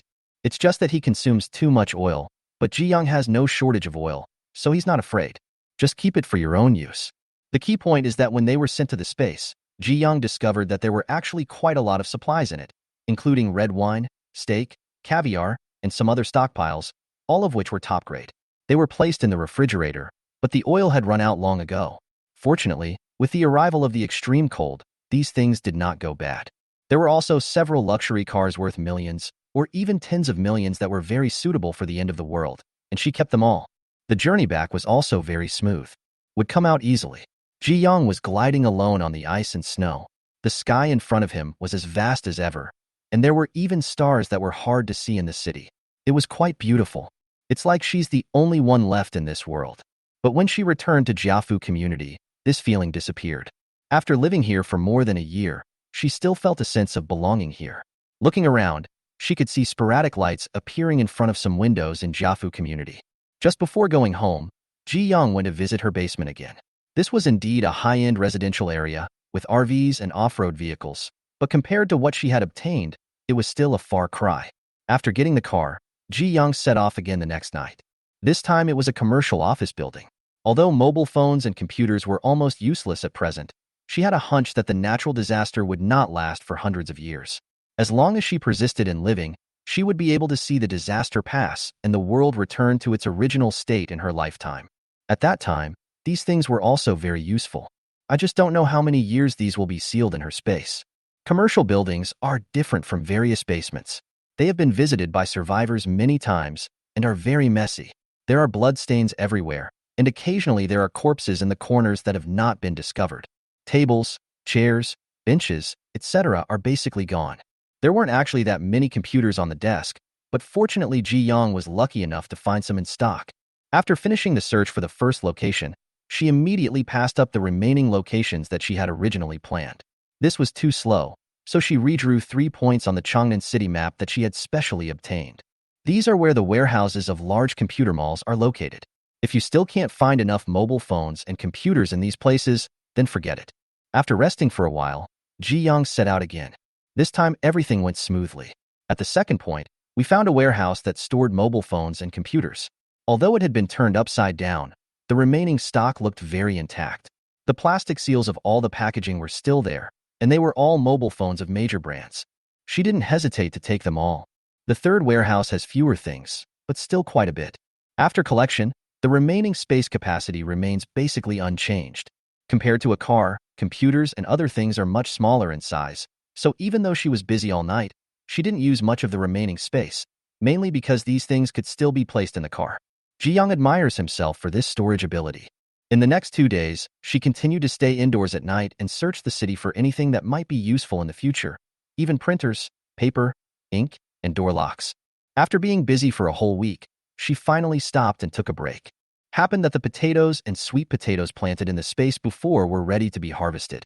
Although she can use her mental power, she will still be tired after being busy for a long time. Therefore, she takes out an hour and a half every morning and afternoon to harvest, plus 2 to 3 hours of training every day, eating and drinking, which fills up her time. The main reason is that there are too many different kinds of things. Almost every day is a harvest day. The space is 10,000 square meters, of which 5,300 square meters are for medicinal materials. Because the types and time of planting are different, the harvest is about half a month and the crops need to be processed.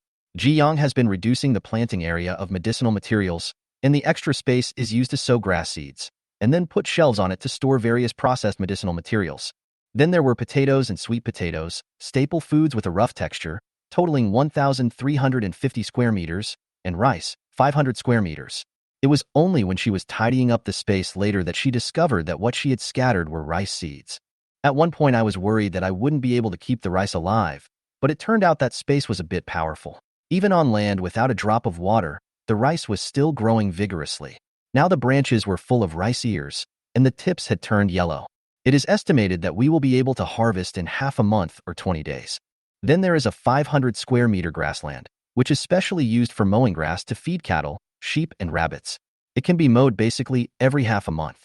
The growth is very good. The grass is very fresh and tender, and very popular. Every time she puts fresh grass into the breeding area, they all come to it. Then there is the expanded breeding area, which is 550 square meters. At present, it seems that the breeding speed of chickens, ducks, geese, quails, and roosters is a bit fast. The main reason is that she occasionally forgets to pick up eggs.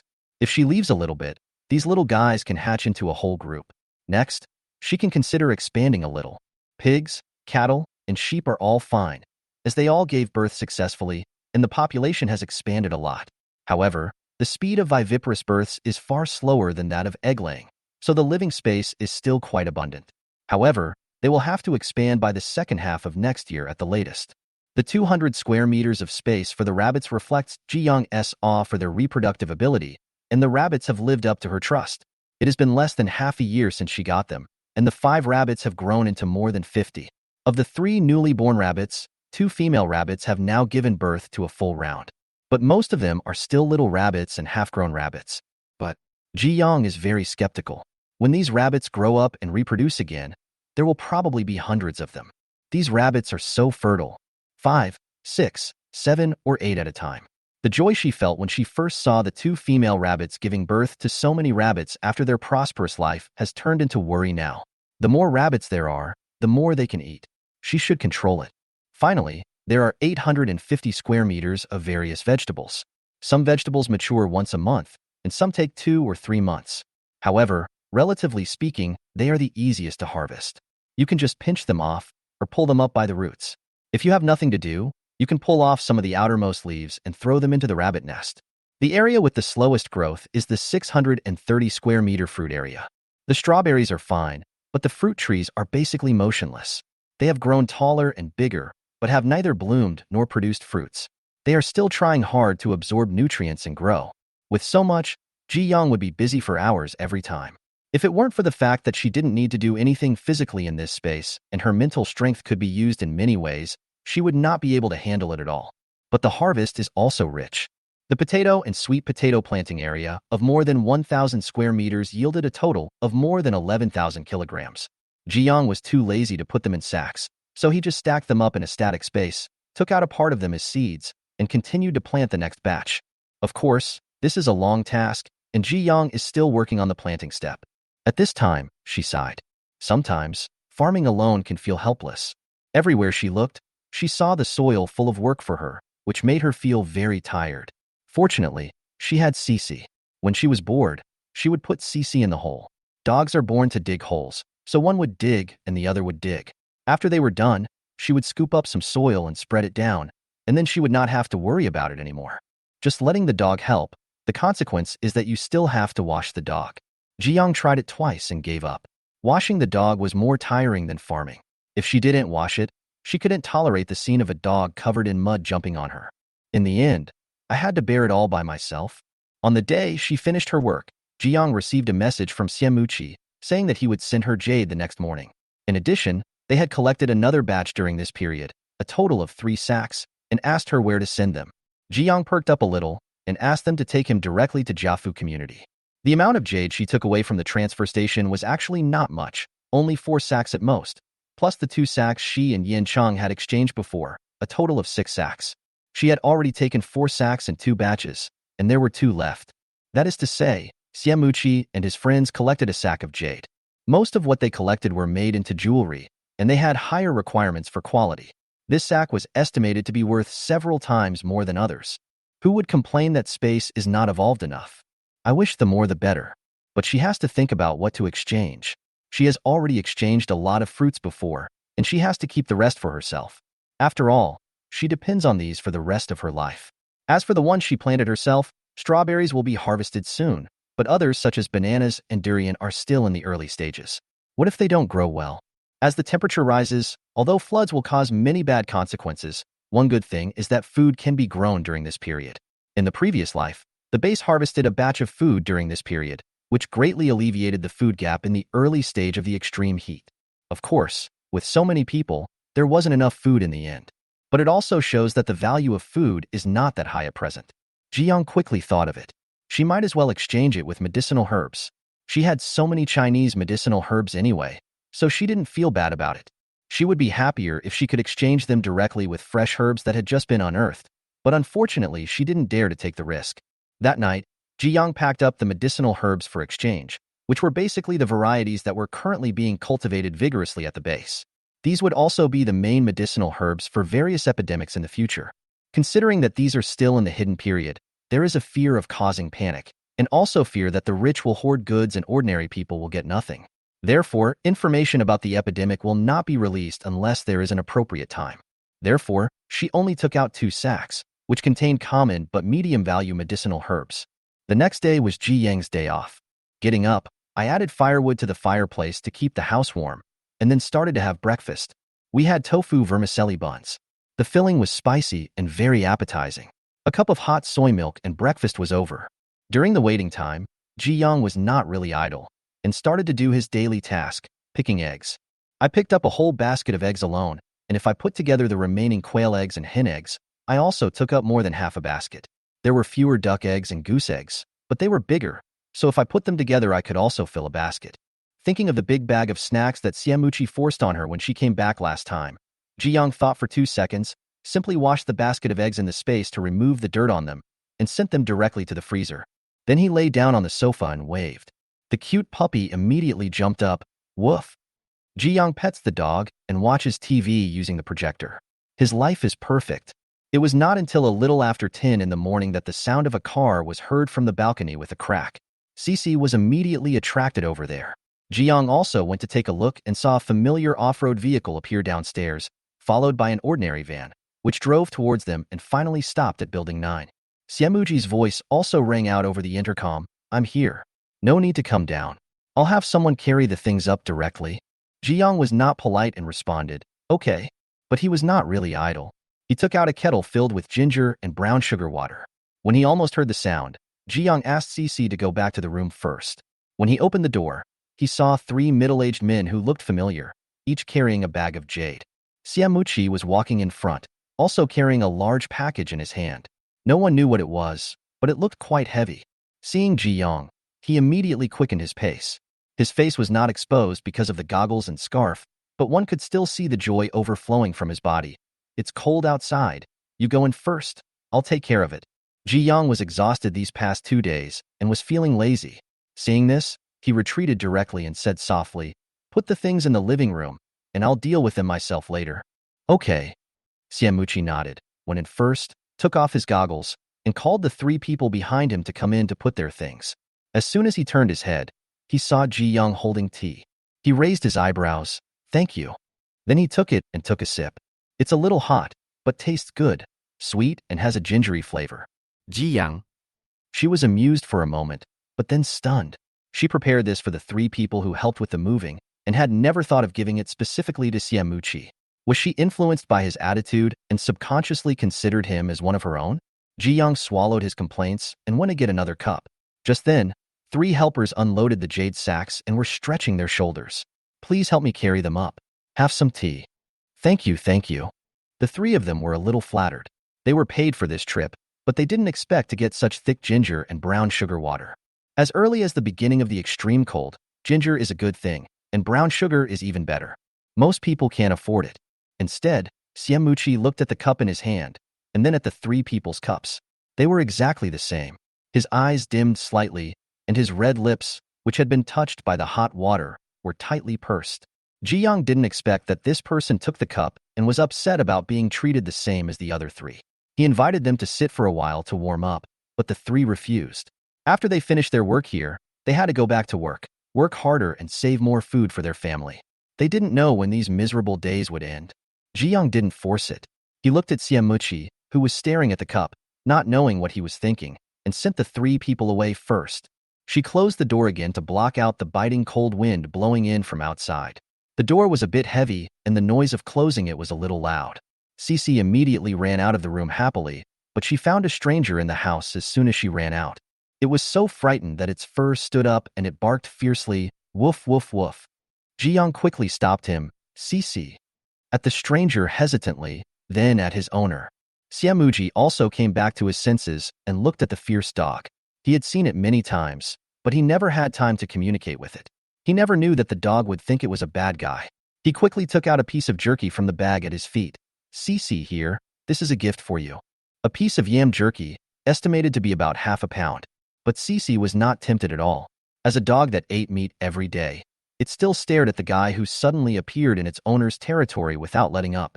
Ji Yang rubbed its head with a smile and tears in his eyes. Cici, this is a friend. Don't be afraid. Haven't you seen him before? Cici, ouch. It kind of remembers it? Maybe this is at home. If it was outside and not its own territory, Cece would not have such a big reaction. It behaved very friendly when going to the exchange point or something like that. Ji Yang took the dried meat and brought it to Cece's mouth. "It's for you," and looked between the two of them again and finally walked over slowly as if to confirm something. Xiamuchi did not move either. He watched the interaction between the master and the pet the whole time until Cece approached him. He then looked away and met Cece's scrutiny. After thinking for a moment, he squatted down slightly to show friendliness. The man and the dog looked at each other. As we all know, in the dog world, eye contact means provocation. If this person is the master, they will look away and avoid him to show submission. But this is not the master. Any dog that is a little braver will just do it. A few seconds later, Cece suddenly bared her teeth and pounced forward. If you dare to provoke the dog, you must let him know who is the second in command in this family. Exclamation point. Ji Yang was stunned and was about to stop it. Xiamuji gave her a look, then quickly stood up to avoid the attack. The next second, when Cece pounced on them again, the two of them quickly grabbed the dog's paw and exerted force, and the dog was thrown away. Woof! Cece became even more angry, roared, and pounced over with bared teeth. Only this time, Xiamuchi, who had quickly become familiar with its attack patterns, raised his foot to block its saw teeth. Seeing it bite through his clothes, revealing the stuffing inside, his eyelids jumped and he quickly reached out to grab the back of its neck. Cece immediately turned her head and tried to bite his hand, but Xiamuchi took the opportunity to pin her to the ground. Woof! Cece struggled desperately. Jiang frowned, but when he saw that Xiamuji didn't do anything ruthless, but just used his body to suppress Cece so that it couldn't move, he breathed a sigh of relief. But he felt sorry for his dog, so he hurried over. All right, it lost. Xiamuji let go and was about to stand up. Having gotten the opportunity, Cece immediately somersaulted and turned her head to bite Xiamuchi's hand. With that kind of ferocity, she was definitely able to bite off a piece of meat. Xiamuji. He never thought that he could raise a dog's hatred value to this level, so he could only accept his fate and continue to suppress the dog. Cece, ouch. Ji Yang.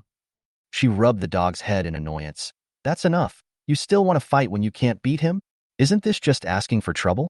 Didn't I teach you to run away when you can't beat him? Cece seemed to understand.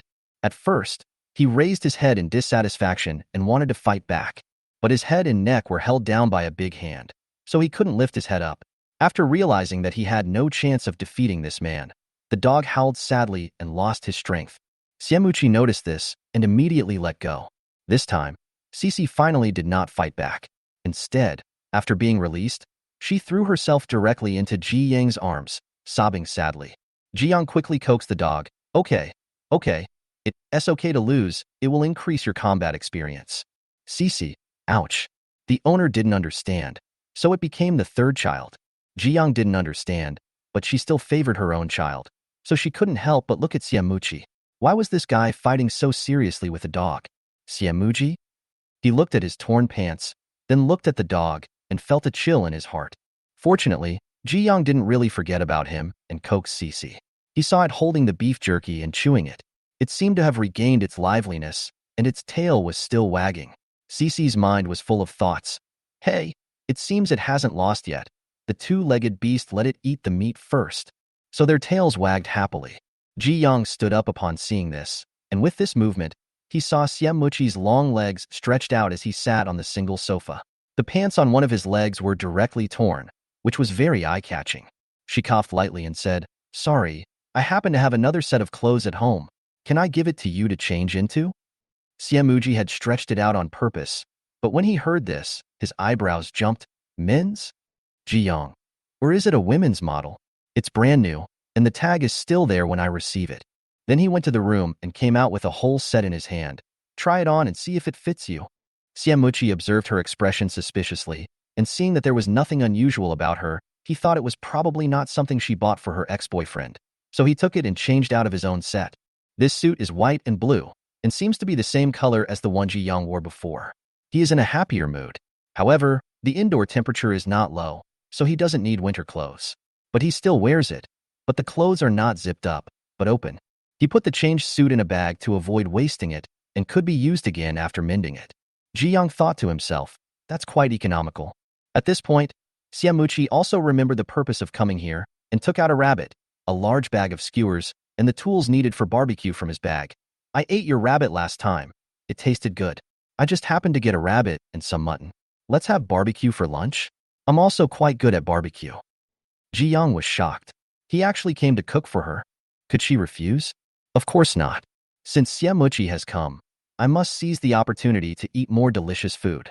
I nodded decisively. Okay. Eating barbecue is a happy thing, especially since there is a ready-made cook there. Ji Young immediately went to prepare and chose the balcony as the location for the barbecue. There happened to be 2 charcoal braziers in the room, which were moved to the balcony. The charcoal braziers were filled with charcoal and produced no smoke. There was an iron rack on top, and Xie placed the skewers on it, while the rabbit was placed on the other charcoal brazier. After that, he brushed oil on each skewer and the rabbit. Under the scorching temperature, the skin instantly began to change color.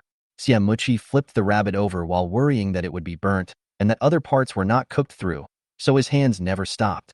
Ji Young took some grilled vegetables, such as eggplant, enoki mushrooms, peppers, baby cabbage, and the like, and put them on the grill. Xie immediately cooperated and brushed them with oil. Then she had nothing to do, so she simply poured some sparkling water for the 2 of them, as barbecue was not possible without some drinks. Seeing that the rabbit was almost roasted, Xie asked, "Do you have a knife?" Ji Young immediately brought over a knife, and Xie took it and made a cut in the key part of the rabbit that had been roasted to a somewhat yellow color, then brushed some oil on it again to allow the heat from the charcoal fire to penetrate more easily and ensure that the meatier parts were cooked.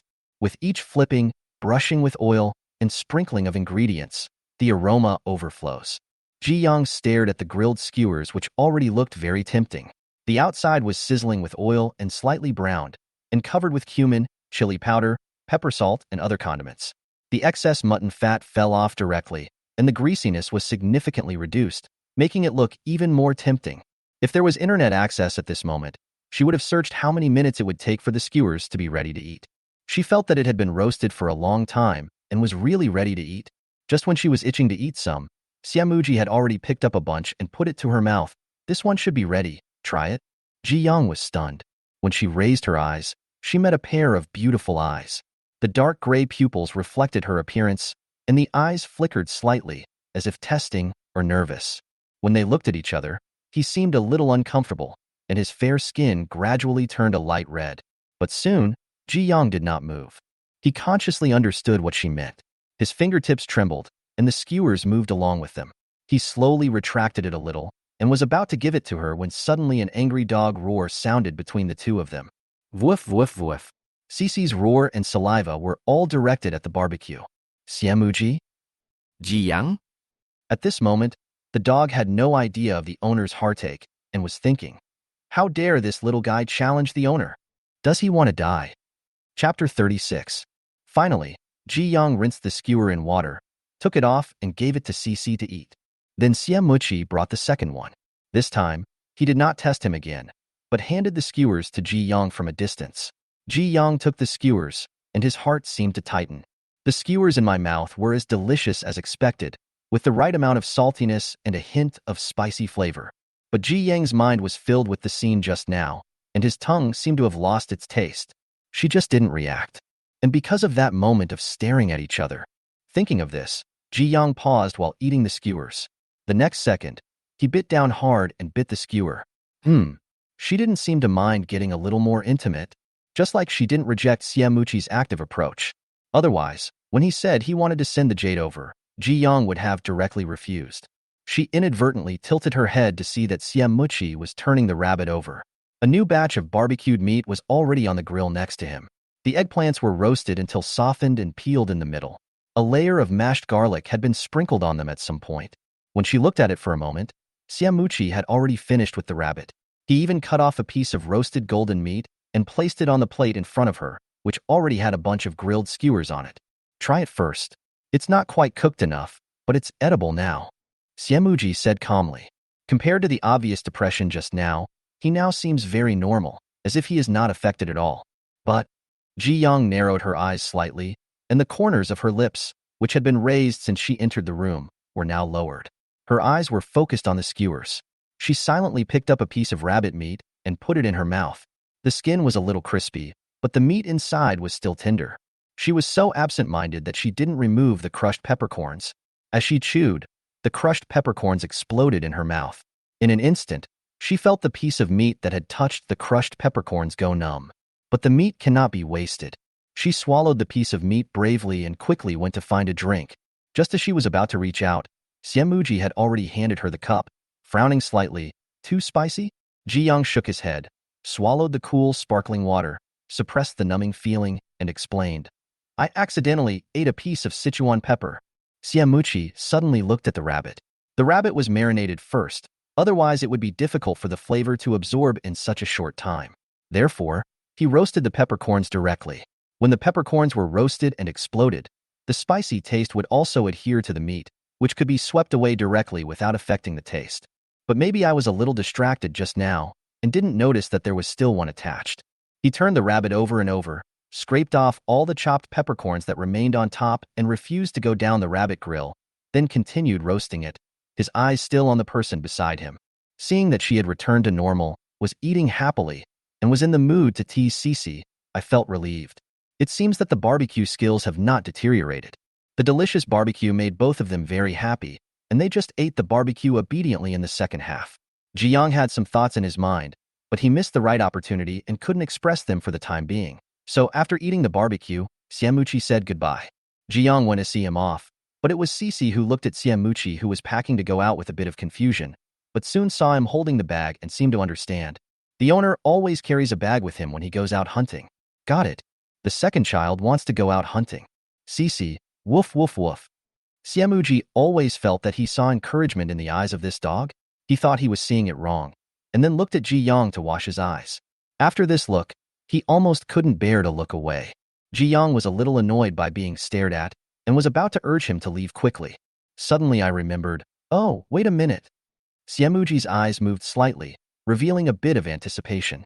Ji Yang hurried to the storage room and took out the 2 bags of medicinal materials she had prepared, one by one. She went back again and put the eggs in the basket into a plastic bag. She didn't buy many of these bamboo baskets, so she decided to use a plastic bag. He placed all of them at Xiamuji's feet, and then explained, "I made the eggs earlier, and there are still quite a few left. It would be a waste if you can't finish them. You can take them back and eat them. These 2 bags are medicinal materials, prepared. Take a look and see how much they are worth." She had never sold medicinal herbs, so she really didn't know. In her opinion, small things can be given to each other as gifts, but that whole sack of jade is definitely not something that can be obtained easily. Only Xiamuji knows how much he has paid, so even if he didn't mention it, she still has to give it to him. When Xiamuji saw these things, he roughly guessed that the extra bag was purchased with his own personal supplies, so he didn't want it. When Ji Yang took it out, he felt a little disappointed, but he also knew that the 2 of them had not reached this point. But when he saw the eggs and heard these words, he felt happy again. Look he gave Ji Yang was even softer. But when he squatted down to look at the medicinal materials, a hint of surprise suddenly flashed in his eyes. These medicinal herbs happen to be 2 of the ones mentioned above, that they want to be purchased in large quantities. He has been sending people to purchase these in several surrounding cities. As a large number of people have poured into the base, the quantity received has also been quite large. The survivors who may have been medicinal herb merchants or large medicinal herb growers have moved in with their families, and many things will be processed. However, no matter how much I submitted, they always said it was not enough. Required to treat various epidemics is too large. At least based on the number of people alive today, there is still a large shortage. Therefore, no matter how much Xiamuji hid it, many people had guessed it, and many people secretly hoarded medicinal materials. As the moving boom came to an end, the prices of these things were getting higher and higher. Unexpectedly, what Ji Yang took out was exactly what he needed. Xiamuji didn't think much about it, but just sighed in his heart. It seems that there is a huge network of relationships behind Ji Yang. Perhaps future transactions can start from this aspect. This 1 bag is enough. Xiamuji picked up both bags. But now that they are all out, I will take them all away. I will come back to give you another batch of jade next time. Ji Yang was surprised. Are medicinal materials so expensive? Xiamuji nodded. He had no intention of letting the other party suffer because of their familiarity. He told the truth very frankly, "We are just purchasing these." Some people noticed it and started to buy them secretly, hoping to sell them at a higher price. It is impossible to stop them. The price will naturally go up. The quality of your medicinal materials is very good, so the price is naturally more expensive. Ji Yang immediately thought of the shortage of special medicines in her previous life. She was extremely grateful that she was found to be infected with only one virus. She used up all the points she had accumulated at that time to exchange for a medicine. She planted so many medicinal herbs because she didn't want the situation in her previous life to happen again. Too many people have died for these drugs. Thoughts flashed through his mind, and Ji Young smiled and said, then let's trade with medicinal herbs from now on. Xiamuji, okay. This time he really opened the door and left. Xiamuji finally asked, what do you want to eat next time? Ji Young thought subconsciously, then said, seafood? She has been eating only food from land these days, so she might consider eating something from the sea. Xiamuji smiled. Agreeing meant there would be a next time. He nodded, okay. After everyone left, Ji Young couldn't wait to throw the 3 bags of jade into the space. A total of 250 square meters have been added, and now the entire pond area has reached 7,150 square meters. It is still a long way from reaching the maximum level, and it is not known whether new space will appear after the pond reaches the maximum level. Time flies. Due to the distance between the base and Jiafu community, the two did not contact each other for the next few days as they were both very busy. New Year's Day and her birthday had passed unnoticed when the base was announced. Even though she had a mobile phone and a computer, those things were usually kept in a static space and time had long been confused. Therefore, when she came to her senses and realized that everything had passed, she didn't take it seriously. It was a bit of a pity, so she took Cece, one person and one dog, to make up for the New Year's Eve. They played the New Year's Day concert that they had downloaded before and had fun for half the night. The next day, she found an electronic thermometer in the space. In addition to recording temperature, it can also record time and humidity. It is powered by a button battery and is very durable. So she did not miss the Spring Festival. 2 days in advance, she began to think about how to spend the Spring Festival. She would definitely watch the Spring Festival Gala, and the rest would be eating and drinking. To be honest, she had tasted all the cooked food in the space once.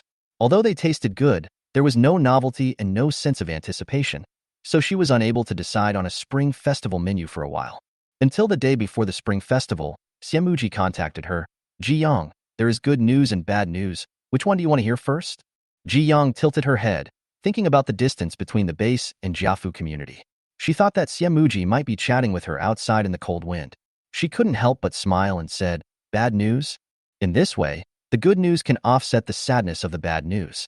But on the other end of the intercom, Xiamuji coughed lightly and said, good news. The good news is that I got a batch of seafood, all of which are high-end goods from before the natural disaster, and they are still alive. Ji Young? She laughed angrily. So what's the bad news? Xiamuji spoke, with a hint of grievance in his voice. I have just been assigned a mission and have to leave soon. Can I ask Luo Lao-san to give you the seafood?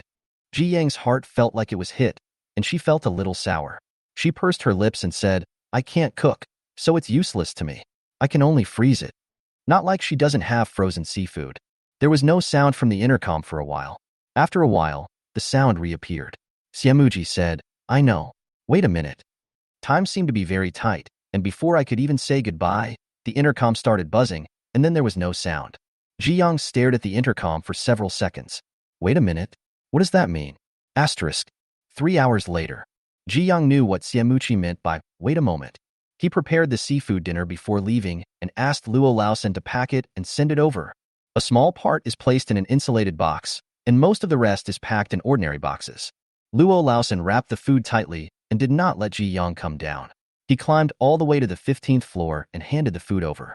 He also did not forget to convey Xiamuji's instructions. The food in the insulated box can be eaten directly. These need to be heated. The eldest brother said that you have a fireplace at home. You can just heat them in the fireplace. No need to fry them. Then he handed over a pack of Spring Festival couplets and door gods and asked enthusiastically, how about I put them up for you? The sticker on Ji Yang's door last year had almost fallen off a long time ago. She didn't know who tore it off, but she didn't care. Ji Yang took it in a daze, still a little dazed, but refused Luo Lao-san's help. No need. I can just post it myself when I have nothing to do. That's fine. Luo Lao-san smiled. Even though there was no one around, he continued to whisper, Miss Ji, I told you that I felt something special the first time I saw you. I didn't expect that we would be destined to meet. As soon as the boss came back, he started cooking. He was so busy that we were ordered around. We thought something had happened and we were having our last dinner. But it turned out that he had to go on a mission and didn't have time to cook. He was called away before the last bit was ready. Otherwise, he would have to deliver it himself. They are all good guys, still alive and not frozen. I don't know where the boss got it. The most important thing is that they always think that the eldest brother is a flower of high mountain. Even if they are in love, he will be the one being pursued. After all, he is a grown man who looks so handsome like a pretty boy. As a result, he met the even cooler Miss G and became her lapdog. Miss G doesn't know how to cook seafood, so he has to hurry up and prepare it before going on a mission and have someone send it to Miss G. It's heartbreaking to watch. Luo Laosan then said a few more words. After all, he had to let people know what he had done. In today's world, it is not easy to meet someone you like, and it is even more difficult to be together. They were all fine. Most of them had wives and children before the disaster. The only ones who were alone were the young people who followed Liang Yuan and the boss. Ji Yang was actually a little surprised, still a little shocked. Xiamuqi didn't tell her anything specifically, but he did it, and he was able to do it to this extent. When she thought about how they usually got along, Xiamuqi was not a clingy person, but when they were together, he always paid attention to her needs. At least the two of them get along very happily. Ji Yang curved his eyes. Thank you, I understand. Luo Laosan didn't say much, so he nodded. Miss Ji, is there anything I can do for you? If not, I'll leave first. If you have anything, just tell me directly, such as if something is broken and needs to be repaired. The boss has already taken care of it, so don't be polite. No. Ji Yang shook his head. Everything is fine. Only then did Luo Laosan leave with peace of mind. Ji Yang looked at the things piled at his feet, and it took him a long time to come back to his senses. The main reason was that the door was not closed, and the cold wind outside almost froze her. Ji Yang quickly closed the door and put the things away. He looked at the time and found that it was time for dinner, so he took out the thermal box. As soon as he opened it, he was greeted by a fragrant smell. The heat dissipated and I took a closer look. There were 3 dishes and 1 soup. Seafood mushroom soup, fried king crab legs, pepper and salt mantis shrimp, and steamed egg with sea urchin and shrimp. The portion was not large, but together with the rice, it was just enough for her to have a meal. That's a pretty good calculation. Cici was also attracted and stared at it eagerly. Ji Yang thought for a moment and gave it a crab leg. Here's a bite for you to try. Cici happily took the crab leg into the nest to eat. However, the crab legs had softened a bit after being kept in the thermal box, so Ji Yang did not eat them immediately. Instead, he put them in the fireplace to heat them up first. After making sure that the skin was crispy again, he started to eat them. The taste is really delicious. No need to freeze and then thaw, just cook with fresh live seafood. The taste is even better.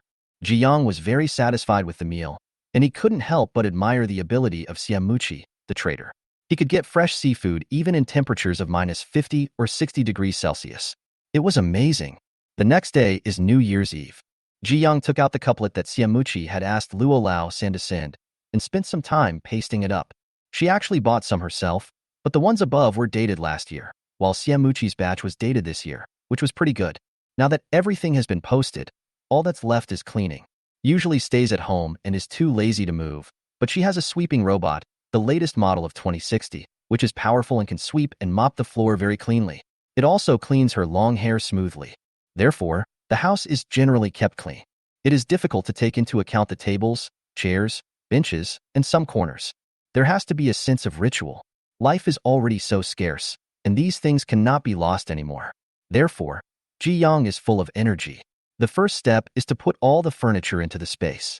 Having space means convenience, so now the entire living room and her room have been cleared. Next, the sweeping robot. While the robot vacuum cleaner was cleaning, Ji Yang cleaned the furniture in the space.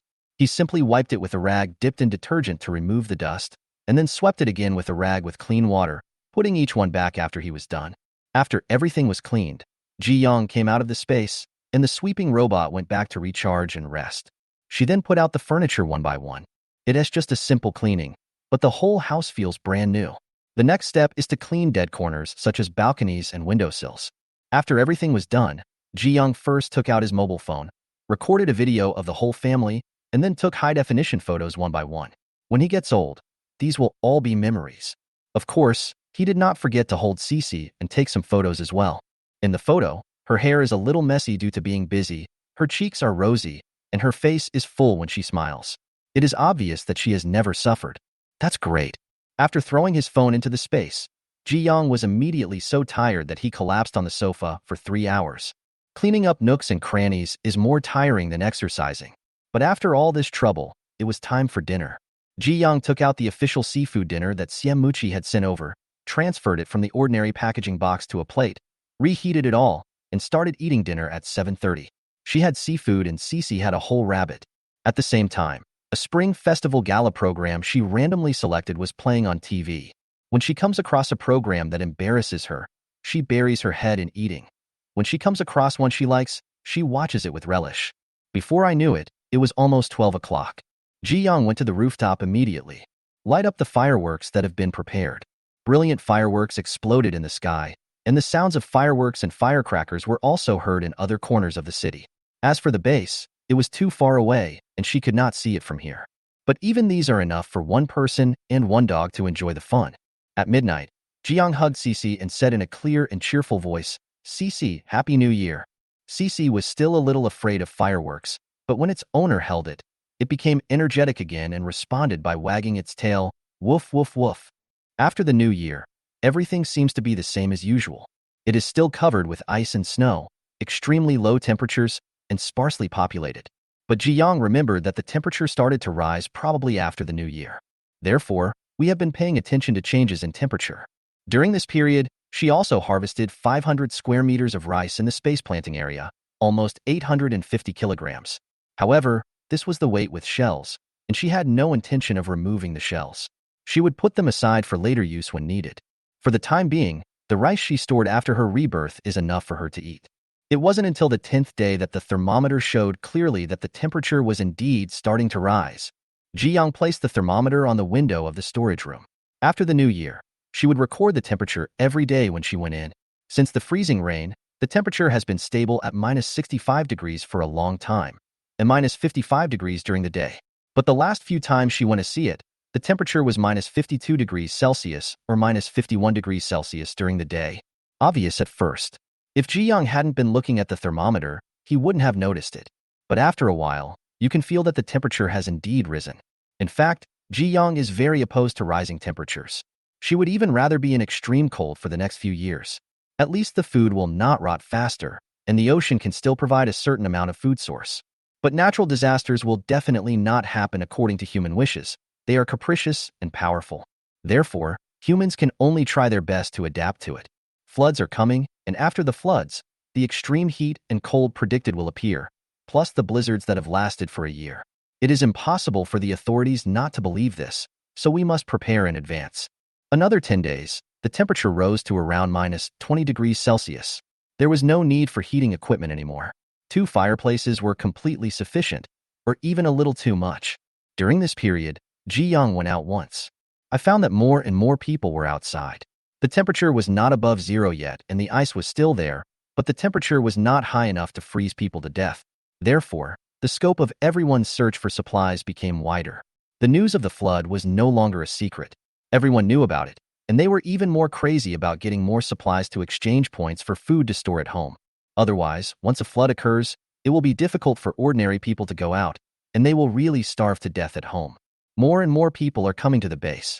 Those who once dared not travel long distances due to the temperature are now running out to seek help from the country.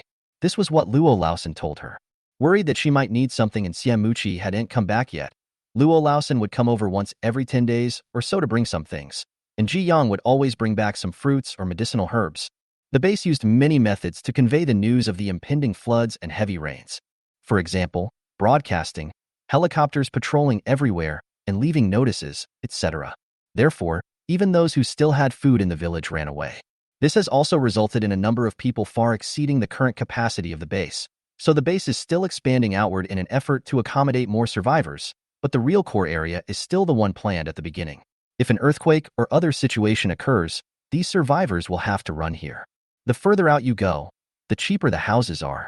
This time, Ji Yang brought 2 more bags of medicinal materials, which made Luo Laosan's eyes widen. Unfortunately, Miss Ji now gives the money directly to the eldest brother, and he can no longer enjoy the generous commission. However, every time Ji Yang came, he would bring some fruit, asking them to help eat some, to prevent the temperature from rising too high and spoiling directly. Luo Laosan always gets the biggest portion and takes it home for his wife and children. Even now, Xiamuchi still hasn't come back. Ji Yang didn't stay at the base for long. After delivering the things, he put a big bag of jade in it and was about to leave. Because there were so many people, he didn't dare to drive the motorcycle fast, and he drove very slowly on the road. Suddenly, he realized that someone was looking at him. Ji Young turned around and glanced twice, and then he met a pair of familiar eyes. Ji Young. The other person's eyes lit up, and he ran over excitedly. Seeing that the person in front of him was fine, Zhao Xing almost cried, "I thought you were dead. I searched for you in the base for a long time and couldn't find you." Ji Young was a little dazed.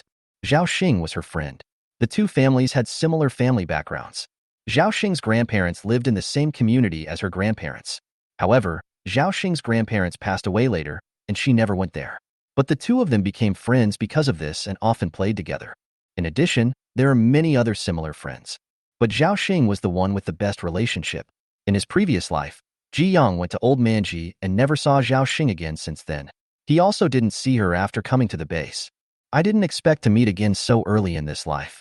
It can be said that Zhao Xing represents her beautiful youth, so when she suddenly saw him in this gray apocalypse, she was unable to react immediately. But she quickly came back to her senses. "Well, I'm still alive and well. How are you doing?" As he spoke, he looked at Zhao Xing. "The person in front of me has lost a lot of weight and his skin is not as delicate as before, but overall he still looks pretty good." Zhao Xing also looked at her and saw that she was the same as before the end of the world, except that her expression was a little colder. She seemed to be much more aloof than before. There was no difference, especially her face, which was still so tender and fresh. He envied her to death. She also smiled. "I'm fine. Thanks to your reminder, I bought a lot of things. I didn't starve to death. I was just unlucky and was robbed by many people. Fortunately, my father had a strong sense of crisis and asked around to find out what was going on. He found a way and immediately handed over his assets. The authorities arranged a new residence for him, which greatly improved his safety. After the base was built, our family moved here immediately. We are now in District 2. How about you?" She glanced at the car and then thought of Ji Yang's blizzard, which reminded her that something was wrong and that she might have made more preparations. Will it not be in Area 1? Districts 1 and 2 are the villa area and high-end residential area, but since it's the end of the world, no one deliberately gave them nice names. Ji Young smiled and shook his head. "I live outside, not in the base." Zhao Xing's eyes widened. "Fuck, aren't you afraid of death? It's so dangerous outside." Ji Young said mysteriously, "I have some means to save my life." "Haha, great, you're awesome." Zhao Xing gave her a thumbs up, then enthusiastically pulled her along. "It's still early. How about I treat you to milk tea? I heard that when the flood comes again, all milk tea shops will be closed. If we don't drink now, we'll be out of time. Do you want to go?" Ji Young was overwhelmed by her enthusiasm. He looked at the time and saw that it was a little after 3 in the afternoon, so it was still early, so he nodded. Chapter 37. The milk tea shop is not on this main street. The main street is full of official shops that sell basic survival supplies. Going into the base, there are various shops on both sides of the side road, more than the first time Ji Young came here. The milk tea shop is among them.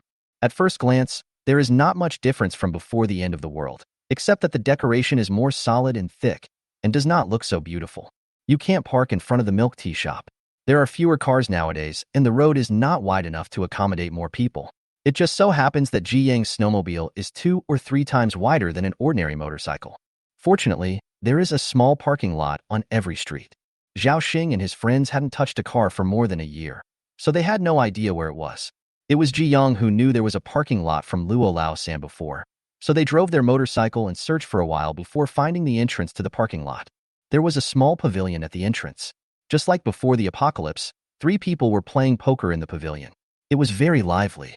One of them saw her come in and lazily reminded her, 5 points per hour. If you can't give any points, your car will be confiscated. Got it. Ji Young responded and drove in.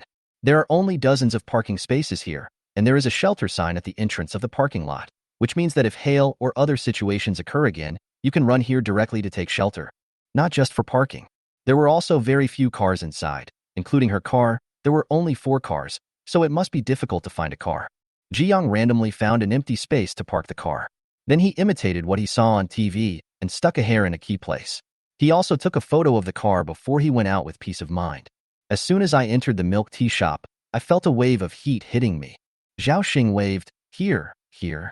When Ji Young went over, the milk tea had already been served, all hot. There are only a few kinds, and the caramel pearls are the best. Do you want anything else? Ji Young shook his head. "No, this is enough." Zhao Xing pouted. Okay, you're not still losing weight, are you? It's a pity that the restaurants are closed at this time. Otherwise, I would treat you to a meal. If it weren't for you, I would starve to death. Ji didn't know whether to laugh or cry. Not really, I just gave you a reminder. Zhao Xing didn't care. She felt that Ji had done her a great favor, so that was it. Unfortunately, there wasn't much she could do to repay her. It was already afternoon, and Ji didn't live in the base. It would be dangerous if she went back too late. She could only drink a cup of milk tea. She didn't say any more about this and instead talked about what had happened over the past year. Many people have had accidents. I've been here for 2 months and haven't met many acquaintances. I used to think Changnan City was very small and I could meet people I knew everywhere. Now I think Changnan City is really big and everyone is a stranger.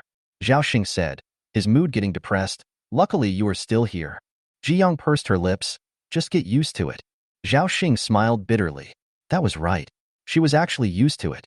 If she hadn't met Ji she wouldn't have suddenly become sad. Zhao Xing was a talkative person, so naturally he continued the conversation along this topic.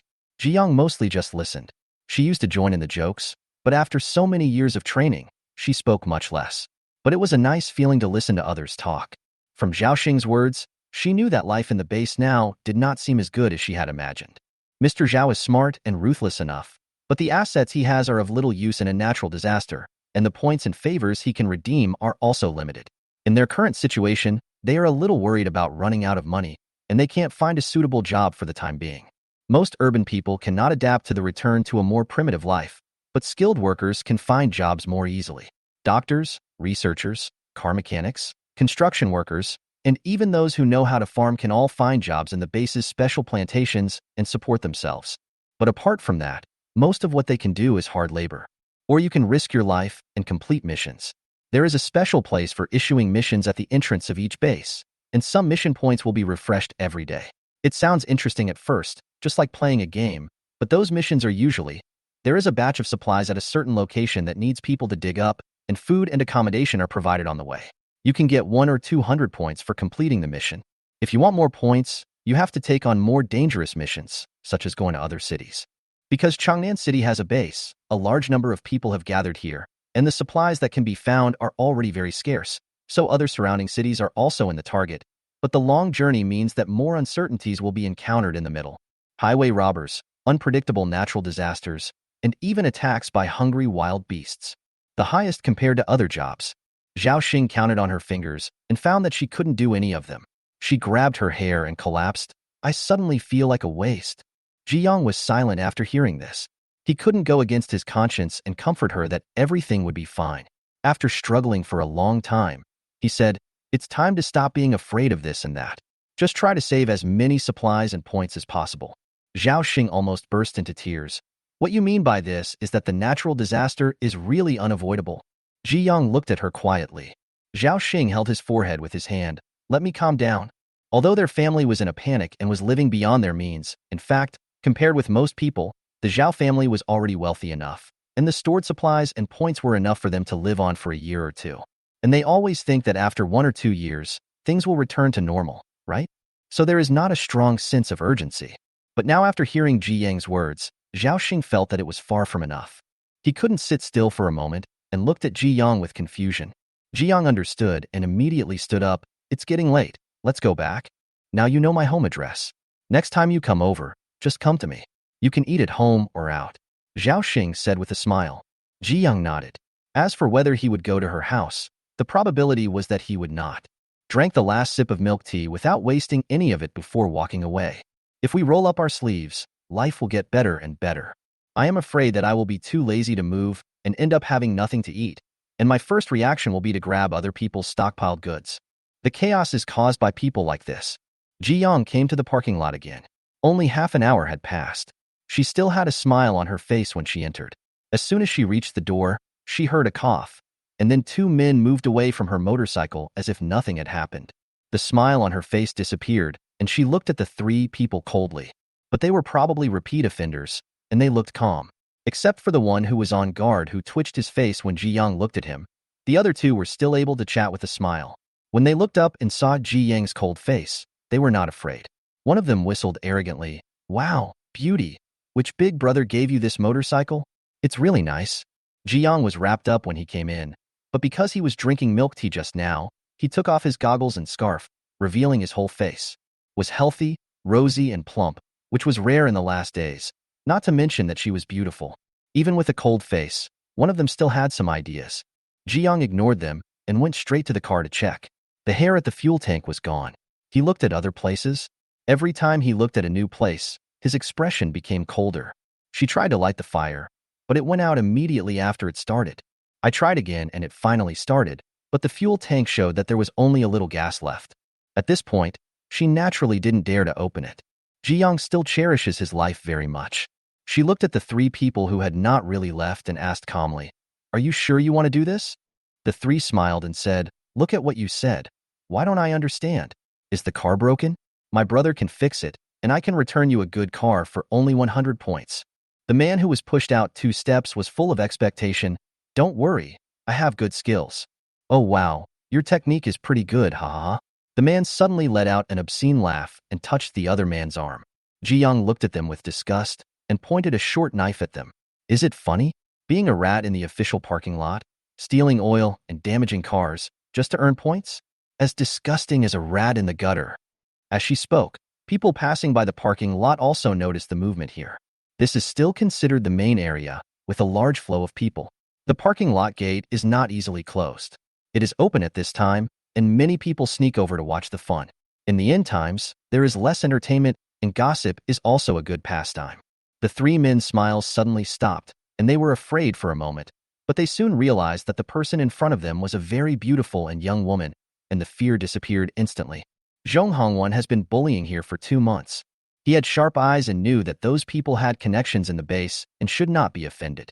As for the others, even if they were once big bosses and rich second generations, they were now down and out.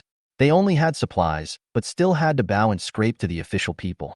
But the girl in front of him was one he had never seen before. This snowmobile several times. Each time, it was driven by a rich second-generation man with different girls sitting in the car. This girl was probably one of them. She was probably more likable and was able to drive it alone. Cars are valuable nowadays, and even if you are a rich second generation, you will feel sad if you break one. The car was broken in her hand. So what if she had a knife? She was just being tough, but in the end she would still pay the points and repair the car. Otherwise she would be towed back like this, and she would definitely be in big trouble. Zhong Hongwon smiled again, and looked her up and down with his eyes. Didn't your rich man give you any points? Don't hesitate. Since you are a beauty, I'll give you a discount, just 50 points. Of course, there is one condition. You have to accompany us for one night. How about that?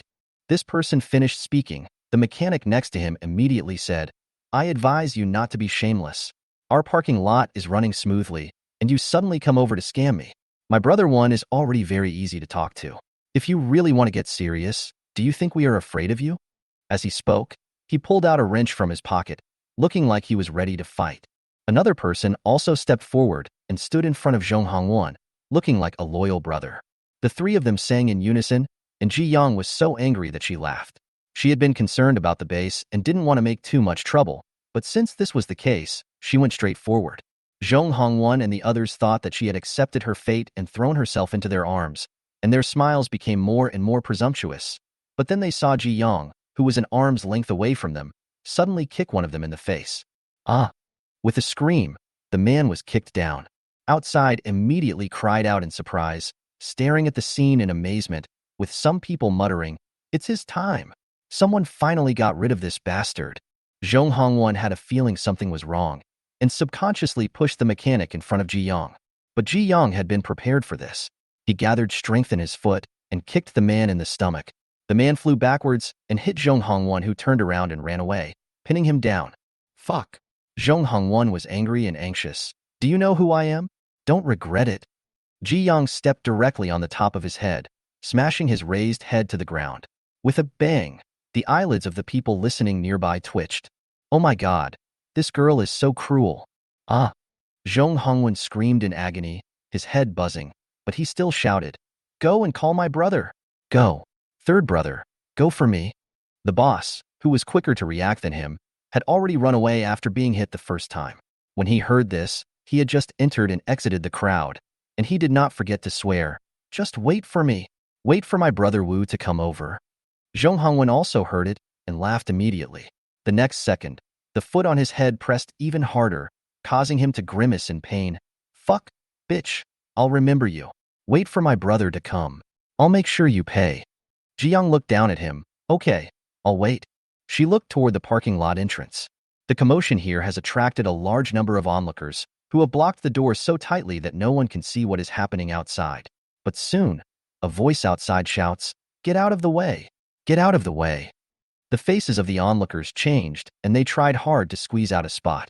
The man who had just run away came over with another tall man in security uniform. The man had a dark face and looked quite fierce. When he came in and saw his brother being bullied, his face became even more fierce and he pulled out his gun without saying a word. "Get down here!" Before he finished speaking, a flash of silver light appeared. Before Zhong Hongwu realized anything, he felt a pain in his hand and dropped the gun. His face changed drastically. The sheriff is an external staff member, and the government is short of manpower, so it can only find some skilled people from the public to maintain the security of the base.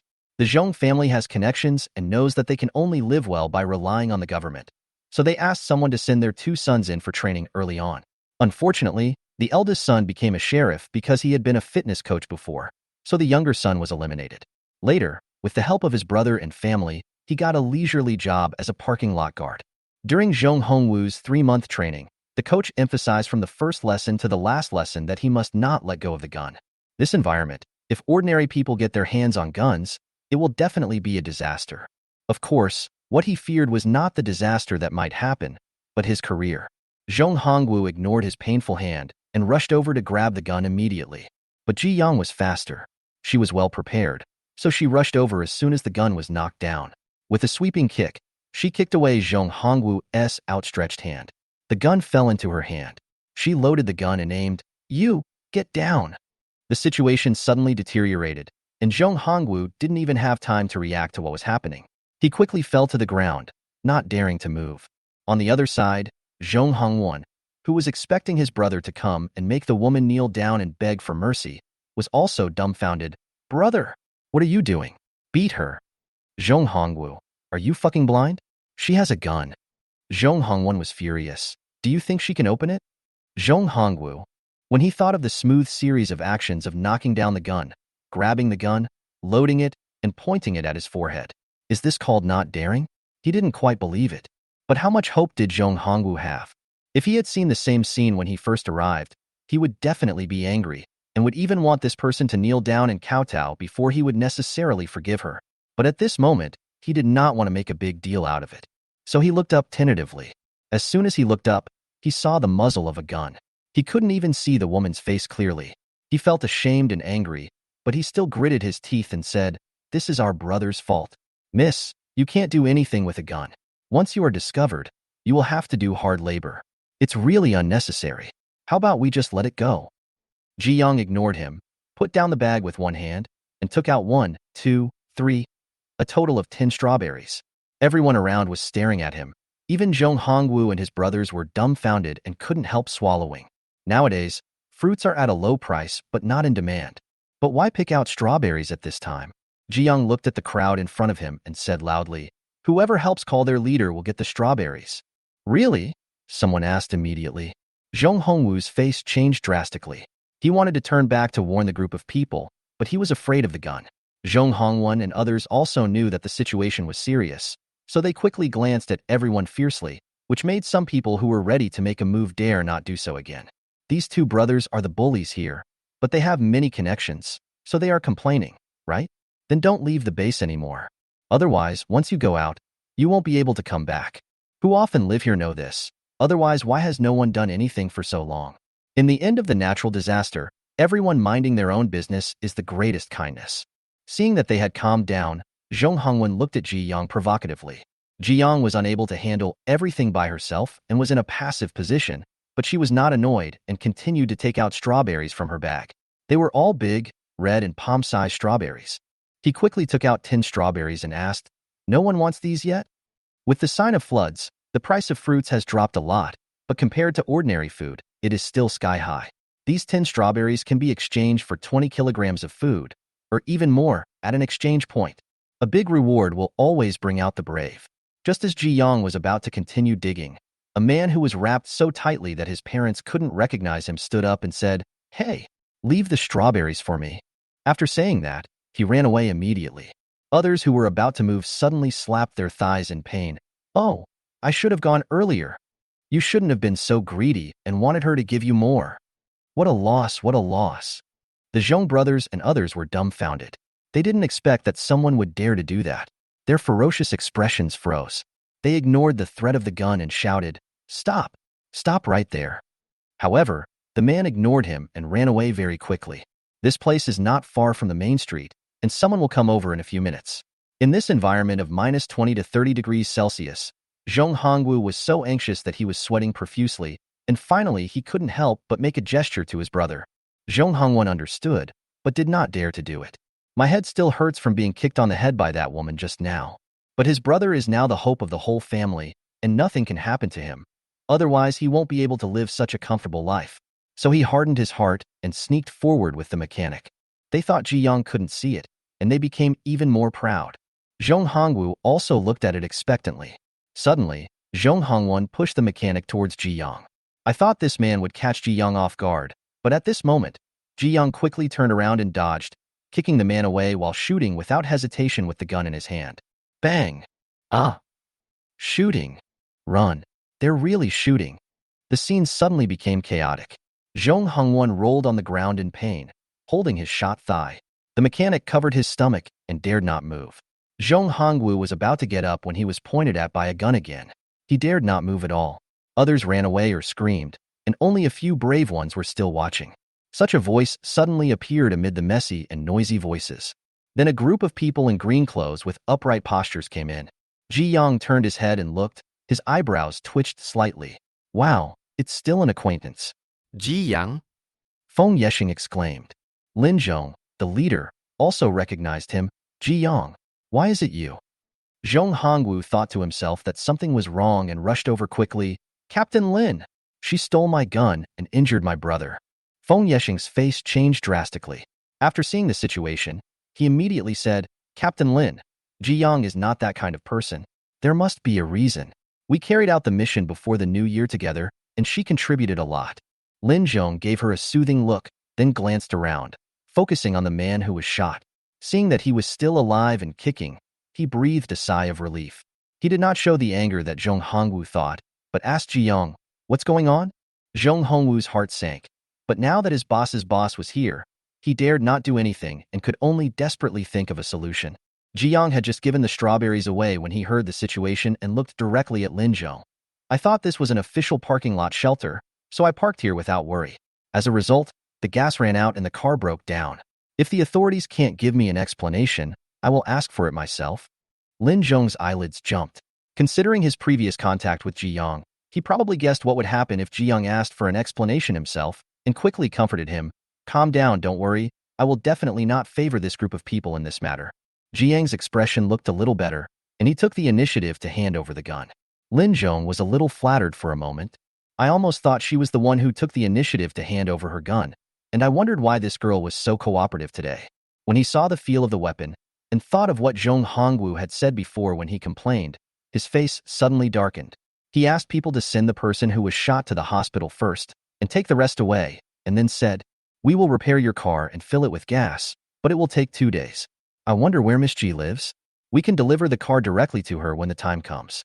As for compensation, we will have to wait until the verdict on Zhong Hongwu and others is made. Of course, we will conduct a thorough investigation. If the situation is true, the punishment will not be low." Zhong Hongwu was completely devastated after hearing this. He couldn't believe it. "She shot my brother with a gun. Captain Lin, are you biased towards her? Why do you only punish us and not her? This is not fair." Lin Zhong's temples were throbbing. If it was anyone else, it really wouldn't be that serious. But Ji Yang was different. In the last mission report, her contribution was obvious to all. She single-handedly blew up the weapons depot of the giant sun base, greatly reducing the casualties of her teammates, and brought back so many doctors and researchers. Especially the 2 teachers and the group of doctors and researchers who were brought back, they were very grateful to her. If they hadn't heard that she was a loner and didn't like to be disturbed, they would have wanted to come to her house to thank her. In addition, Xiamuqi also specially listed her name on the official website as a special talent. In addition, Ji Yang was very sensible and only hit the thigh, which was not fatal. As long as the investigation was true, the Zhong brothers would be able to mine coal safely. Things are starting to heat up. Maybe it's not coal mining, but canal digging. Unfortunately, some things cannot be said openly. Lin Zhong said with a stern face, I haven't punished you yet. I only said that I will investigate it strictly. If the situation is true, there will be punishment. So you are confessing that you will definitely be punished? Besides, do you think it is still a peaceful era? It is not a crime to attack others and be killed in return. Not to mention that your brother's thigh was injured, but he is still alive. If you really think I am protecting him, go and report it. After saying this, I suddenly felt that this sentence sounded familiar. Lin Zhong's face turned even darker. He waved his hands weakly and asked someone to take the man away quickly. I don't accept it. What evidence does she have that my brother damaged her car? It was clearly her who started the fight. Zhong Hongwu was still unwilling to give in and shouted at the top of his voice. The two people holding him down were overwhelmed by what they heard. One of them suddenly pulled off his scarf, stuffed it into his mouth, and said sternly, It's not good to disturb the neighbors. Colleague, well, you're right. Zhong Hongwu. Chapter 38. Ziyang, who happened to witness this scene, felt less angry. She was willing to follow the rules at the base, but if these people didn't get enough retribution, she didn't mind dealing with it in her own way. Ziyang did not embarrass the innocent and said to Lin Zhong, No need. I don't live at the base. I will find someone to repair the car myself. If you investigate and find that everything is true, the Zhong brothers will compensate me for the points. Please just deposit it directly into my points card. Lin Zhong was a little surprised, but when he thought of Ji Yang's ability, he felt it was natural. Not everyone thought the base was good, and some powerful people directly established private bases. Although he didn't quite understand why he wanted to establish a private base. Natural disasters are not the zombie hordes in novels. With supplies becoming increasingly scarce, even the official bases are not sure they can withstand it. He sighed in his heart, and then said, Okay, but this matter is indeed our fault. If there is a serious problem with the car, you can come directly to the official Public Security Bureau to find me. Ziyang nodded and agreed. Lin Zhong was very busy, so he didn't stay long. Feng Yexing didn't leave immediately, but after saying something to Lin Zhong, he ran to Ziyang and said, Ziyang, my brother can repair cars. Can I ask him to come over and take a look? Otherwise, how are you going to get back if you don't live at the base? Ziyang was also thinking about this matter and was preparing to ask Luo Laosan for help in hiring a car mechanic. Since Feng Yexing asked, she didn't hesitate. Okay, thank you for your help. It's no trouble, no trouble. Feng Yexing shook her head quickly and was quite happy that she could finally help her. She ran quickly to find Yin Cheng. They were probably not far away, and Yin Cheng came over in less than 10 minutes. Seeing Ziyang, the cool guy smiled faintly. Long time no see.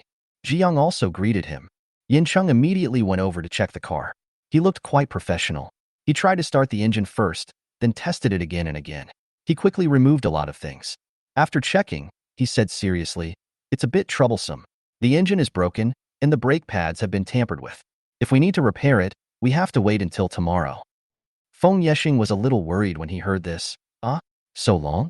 Is your technique not good enough? Yin Cheng's face darkened. No, it's because of the conditions. Feng Yexing was disappointed. Ziyang asked, Is there something missing? Yin Cheng nodded and told everyone what was missing. It was confusing, but Ziyang still understood a little. After all, in her previous life, she had learned some skills in order to go out, but she was not proficient in them. However, she thought of Luo Laosan and his group of traders, and it would be most convenient to go to them if she needed anything. She said, Okay, wait a minute, I'll go find a dealer to ask. Yin Cheng opened his mouth to say something. In fact, he was also planning to find a profiteer, but after so much trouble, it was getting late. It was time for dinner, and there wouldn't be many people on the street later, so the profiteers wouldn't come out. That's why I said it can be done tomorrow. But Ji Yang was too fast. He turned around and left after he finished speaking, so he didn't get to finish. Feng Yexing slapped his head and said, I almost forgot that Ji Yang is quite familiar with Boss Xie. He probably also knows the people under him. Yin Cheng's face was tense, his cold eyes darkened, and he said nothing. Ji Yang went directly to the villa area. When she arrived at the gate of the community, she went to the security guard to ask them to help call someone. However, as soon as she arrived, she saw the guard looked at her and then opened the small door for people to pass through.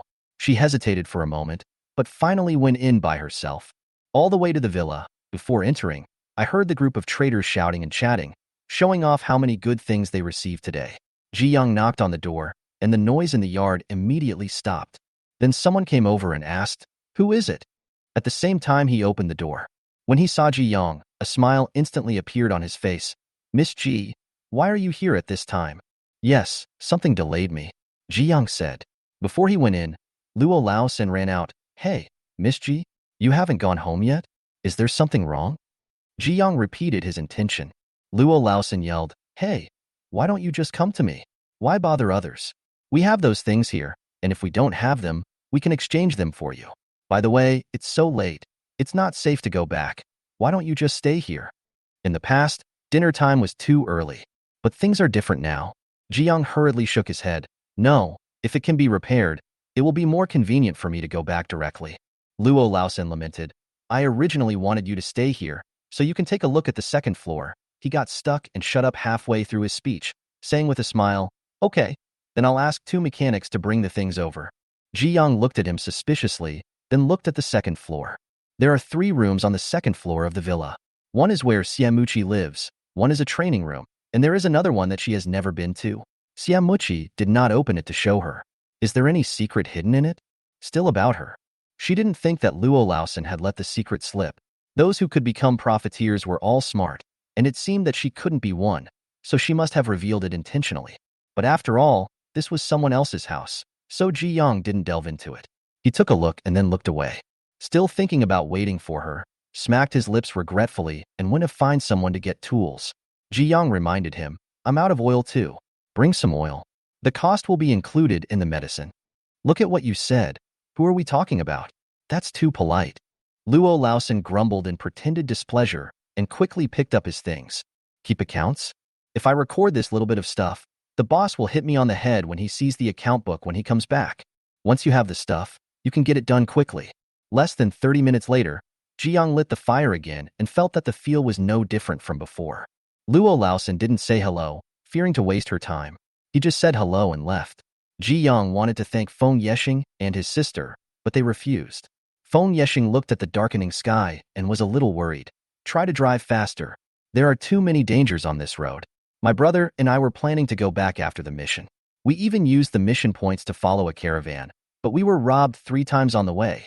The 3rd time we couldn't bear it anymore, and the caravan changed its route, so we had to come back." Speaking of this, Feng Yeshing shed tears of bitterness. But it's not good to complain too much. In fact, 2 brothers died in the 3rd time, and the person in charge was completely scared, so he quickly changed the route to a familiar and well-planned route. "This way I won't have to pass by their homes. Only by staying alive can they have the chance to reunite with their families." They did not act on impulse and insisted on going back. They ran back after discussing it. They performed well in the last mission and were considered to have been accepted by the authorities. When they came back this time, the authorities were recruiting more security guards.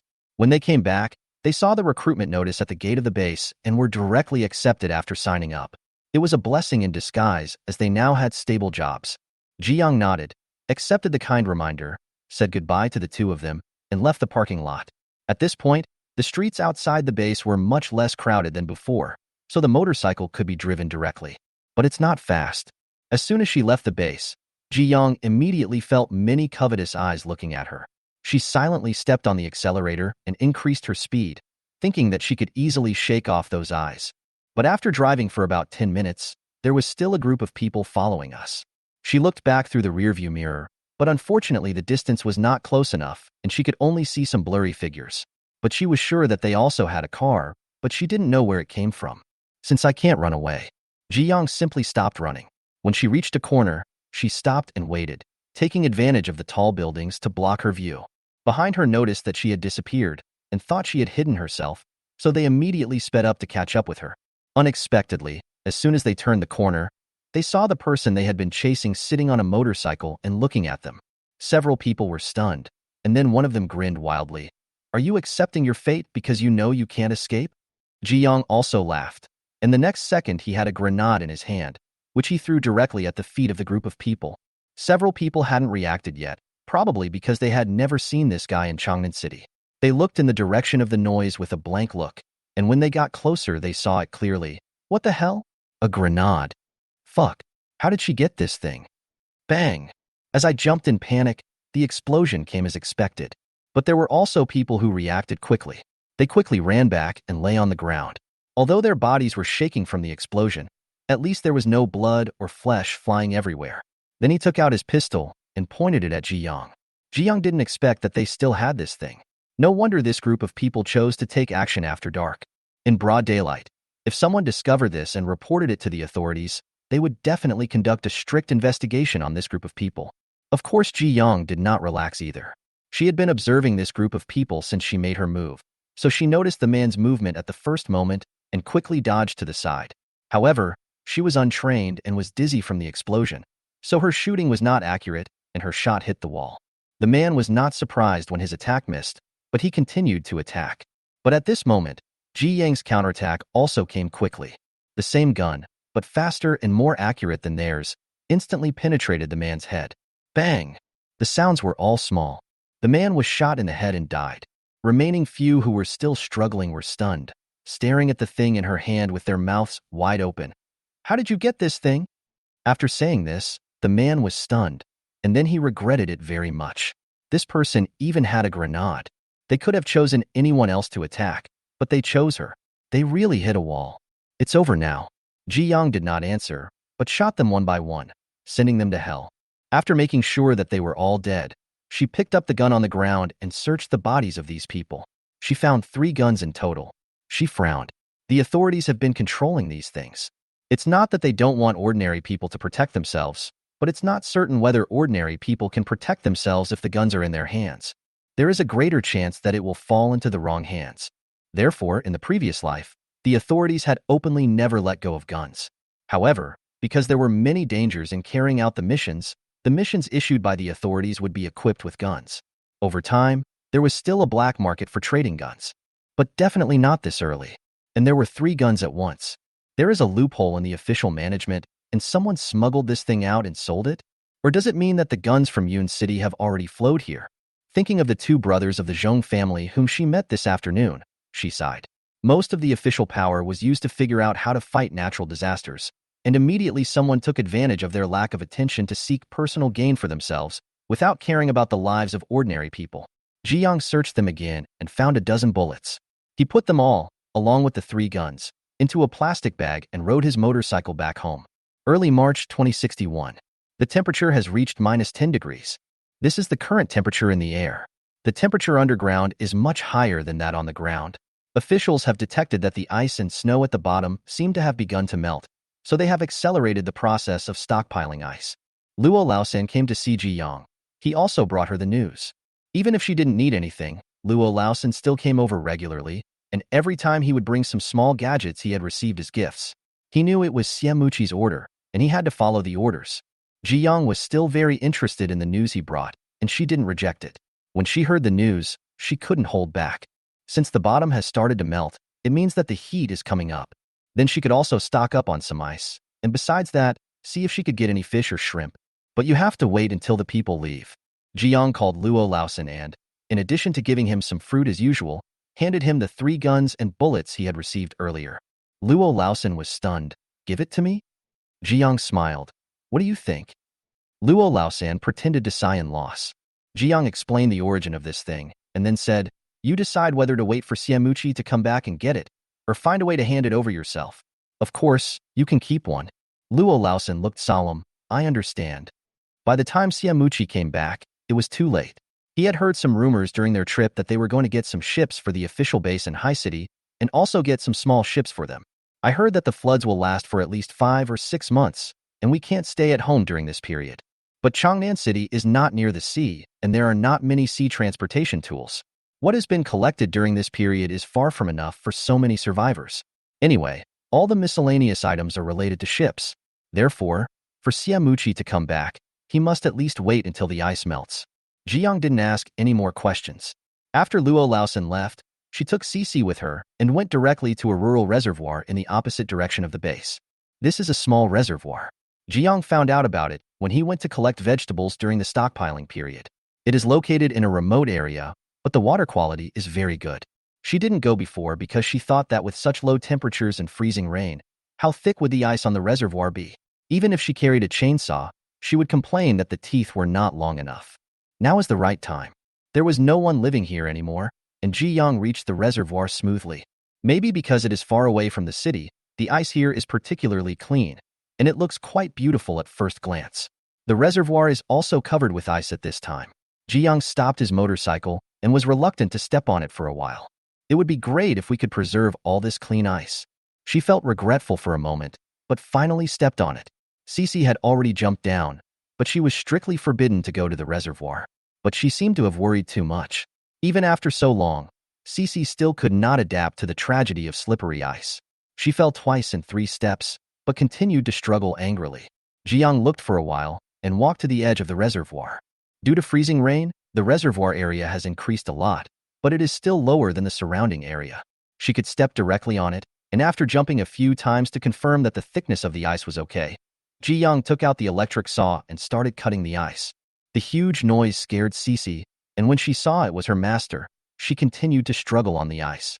Ji Young watched the ice foam flying around and tried hard to cut it. However, even at this temperature, the saw teeth were still not long enough and could not reach the bottom. She could only search in the space, find the largest chainsaw, and cut it again. This time, I was able to successfully separate a whole block of ice. She reached out her hand, and the ice disappeared. Instead, there was a cylinder that looked like a small wellhead, with a pool of clear water underneath. At first glance, there were no fish to be seen. Ji Young was a little disappointed, but continued cutting. Now that we have a cut and know where the bottom is, it is much more convenient. Then the cutting speed increases sharply, and we can basically cut out a large block of ice in 15 minutes. 2 hours later, half of the ice surface had been lost, and the small half of the water surface that was exposed was also creating waves with the movement of the environment below.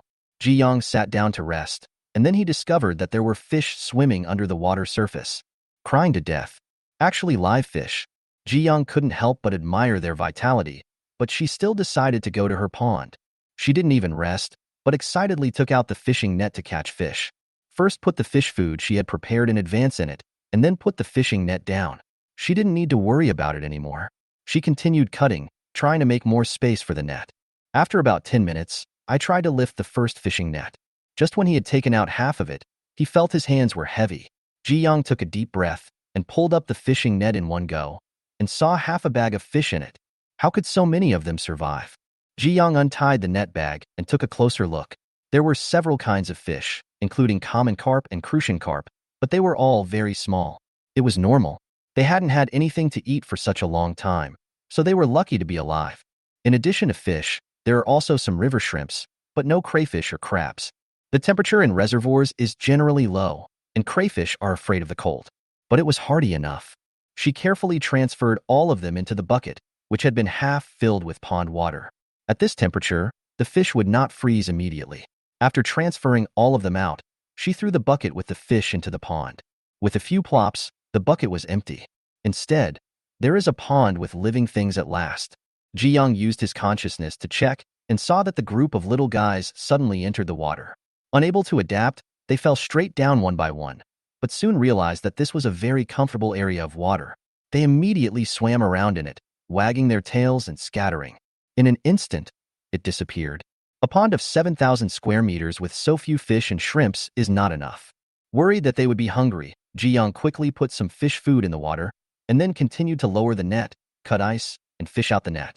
After a few times, the number of fish and shrimps decreased rapidly. By the 5th time, there were only 2 small fish and 1 turtle left.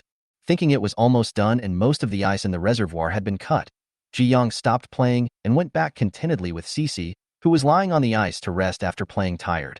When he returned home that day, Ji Young was reluctant to take a rest. She had just gotten so many live fish and shrimps, and she was afraid that she would kill them. You know, she had never raised anything alive since she was a child, and she had killed several of the fish that her grandfather liked to raise. Cece was the only living thing she could raise well, but dogs are easy to raise. Therefore, she deliberately searched for a long time in the pile of information, read all the information about fish and shrimp farming, and then found that the environment of her pond was quite good. The pond is very large, and the bottom is the muddy and sandy bottom that is common in real ponds. It is relatively clean and there are no living things in it. The water quality is also very clear, but there is a lack of things like aquatic plants. It may be a little uncomfortable for them to eat this, but she can supplement it with external fish food to make up for it. Anyway, The fish food she makes is edible by these freshwater fish and shrimp. The next day, Ji Yang went out again to stock up on ice, fish, and shrimp. However, the harvest was less than that of the small reservoir we visited on the first day. Perhaps a lot of them had been caught before the water surface froze, and in the cold environment, fish and shrimp stopped breeding. For 3 consecutive days, a lot of ice was stored, but not many fish and shrimps. Ji Yang did not go out again, but began to concentrate on making fish food. Up many things and use them when needed. It is too dangerous to cram at the last minute. Still seemed a bit empty after putting in hundreds of fish and shrimps. Ji Yang didn't know where to throw the fish food after he prepared it. In the end, he just scattered it in like scattering seeds. Soon, fish and shrimp noticed the food coming and swam to the surface of the water to grab the food. Alive than yesterday at the reservoir. As a breeder, Ji Yang is very pleased. Having received positive returns, she still wanted to raise more fish and shrimp, but the remaining reservoirs she knew about were all relatively large, and the authorities wanted to stockpile ice for the coming extreme heat, which must be one of the goals, so she gave up. In the next few days, she was busy at home. In addition to making fish food, there was another batch of medicinal herbs in the planting area that needed to be harvested and processed. She was so busy that she was dizzy. Outside, she was also busy because the temperature was rising step by step. Once the temperature reached -10 degrees, the rate of rise seemed to be much faster. In just a few days, it reached above 0. Everyone took off their heavy coats and put on light clothes, feeling relaxed. The sun appeared for longer and longer periods of time. When the temperature reached more than 10 degrees Celsius, it was already the same as before the apocalypse. Many families were able to use the solar panels they had obtained, and they began to live with access to electricity at will again. But before they could be happy, the ice melted over a large area, and many reservoirs burst their banks, breaking through any obstacles and rushing madly towards places with slightly lower geographical locations. This scene happened at night. The loud rumbling sound was like thunder. Cece was awakened and looked outside vigilantly with his tail between his legs. He thought he was attacked and kept barking. Ji Yang was also woken up. She looked out the window, but it was pitch black and she couldn't see anything.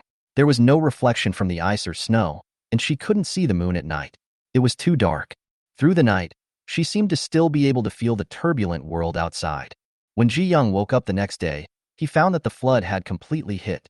The originally crystal clear ice and snow ground turned into yellow-brown dirty water. The surging water was like a turbulent river, carrying countless unknown things through the city. Layers of waves hit the buildings. Some buildings that had been frozen for a long time and were of poor quality collapsed directly and were soon washed away by the raging flood. Occasionally there were voices calling for help, but it was impossible to tell where they were coming from, and they quickly disappeared. The water level also rose rapidly, reaching the height of 6 or 7 floors. When he opened the window, Ji Yang immediately felt a breeze of dampness blowing towards him. Along with it came a faint fishy smell in the air. In just a second, she quickly closed the doors and windows again. Although the virus has not yet become widespread and she won't be infected by just breathing in a few breaths of air, the smell still makes her dream about her past life and she is very disgusted. The window was closed and Ji Yang had no appetite for breakfast. The messy world outside, it was quiet for a long time. Cece wondered what happened to her. She kept sticking out her tongue because of the increasingly hot temperature and ran over to rub against her and sob. Last night, the child thought someone was attacking her and was frightened for a long time. But today she knew they were safe, and Cece regained her former liveliness, but it was a little hot and she wasn't used to it. That's great. Ji Yang rubbed its furry head and sneezed several times the next second. He stretched out his hand and saw that it was full of hair that had fallen from Cece's body, most of which were fine hairs. It's terrible. She didn't care about anything else now, and immediately carried Cece to the space. Shave, shave. Cece, huh. Chapter 39. This time the flood raged for 7 full days. When the water surface became calm, it finally stopped at the 9th floor and submerged half of it. The water was dirty and smelly, and all kinds of things were floating on the calm surface of the water, including a large bed, a wardrobe, a table, a whole tree, and some small things wrapped in plastic, photos, clothes, animal carcasses, and human corpses. The humidity in the air also soared rapidly, from 30% in the extreme cold period to 85% now. Even at home, Ji Yang turned on the dehumidifier, but it still felt humid. The only good thing is that you don't have to sit by the fire every day, and you can wear thinner clothes. But as the temperature continued to rise, during the flood period, it reached over 20 degrees. Even though Ji Yang was wearing a short-sleeved shirt and hot pants, he still felt the air was stuffy and it was difficult for him to breathe. She took out the dehumidifiers and turned them on, 3 at a time. She had to add water basically every 3 hours, but the humidity only dropped from 85% to 72%. I can only comfort myself, something is better than nothing. This is not a large household appliance and does not consume much electricity. Normally, she uses a diesel generator in the space to fully charge the batteries and then takes out the batteries for use. She bought a lot of batteries, all of which were large capacity. One battery can generate 100 degrees of electricity, which is enough for her to use for a long time if she does not use a water heater, electricity to cook, or air conditioning or refrigerator. In extremely cold weather, she only uses radiators, electric blankets, and lights to consume electricity. So far, she has only used a little of the oil she bought. So Ji Yang got angry and took out 3 more dehumidifiers. However, even if she closed the doors and windows, the air was still circulating, and the humidity was still circulating, and at most it dropped to 68%, which seemed okay, but the perceived humidity was not the case. She still felt stuffy and easily became sticky. A dehumidifier cannot completely reduce the temperature, it can only reach a balance. So Ji Yang took back the 2 dehumidifiers. Save when you should. After 2 days, the water level dropped to the lower half of the 8th floor, and Ji Yang also adapted to it. Cece's hair was shaved, but not close to the skin. Instead, about 1 centimeter was left. After shaving, I gave it a bath. After washing its whole body, a lot of hair fell off again. Now the whole dog has become several sizes smaller and doesn't look as sturdy as before, but the muscles in its limbs are strong, which really lives up to its daily companionship and exercise. And the feel is still as good as before, and it feels fleshy. On the 3rd day after the flood subsided, the temperature reached 30 degrees for the first time. Although it was only for a short while at noon, it was hot enough to make people sweat. Combined with the humidity, it really felt like a sauna. On the 4th day, the water level reached the upper half of the 6th floor. The highest temperature reached 32 degrees and the lowest temperature was 28 degrees, which was already the temperature of early summer. Ji Yang turned on the air conditioner and was also trying to install solar panels at home. She planned to lay out the floor wherever the sun could shine. She had so many things and was so willful. Although the sun will soon be blocked by heavy rain, the temperature is still hot at this time, and the sun is just blocked by clouds, so some electricity can still be saved, which is better than leaving it alone. Starting with the small one, Ji Yang read the instruction manual and pieced it together with his consciousness in the space. When it was finished, he could just take it out, fix it and use it. But when she finished piecing it together and tried to connect the light bulb, she suddenly felt something was wrong. How come the lights are on in the space? Ji Yang was really confused, shocked, and unbelievable. She flashed into the space, and everything in the space still had no obvious shadows, just ordinary skylight, without the feeling of the sun. Why can solar energy absorb heat?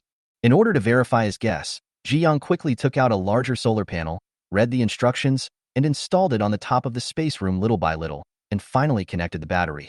Soon the battery shows the charging status. Ji Yang. Damn it. She had always thought that there was no sunlight in space, which meant that solar energy could not be used. In extremely cold weather, there were only 2 hours of sunlight in the last few months. She was too lazy to use it, but she never thought it would be like this. There is a heart-wrenching feeling of being wrong. Ji Yang was in a trance and left the space. After coming back to his senses, he continued to put the solar panels in the space. Now that he had done it, he was not afraid of wasting it. He could put it anywhere on the roof. As long as it could be fixed, it would not be afraid of wind and rain. It was pretty good. Especially since she bought so many solar panels, she is not worried about them breaking down at all. It can be said that they are free energy. No need to save. Okay, this is how we play it, right? Ji Yang seemed to be retaliating.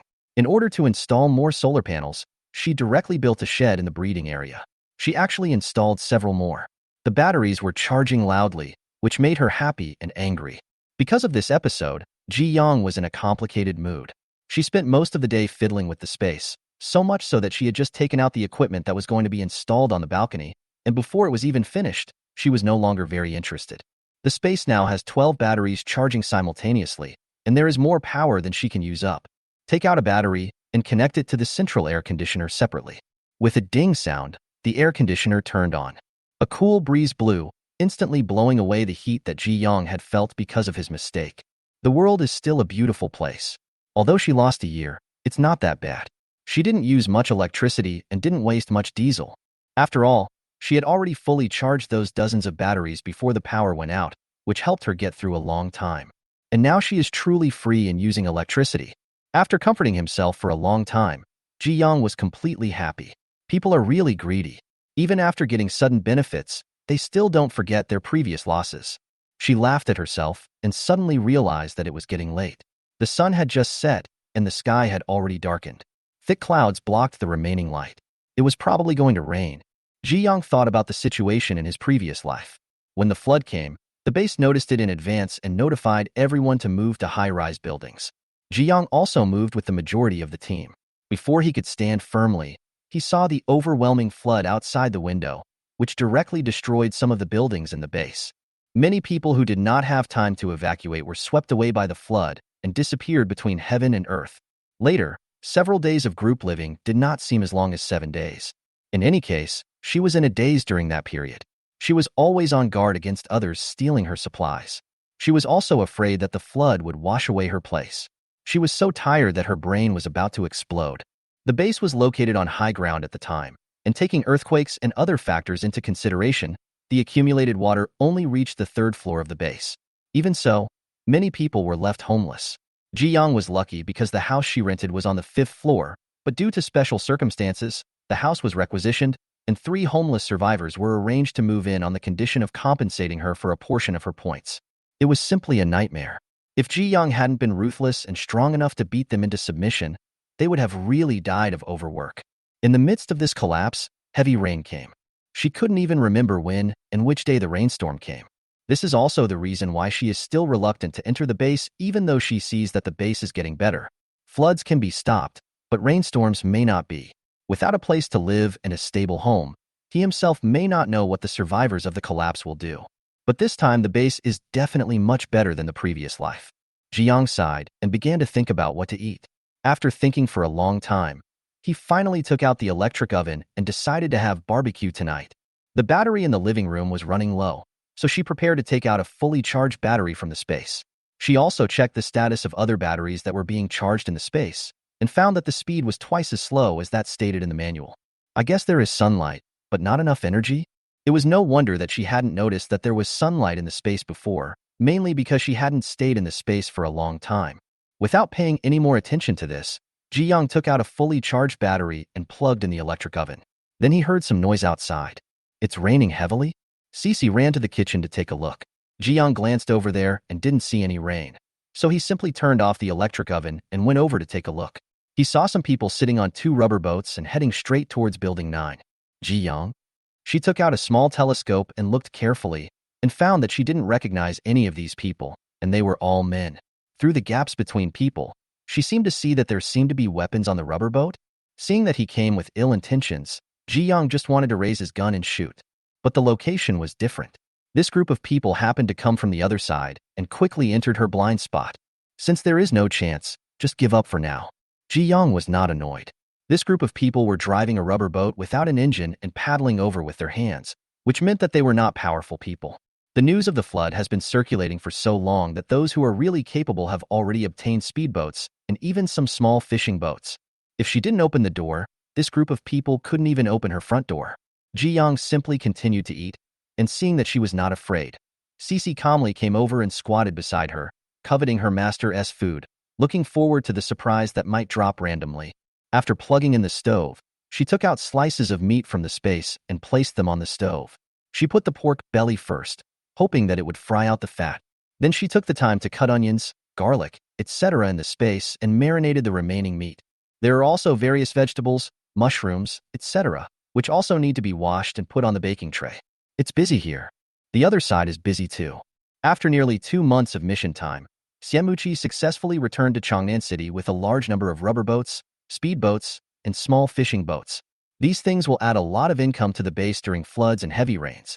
Completing the mission is a happy event, but after submitting the mission, Xianmuqi immediately took his special trophies and a simple speedboat and left the base, heading towards a certain residential area.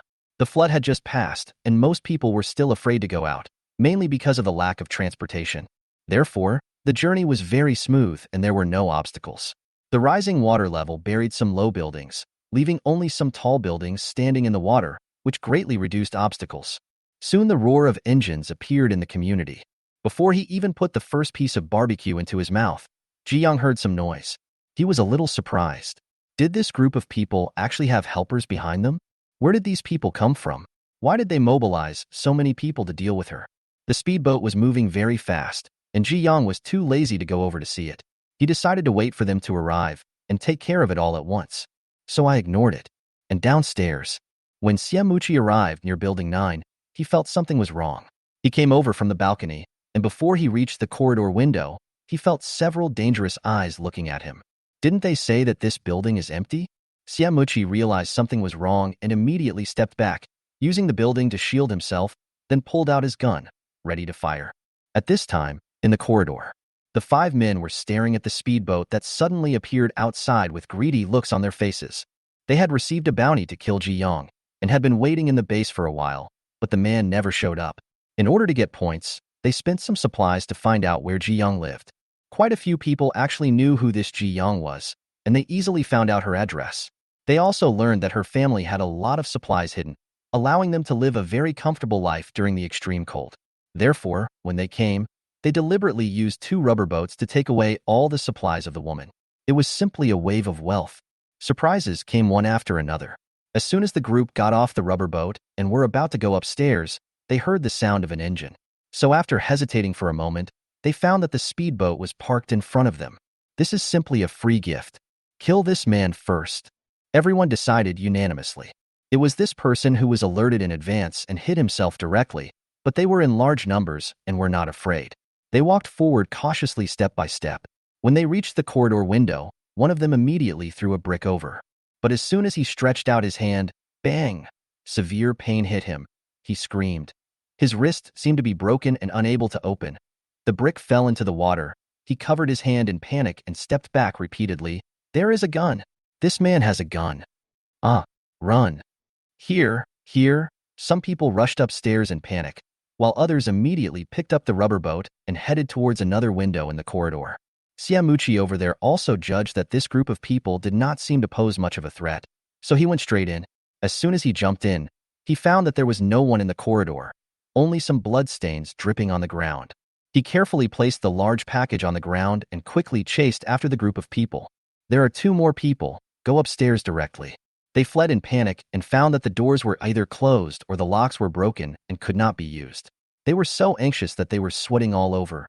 Quick, go up to the 15th floor. The woman is on the 15th floor. We just need to catch her. The 2 of them seemed to have found their target and quickly went to the 15th floor. When they saw the house number those people mentioned, they immediately shouted at the top of their voices, "Quick, open the door for me."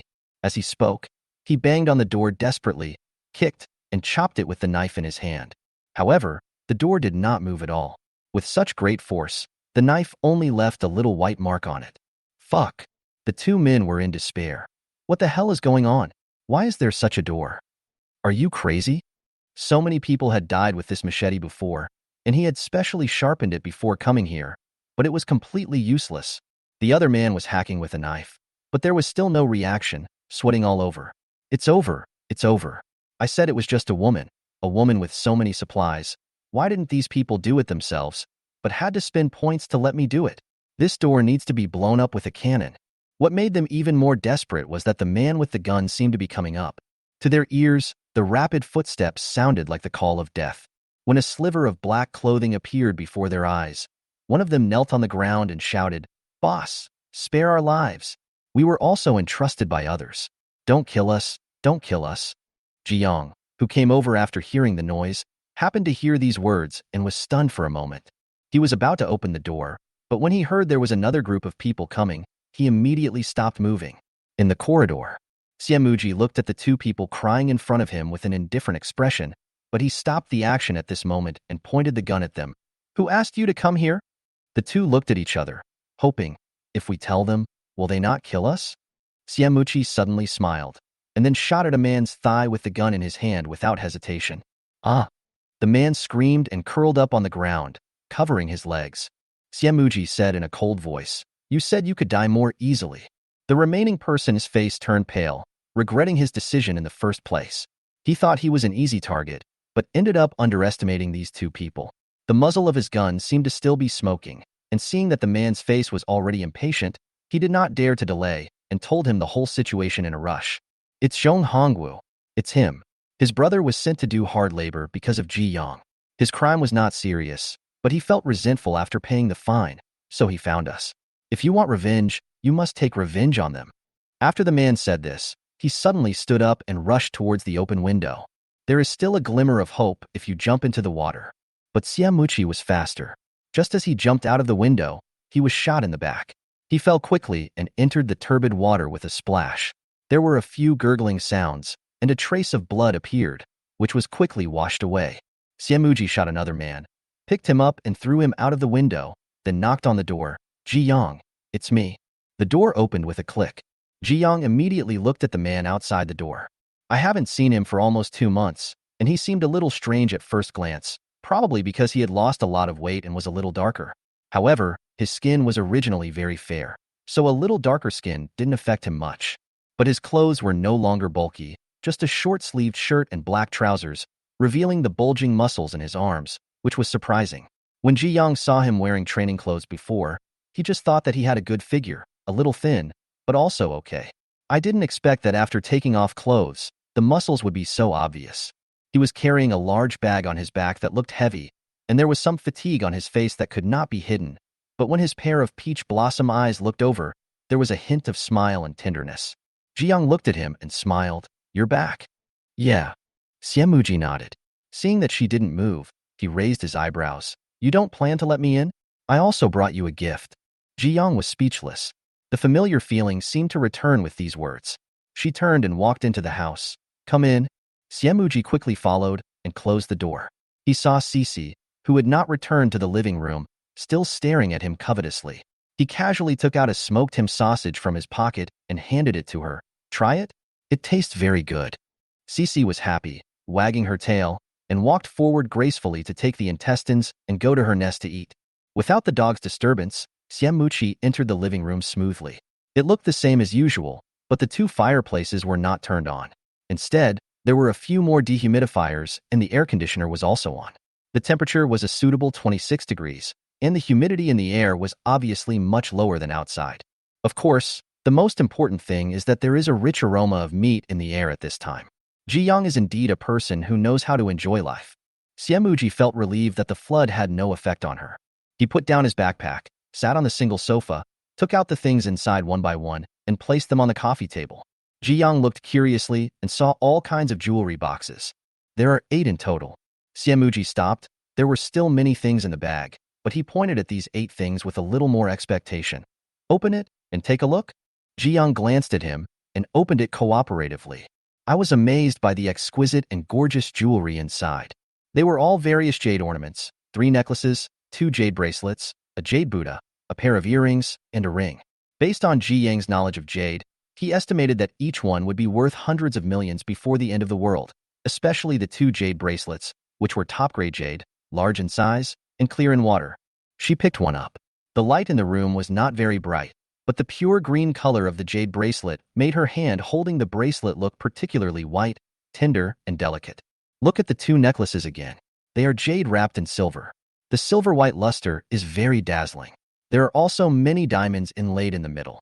Wearing this, you don't need any other decorations. You can immediately feel that your worth has skyrocketed. Every time Ji Yang saw such good things, he felt sad. It looks good, but it's just for fun. Once it's in the space, it's gone. Seeing that she liked it, Xiamuji was relieved. I got this myself. I didn't exchange it for supplies. I'm giving it to you. Then he handed the big bag over. This is what I exchanged for supplies to offset the medicinal materials you gave me. There are still quite a few in the base, but I didn't bring them here. I'll send them next time. Jade is also a stone and is very heavy, so I didn't pack that much. Ji Yang lowered his eyes to look at the things in front of him, then looked at the man in front of him who was obviously trying to please him but didn't say a word. His eyes slightly narrowed. The things were good, but even at this moment they were still too expensive. Didn't he believe that those rich people wouldn't like these things? She suddenly put down the necklace in her hand. Sorry, it's too valuable. I can't accept it. Xiamuji looked calm. Don't worry about it. These things are not expensive. I didn't pay any materials. I just happened to help a few people during the mission. They think it's cheap to use this as labor fee. You can just treat me to a few more meals. Ji Yang remained motionless and shook his head. The faint smile on Siemuji's lips could no longer be maintained. He frantically thought of excuses in his mind. However, it seemed that every one of them was of no use to Ji Yang. She always gave and received, and would not accept so many things in vain. But when he came back today, he was eager to see her and to offer her treasures, and he didn't think it through carefully, so now he is in a dilemma. The corners of his lips turned down, a little discouraged. I hadn't intended to tell you so early. My last attempt was rejected, and we didn't have time to get along after that. Then I had to go on a mission, and it has come to this until now. Siemuji pursed his lips and looked at the person in front of him seriously. Then, can it be used as a confession gift? After he said this, he couldn't wait to show himself. I'm 28 years old this year, a single man, with no worries. I have a lot of supplies, and if nothing goes wrong, I have everything you need. Well, if you don't have it, I can get it. I ran a company before the disaster and made some money, but now it's all gone. My grandfather and 2 uncles have served in the army, so they have a good relationship with the government, which is also a great help during this disaster. I have never had a girlfriend, and I take this matter very seriously. Once I make up my mind about something, I will not change it easily, so I am also aiming to get married. Siemuji had never been in a relationship and didn't understand these things, so he subconsciously talked about all his advantages, hoping to gain the favor of the person in front of him. As he was talking, Ji Yang's expression became increasingly serious. His heart skipped a beat. Did I say something wrong? And what Ji Yang was thinking was, getting married. She had no plans to get married. The system collapsed due to the natural disaster, and it seemed that there was no civil affairs bureau in the base. Another point is that having a baby during this period is crazy, and she has never planned to have a baby, even if the natural disaster is over and everything returns to normal. It's okay to fall in love. If you like each other, then stay together. If you don't like each other, then break up. But children are not something you can give birth to if you like them and put away if you don't like them. As a pet, she can easily be responsible for Cece's entire life, but that is not the case with a child, and marriage means being linked to childbirth. Seeing Siemuji showing some trepidation, the heat that had just risen on his handsome face faded, and his eyes dimmed. She softened her heart and said seriously, I don't plan to get married, let alone have children. It's okay to fall in love, but it should stop here, and both parties should keep their privacy and be careful about how they get along. Can you accept it? After a pause, seeing Siemuji was about to speak after showing some surprise, Ji Yang held him back, his tone colder. Don't be lucky enough to think that you can change me after being together. Some things cannot be changed. It's better to part ways in peace. Otherwise, if something unexpected happens, I will deal with you and the accident together. Siemuji smiled, and this time his smile was so bright that his pretty face looked even more dazzling. I'm sure I can accept it. As soon as he finished speaking, a bright white light flashed in front of him. Soon, the sound of thunder, as if the sky was split apart, rang through my ears, boom, boom, boom. Ji Yang? Siemuji.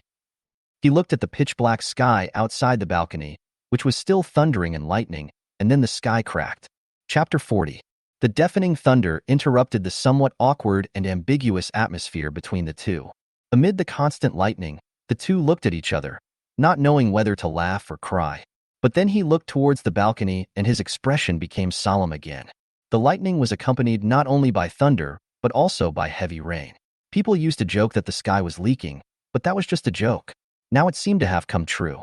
The rain was so dense that they could not see the buildings in front of them clearly, and they were barely visible. Bean-sized raindrops fell densely in this world, and the water level, which had just dropped a little, was slowly rising again.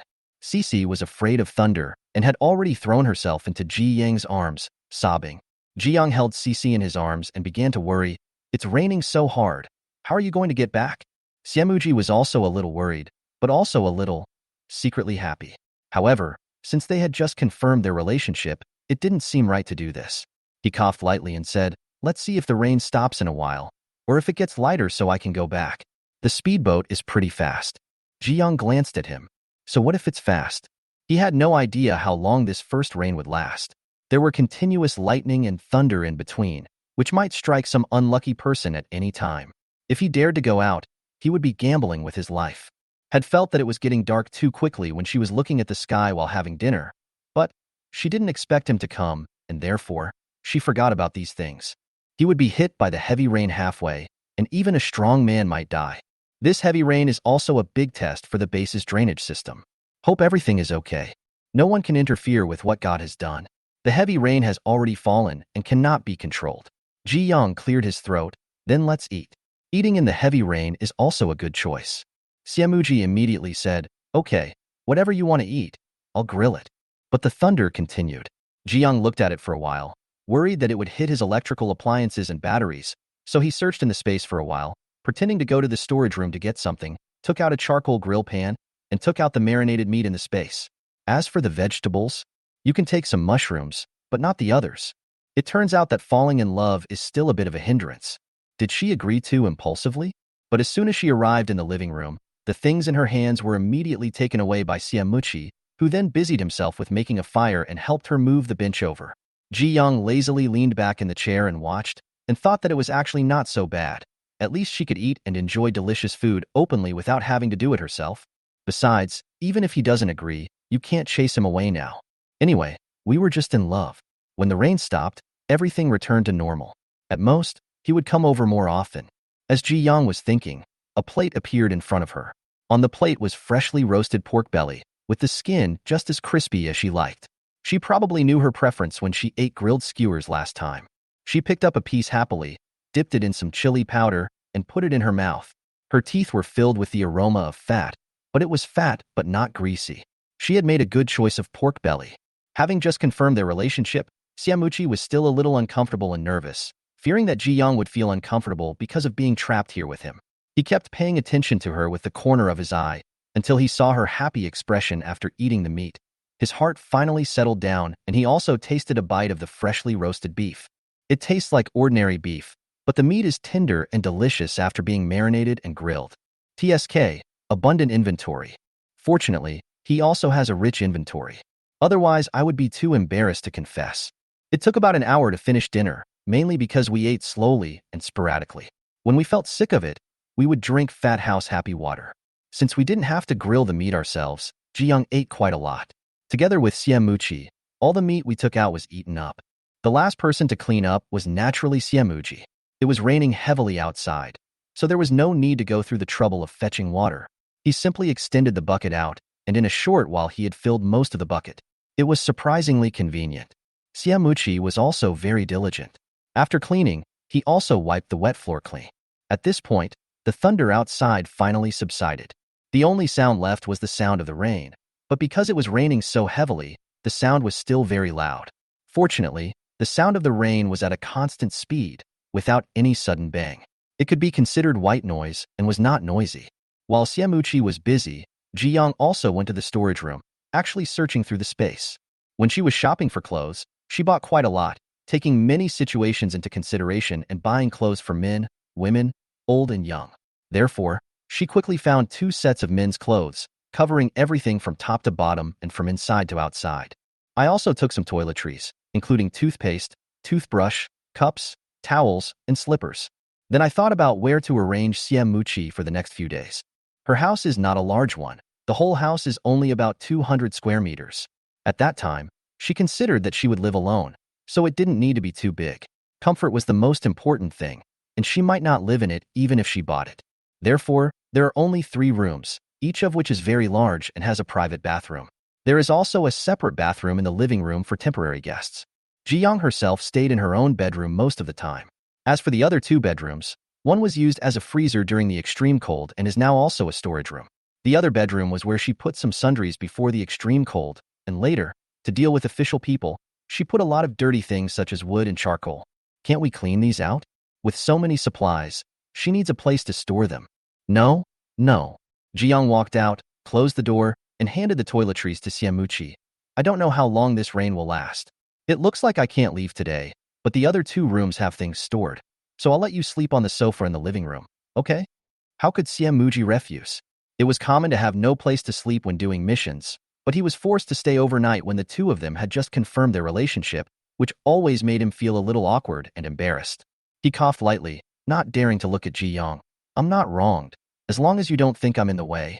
He just made a joke. Unexpectedly, Ji Yang nodded, yes, a little bit. Siamuchi? He looked at this cruel woman in shock.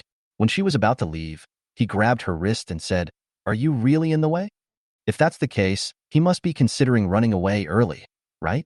Isn't it just a little rain? It will only rain for an hour. Ji Yang was teasing him on purpose. During the ambiguous period when people were not familiar with each other, it was easy to fall into an awkward atmosphere. She wanted to break this situation, so she said that. Seeing the grievance on Siemuji's handsome face, she couldn't help but smile. She suddenly stood on tiptoe, raised her empty hand, touched the head of the person in front of her, and her voice became a little gentler. No, I was kidding. Then take your hand back. Well, the short haircut is a bit prickly. The feel is not as good as Cece's, so I won't touch it anymore. Siemuji, however, was already very satisfied. He squeezed her hand, then relaxed with a light heart, picked up his toiletries, and went to the bathroom. Jiyoung also had to go back to his room to take a shower. Just looking at the closed bathroom door, she suddenly stopped and almost forgot that although she didn't use the bathroom in the living room, it had always been where Cece went to the toilet, and Cece's cat litter box was placed in it. Although the temperature has risen now, the toilet is still unusable, not to mention that she has already covered the toilet with cement to prevent possible mosquitoes, rats, and ants. This means that even if Siemuji comes over, he will have to use the cat litter box. How about letting her and Cece use one? Jiyoung was thinking and looked at Cece. I saw Cece, who had eaten and drunk enough at some point, looking at the bathroom in a daze.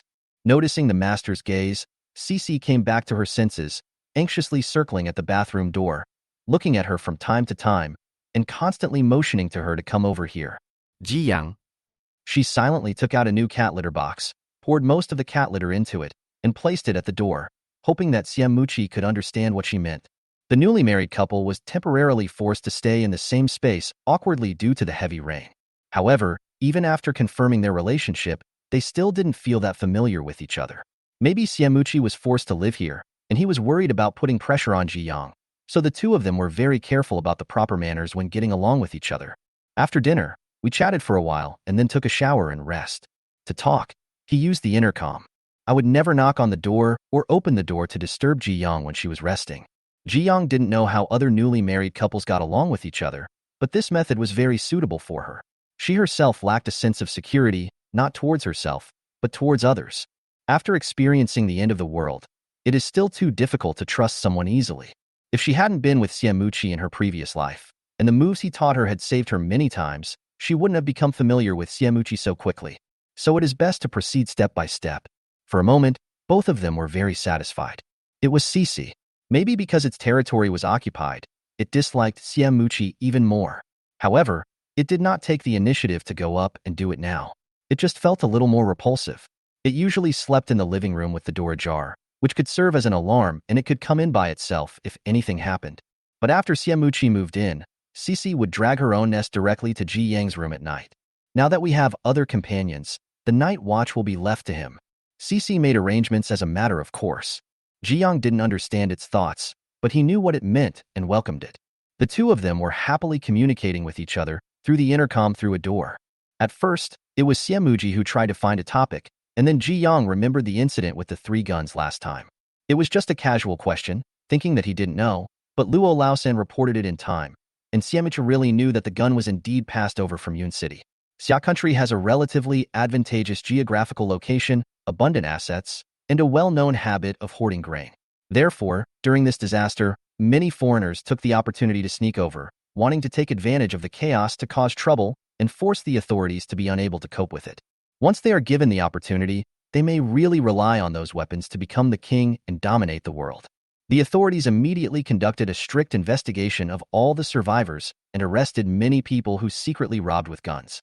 All the accomplices of that group have been sent to do hard labor, but the real person behind the scenes has not been found.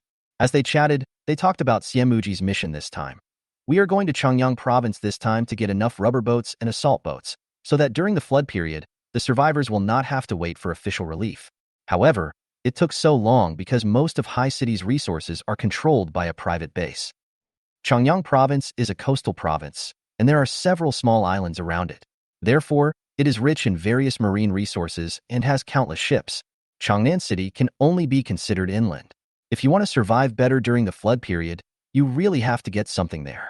Just heard from behind. Private base. Jiyoung was shocked again. What do they want to build a base for? Siemuji paused for a moment before saying, this global natural disaster has caused many organizations that were once strictly prohibited to surface. The predecessor of this private base was a pyramid scheme organization before the natural disaster. The brainwashing was very strong, and it gathered many survivors. They firmly believed that Blue Star was undergoing a great purge and that they should adapt to this world. The official frequent relief of survivors was against the will of Blue Star. Ji Young wondered, what about them? Xiamuji's voice turned cold. This is the terrifying thing about that group of people. They naturally have double standards. They prevented the official from collecting the supplies, and then turned around and collected the supplies in their own hands. They think that others don't deserve to live, but they themselves have to live well. Ji Young. The world is so big that there are all kinds of strange things. Ji Young asked, what happened next? Later, we sent people from several bases to suppress them with weapons. Although they had a lot of people, they didn't have many weapons. They basically stole the official ones. Things were relatively easy, and we received a lot of supplies. Xiamuji felt a little regretful. It's just that the official base in Changyang province is too poor. We didn't feel comfortable asking for the supplies. We just took away some boats. After the flood, we probably won't be able to use them here. We will send people back then. They are by the sea, so even if there is an extremely hot weather disaster next, they should not be short of food. Ji Young laughed when he heard this. With so many troublemakers around, it was normal for the government to be poor. But she was a little curious. But it doesn't take 2 months, right? Xiamuji laughed. Really smart. Apart from this, the main thing is to help the survivors in Changyang province evacuate. The official forecast is that there may be a tsunami during the flood, but there are far from enough people there, so let's help. Some people have been sent to several cities inland, and most have been relocated. The remaining small number can be handled by their own manpower. Ji Young felt relieved. In her previous email, she mentioned that huge tsunamis would occur in coastal cities. In the previous life, when the news of this disaster reached the Chang'an base, the extreme heat had already arrived. Everyone was busy trying to survive this horrific temperature, but it was still so shocking that everyone in the base talked about it for a month, and they were still frightened. Coastal cities have fully considered tsunamis, typhoons, and other situations when building houses, but the power of tsunamis and typhoons caused by natural disasters is 100 times that of peacetime, just like the extreme cold temperature dropping directly to minus 60 degrees Celsius. This flood and rainstorm, as well as several other natural disasters during the period, have severed the connection between some bases. Each base is busy fighting for survival, desperately repairing the base in the rainstorm, rescuing supplies, and saving everything washed away by the flood. So no one knew that the survivors on the beach had encountered an even more terrifying attack. When the flood receded, the Xia country base tried to contact each other to check if they had any news, but they found that they could not get in touch with them. If one base loses contact, it is a problem of the base. However, if multiple seaside bases lose contact, it is not a problem. So all the surrounding bases sent people to check the situation. Ji Young was also in the task force. As the official personnel approached there, they were shocked by the countless corpses. Nothing survives under a tsunami. Not just humans, but also countless marine and land animals. Only a few survived.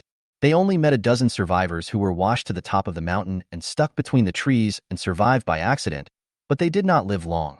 Many of them suffered serious injuries and could not be treated even if they survived. But the message was also conveyed to other bases. The tsunami lasted for a full half-month. Time and again, huge waves washed over the city, blocking out the sky and the sun. The high-rise buildings that were once thought to be sturdy could not withstand the damage and collapsed one after another. Countless people were washed into the sea and finally died with the rise and fall of the waves. After hearing the good news, Ji Young slept soundly. Xiamuji didn't hear any more noise, so he put down the intercom, covered himself with a thin blanket, and fell asleep in the heavy rain. Until late at night, a burst of dense thunder woke up the two people and the dog at the same time. Ji Young covered his pounding heart and looked at the world outside the window angrily. Lightning occasionally lit up the sky, and even through the thick curtains, light could still penetrate. Amid the thunder, there were occasional explosions, and I didn't know where the lightning struck or what had exploded. But Ji Young was indeed sleepy, so after a brief collapse, his brain automatically adapted to the noise and he fell asleep again. When she woke up the next day, she washed up and went to the living room to have breakfast. She was already thinking about what to eat when she smelled the fragrance of pasta. She was wondering, but when she raised her eyes, she saw a tall man appear in her sight. I almost forgot that there is someone else at home. Xiamuji seemed to have woken up earlier, looking very energetic. He put on the white short-sleeved shirt that Ji Young gave him yesterday, and he suddenly looked several years younger and more energetic. Especially at this moment, He was cooking noodles on the gas stove in front of him. The heat waves and mist in the pot made him look even more handsome. Hearing the noise, he said, "You got up at a good time. You can eat soon." Siamuchi looked over, and the next second his ears turned red. He turned his head away silently and said, "You can eat now." Ji Yang's angry defenses suddenly disappeared a lot, and she said in silence, "Okay." As he said this, he was about to sit over. As she walked, the smooth hem of the skirt rubbed against her calves, feeling cold. She paused, almost forgetting that she was wearing a nightgown to sleep and no underwear. She immediately changed direction and quickly disappeared into the living room. Siamuji pursed his lips and stared at the noodles rolling in front of him. After a while, when Ji Yang came out again, both of them were normal. Siamuji gave her the bowl and said, "I made the noodles myself. Try it and see how it tastes." Ji Yang took it and said, "Where's yours?" "There's none left in the pot."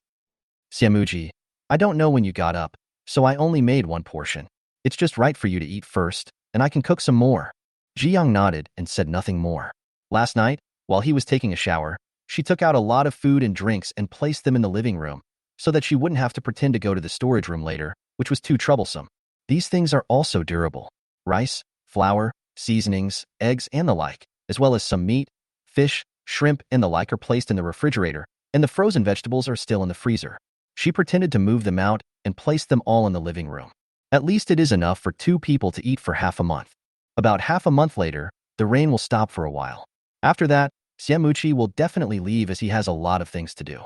Ji Yang thought it was not bad this way, to be together for a while and then separate for a while, to cool down from time to time, and to be even more surprised when they meet again. Of course, she didn't say this out loud. She just assumed it that way.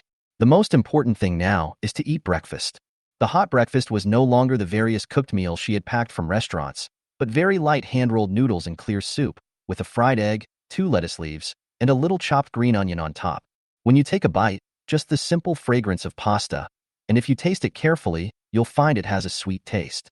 Ever since the gas stopped working, the living room became her dining room. Not long after Ji Yang sat down, Siamuchi also sat over. Perhaps to confirm their relationship, he became a little bolder and sat on the single sofa without being polite, and went straight to Ji Yang's side. He spoke in a natural tone. "I looked outside this morning and the water level was close to the 7th floor. It rained heavily all night and the water level was rising too fast."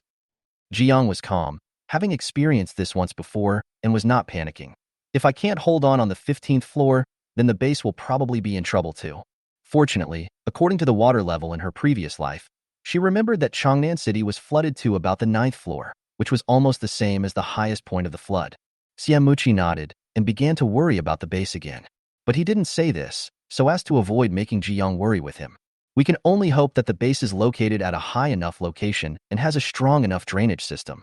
After dinner, Siamuchi discovered that she was installing solar panels, so he took the initiative to go over and help install them. However, Ji Yang had already done most of the work, and only the final fix was left, which didn't take much time. After finishing this, Siamuchi was free again.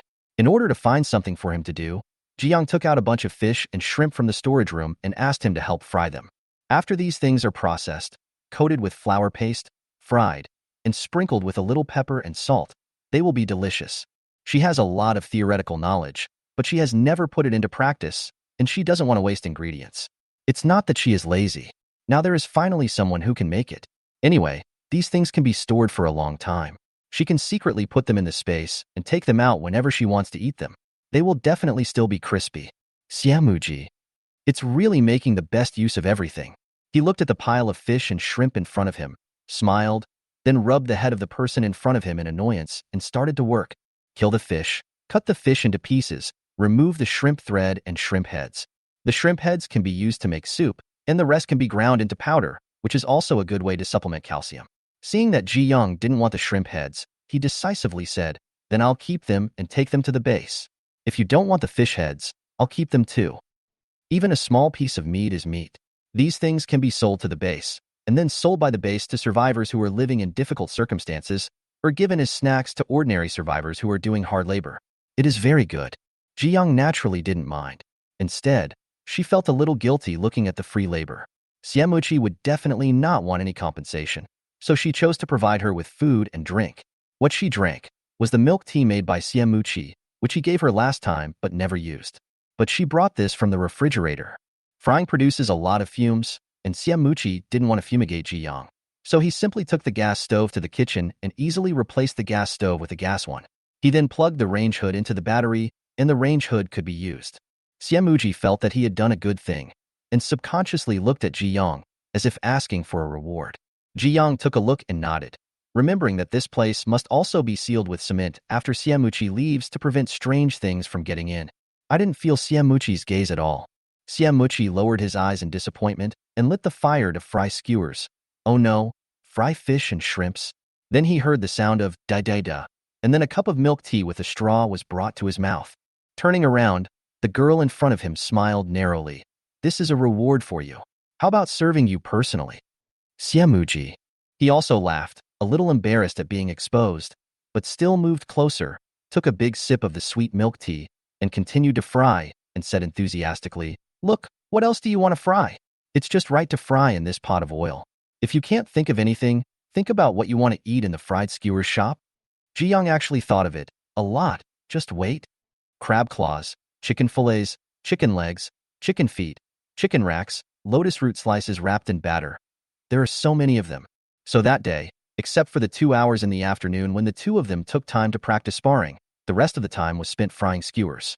Ji Yang put them all in the storage room, and as soon as he entered, he threw them into the static space, for fear that if he was a step slower, the crispy skin would be softened by the moisture in the air. The next day, the heavy rain continued. Fortunately, on the third day, when the heavy rain reached the top of the 7th floor, it finally gradually subsided, turning into moderate rain, and then into light rain. The rain was less intense, and the rain curtain naturally faded a lot. The situation where we could hardly see the buildings opposite improved, and visibility increased a lot.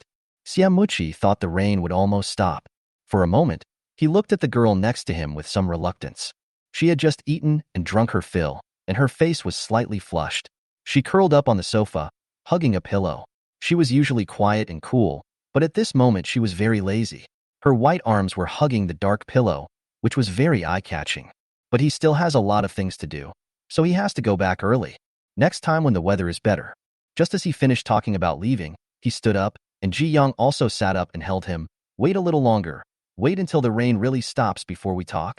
Siamuchi shook her hand back, sat back obediently, and looked at her with sparkling eyes. Ji Yang ignored him and looked out onto the balcony. Siamuchi was puzzled, but he looked too. After looking for a while, there was nothing. Just as he was about to look away, the earth-shattering thunder suddenly occurred again. The rain had not yet gotten heavier, but the thunder was continuous. Suddenly, Siamuchi's breathing stagnated, and he stared at the balcony. At the moment when lightning illuminated the world, he saw a horrible thing forming. Ji Yang also noticed it.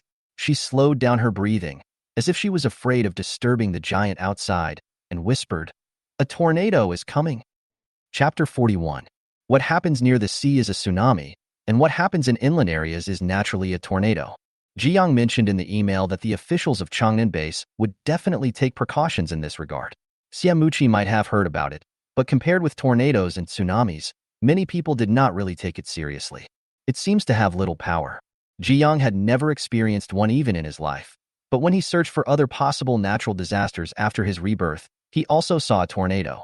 However, compared with the one in his memory, the one in peacetime could only be said to be just born. Tornadoes caused by natural disasters are extremely destructive. Previous life, Ji Yang was unable to leave the base due to heavy rain. So he hid in the base and watched it sweep away the tallest building in the base. Yes, a building. This was just one tornado heading that way. Later, according to official statistics, there were 3 tornadoes heading in different directions in the entire Changnan city, not to mention other cities. After the tornado, several buildings collapsed in Changnan city. Fortunately, most of the residential buildings were not swept away. Maybe the building is too tall. In the previous life, the tallest building in the base was also swept away. Was also the reason why Ji Yang chose Jiafu community after his rebirth. It is tall, but not the tallest. The height of 16 or 17 floors is far less than that of more than 30-plus residential buildings, but it is not too low to be directly submerged by floods. Cece also seemed to sense the terrifying atmosphere outside. She nervously jumped onto the sofa and threw herself into Ji Yang's arms. Ji Yang gently soothed its trembling body and stared outside without blinking. So this is how a tornado is formed? It seems to be bigger than in the previous life. I don't know if it's because of the distance or psychological effects. Ji-young always felt that this tornado was more terrifying than the one in his previous life. The sky was dark, with lightning and thunder. It seemed as if the sky was torn into pieces, but not tightly together. It seemed as if they were colliding, and the lightning produced was even more terrifying. And in this terrifying and depressing atmosphere, a grayish-white color gradually became thicker. I witnessed it grow little by little with my own eyes. In just a short period of time, the middle part was already thicker than the building next to it. There happened to be a building next to it. At this moment, due to the terrifying suction of the tornado, the surrounding accumulated water also rotated along with it, forming a yellow-brown inverted cone. The glass, walls, and other things on the building that were originally intact were all sucked into it. Even so, the tornado is still growing. It grew until it could wrap around the entire building, and then it really swallowed up the building, hovering there for a long, long time. When it moved away, among the various buildings that were originally standing, one building was missing. Xiamuji felt the slender hand he was holding tighten. His finger bones were squeezed a little bit. He sat a little closer. Cece noticed it and bared his teeth at him. Xiamuji threw a piece of meat into its mouth. Cece was stunned and hesitated. Xiamuji had already reached out and tentatively hugged Ji-young into his arms, whispering, "Don't look at it. It's quite scary." Ji-young pushed away his hand that was blocking his view and shook his head. "We have to watch it, just in case it comes over." Xiamuji no longer blocked her view, but just put his arms around her waist from behind, with a bit of strength, and his voice was indeed laughing. "If it really comes, this house can't stop it, then we will die together." Ji-young glanced at him, feeling a little uncomfortable, but still feeling safe being hugged from behind. She leaned back and continued looking out the window. She couldn't bear to die like this. The two men and the dog snuggled together like this until the tornado swallowed up the building, moving slowly and wantonly, destroying this place and smashing that place from time to time, and finally it really came towards them. Xiamuji suddenly buried his face in her neck, sniffing the faint fragrance at the tip of his nose, and said in a muffled voice, "Are you really going to die together?" The voice sounded like it was still laughing, but there wasn't much fear or terror in it. Ji-young suddenly laughed and touched his head with his left hand. "Don't worry, you won't die. My doors and windows have also been modified." "Ah." Xiamuji still seemed a little regretful. Ji-young turned his head away in annoyance. "Do you really want to die?" "I don't." Xiamuji laughed. "Just teasing you." As he said this, he suddenly said in a serious tone, "Don't worry, we will be fine." Ji-yang's neck felt a little itchy from laughing, so he leaned to the other side. Xiamuji immediately calmed down, and during this short period of laughter, Ji-young looked outside again and found another tornado. But in another direction, the distance is not that close. If there are also some at the base, then there will still be 3. I just hope that there won't be a tragic tornado collision, otherwise this building will definitely not be able to hold up. The weather was dark and terrifying, with a few bright lights occasionally shining through the gaps in the clouds, making it so depressing that it seemed as if the sky would collapse at any time. The room felt inexplicably quiet. No one spoke for a while, and everyone looked outside silently. The tornado was getting closer and closer, and they could hear the whistling wind coming from all directions, like the howling of ghosts and wolves. And the sound grew louder and louder. Finally, it seemed that some windows on the building could not hold on any longer. They shattered with a crack, fluttered in the air with the wind, and then slowly fell down. This seemed to be a signal. One after another, things around them broke into pieces or were blown away by the huge force of the wind with a loud bang, and finally broke away from the building and flew into the air. Initially, these will fall into the water, but as the tornado approached, they were sucked away directly and became part of the tornado. When it approached the next building, it slammed against it madly, causing 10,000 points of damage to the building. Ji-yang's building is located in the center of the community, with buildings blocking its front and back except for the left. Fortunately, the tornado approached from the front right, so when it completely entered the community, the first building to suffer was not theirs, but the 3 or 4 buildings in front. Although at this moment, countless objects have been thrown at it and landed on the modified glass, fortunately the glass did not move at all. The tornado slowly devoured 3 or 4 buildings. As it approached, a huge feeling of oppression came over me, as if the end of the world was just around the corner. To be honest, at first Ji-young really thought that the quality of the residential buildings in the community was quite good, and that they would have no problem dealing with the tornado. But at this moment, she was not sure. At such a close distance, even if the tornado swallowed up buildings 3 and 4, she could still see the outlines of these 2 buildings. Therefore, she found that these two buildings seemed to be unable to hold on and were actually shaking. Help. Is it true that this is only the second natural disaster, and I have to use space to save my life? She glanced at the man who was still holding her, and began to wonder whether to knock him out or just ignore him. Even though it seemed a bit cruel, if it was a stranger, she could do it, but not Xiamuji. Ji Yang began to search the space for the anesthetics she had purchased abroad before. At the same time, she grabbed the back of Cece's neck with her other hand and looked out the window without blinking. If buildings 3 and 4 can't hold out, her 9 buildings will definitely not be able to hold out once they face the tornado. When the house shakes, give Xiamuji anesthesia. The anesthetic takes effect in a few seconds, so it's completely in time. Buildings 3 and 4 have been holding out for several minutes now. At this time, Jiang even sighed that it was still safer to have a dog who couldn't speak or communicate. If Xiamuji was like this, why would she think so much? At the critical moment, she couldn't control her wild thoughts, and even thought about how sad she would be if she didn't have time to enter the space and destroyed so many supplies in the space. Then the tornado seemed to move away slowly. The shaking amplitude of the 3rd and 4th buildings is also decreasing. Soon, Ji Yang also felt unstable. Countless building fragments came crashing down as the tornado approached, hitting the walls and windows with a crackling sound. Some windows were shattered directly, but everything in Ji Yang's house was intact.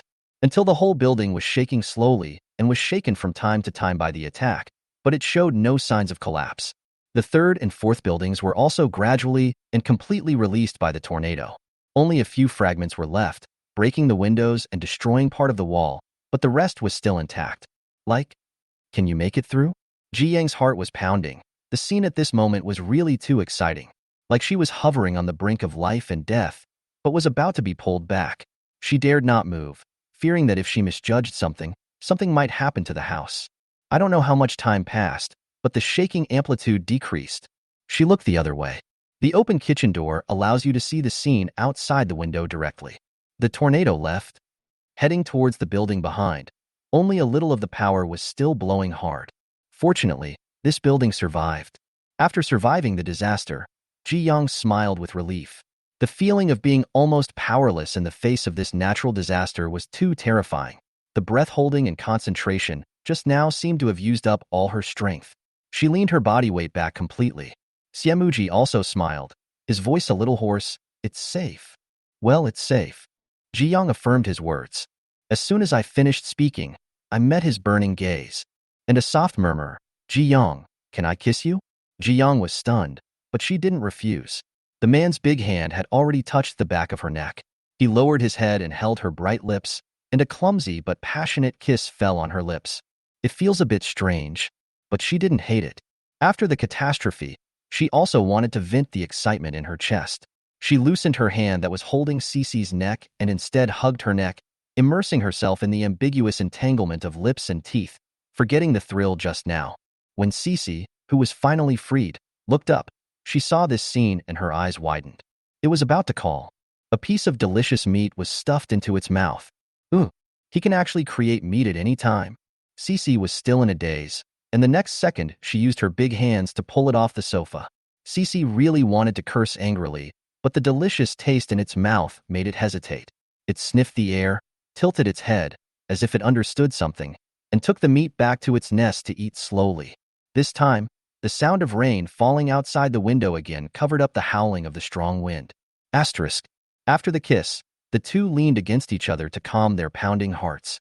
Ji Yang glanced at the clock hanging on the wall. It was past 4 in the afternoon. They had just finished lunch at noon when they discovered the tornado. 3 hours have already passed. It turns out that the tornado lasted for so long. Ji Yang closed his eyes tiredly.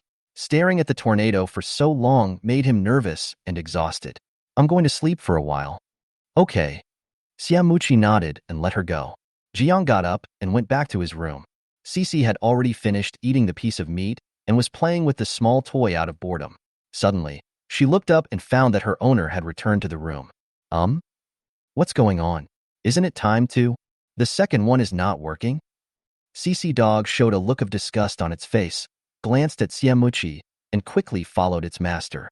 In the next few days, there were still occasional heavy rains, but the water level rose much slower than before. On the 7th day, a tornado appeared again. But this tornado was less than half the size of the first one. People who do not go out, the impact is relatively small. Looking at the places where the tornado swept, most of them were deserted areas. Only a few unlucky people happened to be at the windows and were swept away by the tornado through the broken windows. On the 10th day of the heavy rain, the rain finally began to subside. It did not get heavier all day. Ji-young looked through the telescope for a while and found that there were living creatures under the water. There were not many of them, and the raindrops left ripples on the water surface. It took a while to notice any different movements, but it was surprising enough. What other living creatures could appear at this time, besides fish? Even such cold weather could not wipe out all the fish and shrimps. Now that the floods have burst the dams and the tornadoes are around, they have naturally scattered from their living places. The fish is still clean at this time. After a while, the stagnant water became extremely smelly, and a large number of fish that had high requirements for water resources died. The only ones left were some relatively dirty fish and shrimps, many of which survived by eating rotten corpses. Piranhas appeared, and because there were so many corpses of humans, animals, fish and shrimps, they reproduced rapidly and occupied the water area in the last 2 months of the flood, until the extreme heat came and the water evaporated, and they died. At the same time, ordinary fish and shrimps also completely disappeared. During this period, countless survivors died at the hands of piranhas. On the 12th day, there was only a drizzle. With the lessons learned from the last time, and the fact that the two of them were now in the honeymoon period, Siamuchi was reluctant to leave immediately, so he waited for another day. At around 2 o'clock in the afternoon, the rain stopped. A ray of sunshine finally appeared in the sky, which had been gloomy for a long time. It made the already sultry weather even hotter, but it is an existence that makes countless people happy. Siamuchi finally packed up and left reluctantly. At this time, the water level had reached the middle of the 9th floor. Ji-young went to see him off and found that all the windows in the corridor on the 9th floor were flooded. If he wanted to go down, he could only jump from the 10th floor. Ji-young reminded, "Be careful, the water is very dirty." "I know." Siamuchi nodded, put down the speedboat, then looked up at her, leaned over and kissed her lips. "Wait for me for 2 days, take care of things over there, and come over when you have time." Ji-young shook his head and frowned. The weather is unpredictable now, so it's better to go out less often. Siamuchi was a little annoyed. He bit her lower lip lightly, without saying whether he wanted to listen or not. He stood up, estimated the distance, supported himself with both hands on the windowsill, and fell down. He stood steadily, then started the engine. Ji-young helped him take away his bag and the things he didn't want, such as shrimp head powder, fish head powder, eggshell powder, and some quail eggs and hen eggs. It's not good to always give her eggs. She can collect something else occasionally. The speedboat is not big, and these take up almost half of the space. Siamuchi looked at it and felt as if his heart was full, but he still had to leave. He said something to Ji-young, waved his hand, and the speedboat slowly sailed away. Ji-young watched him go away, and when he was no longer visible, she called Cece, "Let's go back." "Oh, whoa." Cece responded obediently and looked at the figure walking away with anticipation. What kind of delicious meat could she get after hunting? Both the man and the dog were very happy. What made Ji-young happy was, he was finally alone. Although living with Siamuchi was actually quite happy. She could play with him when she was bored, and she didn't have to worry about food and drink. But she was used to living alone, so she was a little uncomfortable. Now she feels at ease. She quickly walked to the storage room and threw the bag of jade that Siamuchi brought into the space. Although she was reluctant, she had nowhere else to put it. Once she put it in the space, no matter where it was, it would disappear. This time the jade was of very high quality. After it disappeared, the pond increased by 200 square meters. Unfortunately, there are not many fish and shrimps. Even if she feeds them diligently, the reproduction time of fish and shrimps cannot be shortened. Normally, many freshwater fish reproduce once a year. Shrimp are better. They can lay eggs every month if the conditions are right, but now it has only been more than a month at most. Even if the eggs have been laid, they haven't hatched yet. On the bright side, shrimps reproduce quickly, and shrimps happen to be part of the diet of many freshwater fish, so maybe there will really be a food chain in the future. It just takes time.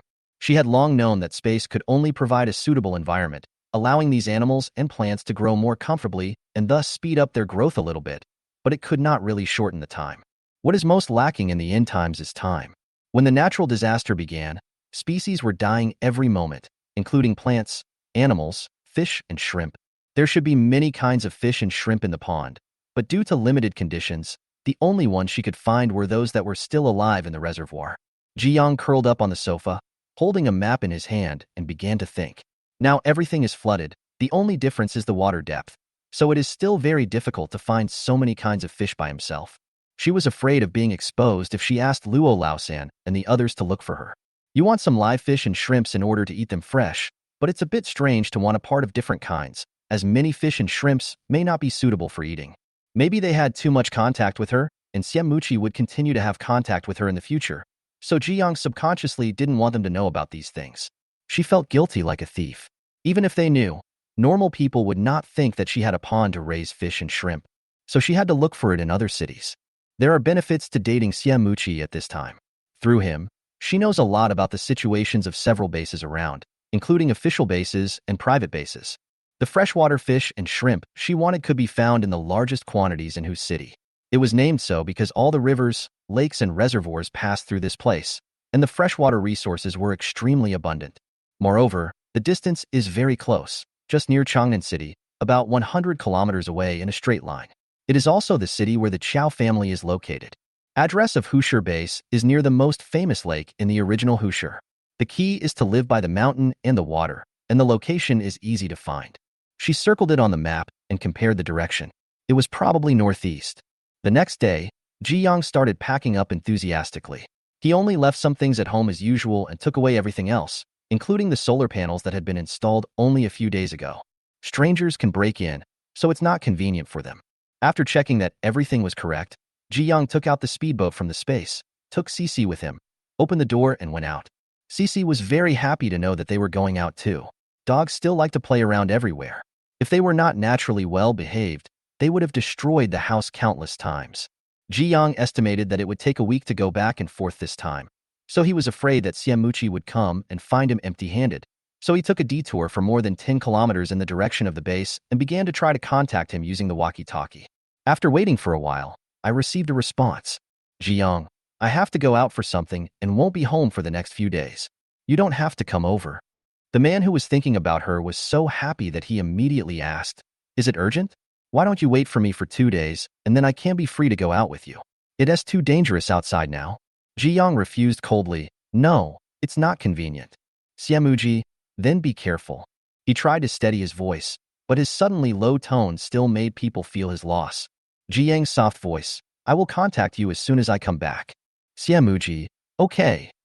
The call ended, and Xiamuchi stared out the window. In the nearby places, survivors were hurrying to and fro, looking tired but energetic. The accumulated water in the distance can still be seen clearly, and when you look far away, it seems as if the whole world has turned into a vast ocean. The base is pretty good. Although it was washed away by the heavy rain at the beginning, and there was no time to drain out, fortunately, the water only accumulated to the calf at most. As the rain decreased, it was quickly drained out. Now the ground has become dry again.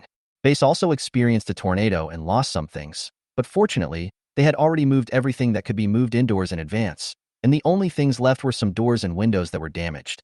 The tornado passed through the base with a lot of rocks, building fragments, and all kinds of miscellaneous items. Damage was inevitable, but only a small number of windows were broken and some supplies were lost. Most people were lucky enough to hide in shelters and other places in advance and escape this disaster. Therefore, when the rain stopped, most people chose to go out to look for supplies. Now that most of it has been flooded, there are few buildings left above water and even fewer supplies. But relatively speaking, due to floods, tornadoes, and other weather conditions, the number of fish in the water has suddenly increased. Of course, this is mostly compared with before the rainstorm. In addition to sending people to catch fish, they also rent out various water transportation vehicles and fishing tools and encourage survivors to go out fishing. Fresh food is difficult to preserve when the air is filled with moisture, but it can be made into salted fish, grilled fish, etc., which can still be preserved for a long time. The survivors work hard all day, and if they're lucky, they can get several kilograms of fish. If they are unlucky, they can usually get a consolation prize of a few shrimps. After all, it's all protein, which is still very good. Xiamuchi had a lot on his mind, and was still calculating the next stage's goals and the needs of the base. He had been busy since he came back yesterday, and only slept for 3 or 4 hours at night. He wanted to arrange things as soon as possible so that he could make time to go to Jiafu community from time to time. Finally, he received a call from the person he had been thinking about on the intercom. He responded happily, but then Ji Yang was about to go out. I feel very disappointed. For a while, I almost lost motivation to work. But fortunately, the last sentence cheered him up a little. I wonder how long I will be out this time. Will it be 10 days or 1 day? Siamuji looked at the sky in the distance and began to think again. The weather is changeable and the danger is extremely high. Why must I go out now? I just hope everything goes smoothly in the future. Luo Lausen had just come back from a deal to pick up the goods when he saw a large basin of fish on the first floor. His eyes lit up and he looked towards the figure in the window. Boss, show us your skills and make a fish feast. We haven't tasted your cooking skills for a long time. Siamuchi said nothing. Luo Lausan. He walked over suspiciously and saw that Siamuchi was distracted, so he looked in the direction he was looking. Oh, it turned out to be Miss G. Even though she was too far away to see anything, she was still staring at me. Miss G is so awesome. He sighed. This directly turned the boss into a black carp. Chapter 42. To leave the community, Ji Yang used a speedboat, which, after refueling, was just like riding a motorcycle. However, the speed was limited to a maximum of 50 kilometers per hour, and that required a favorable wind, so the speed was not very fast. After driving for half an hour, she saw that she was far away from human habitation, so she found a building to block the way and quickly changed the speedboat into a motorboat. The speed increased all of a sudden. The suburbs were sparsely populated, and apart from a few fishermen, there was no one else, which provided her with a good driving route. She kept stepping on the accelerator, splashing water, and the figure quickly disappeared in front of the fisherman. She couldn't see what the person sitting on it looked like at all. When traveling, Jiang sent CC into space to reduce the weight so that they could run faster. The top speed reached 80. She was still controlling the speed.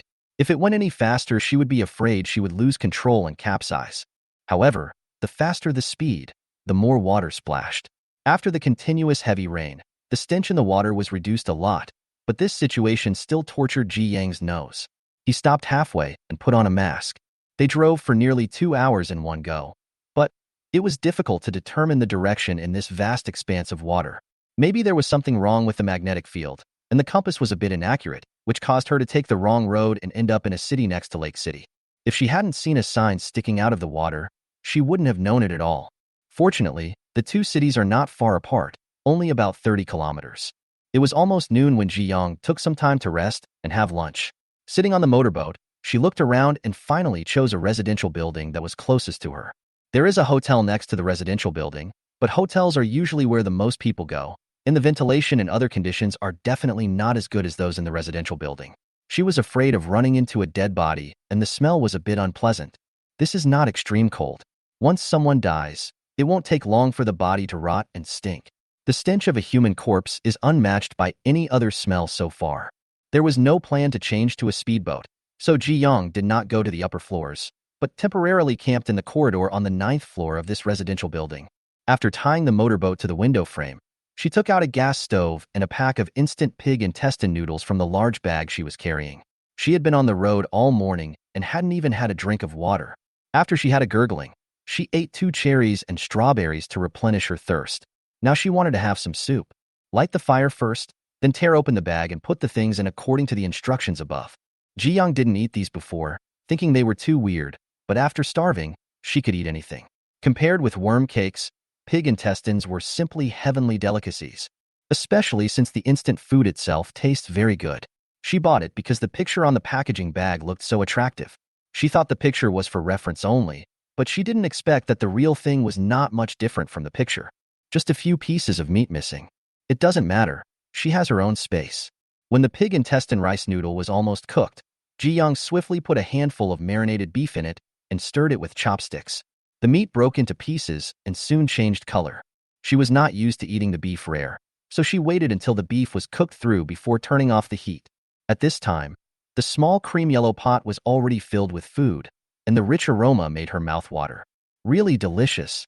Ji Yang sat cross-legged on the ground, blew on the food in front of him, and after the heat dissipated a little, he picked up a wisp of powder and tasted it first.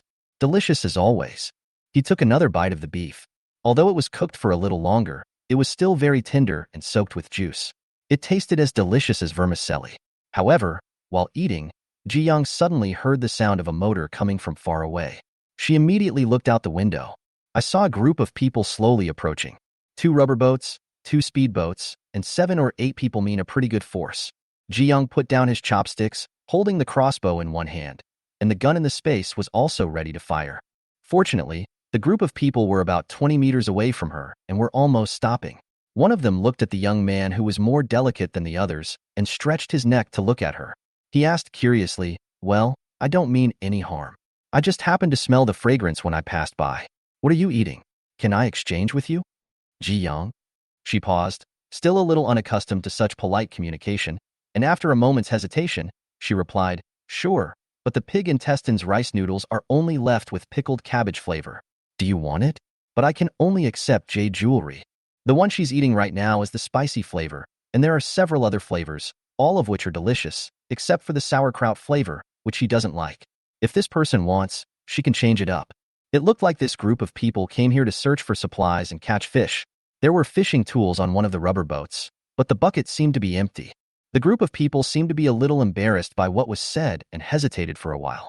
But soon he couldn't resist the temptation and said, "Okay."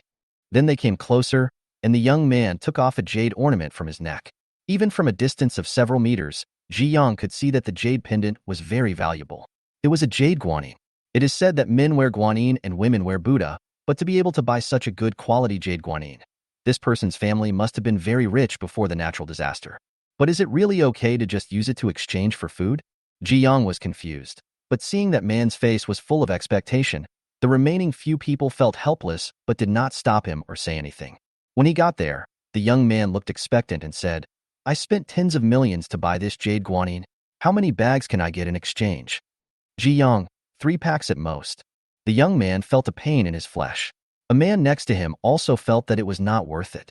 He tried to bargain hesitantly. "This jade is really good. You won't lose out if you exchange it. How about giving more, 5 bags?" The others nodded vigorously and looked at her hopefully.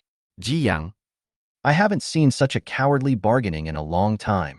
The corners of her mouth twitched, and she wanted to laugh. After thinking for a while, she said, "For bags, no more. I didn't find much." The young man immediately acted as if he had gotten an advantage. "Okay, sure, deal. Give it to me." Ji Yang handed over 4 packs of pickled beef vermicelli and took the jade guanine that the other party handed over. It was warm and smooth to the touch, and the carving technique was even more amazing. Unfortunately, it fell into her hands. She put it in her pocket and planned to put it away after the others left. Then she saw the young man holding 4 packets of powder and looking very happy. However, he did not leave. "I want to eat. I will eat over there. I will leave after I finish eating. I will not disturb you." Ji Yang nodded casually. "Okay, just don't come here." Upon seeing this, the young man immediately called out and the speedboat headed to the other side. Both parties are in the same building, but one is on the left and the other is on the right, so they do not disturb each other. Ji Yang was very satisfied and continued to eat. Soon, the aroma of boiled pig intestine rice noodle came from the other side. From time to time, the group of people could be heard chatting, but mostly the young people were talking and the others were listening. She had nothing to do, so she listened a little and discovered that this group of people looked like the young master and his bodyguards. They came out to fish, but there were not many fish near the base, but there were many survivors of fishing. They didn't want to rob ordinary people of their survival resources, so they walked away. Ji Yang not only sighed, but was also a kind-hearted child. At this time, another sound of water was heard. Ji Yang looked over immediately and saw a mother and son swimming over on a simple wooden raft, heading straight towards her. The mother and son were both very thin and looked very disheveled, especially because the weather was hot. They were not wearing much clothes, only short-sleeved shirts and shorts. Their exposed limbs had bruises of varying degrees, and some had signs of burns from cigarette butts. The two of them came over eagerly, looking at the food in her pot and drooling. The boy said pitifully, "Sister, can you give me some food? I'm so hungry. I haven't eaten for a long time. Please."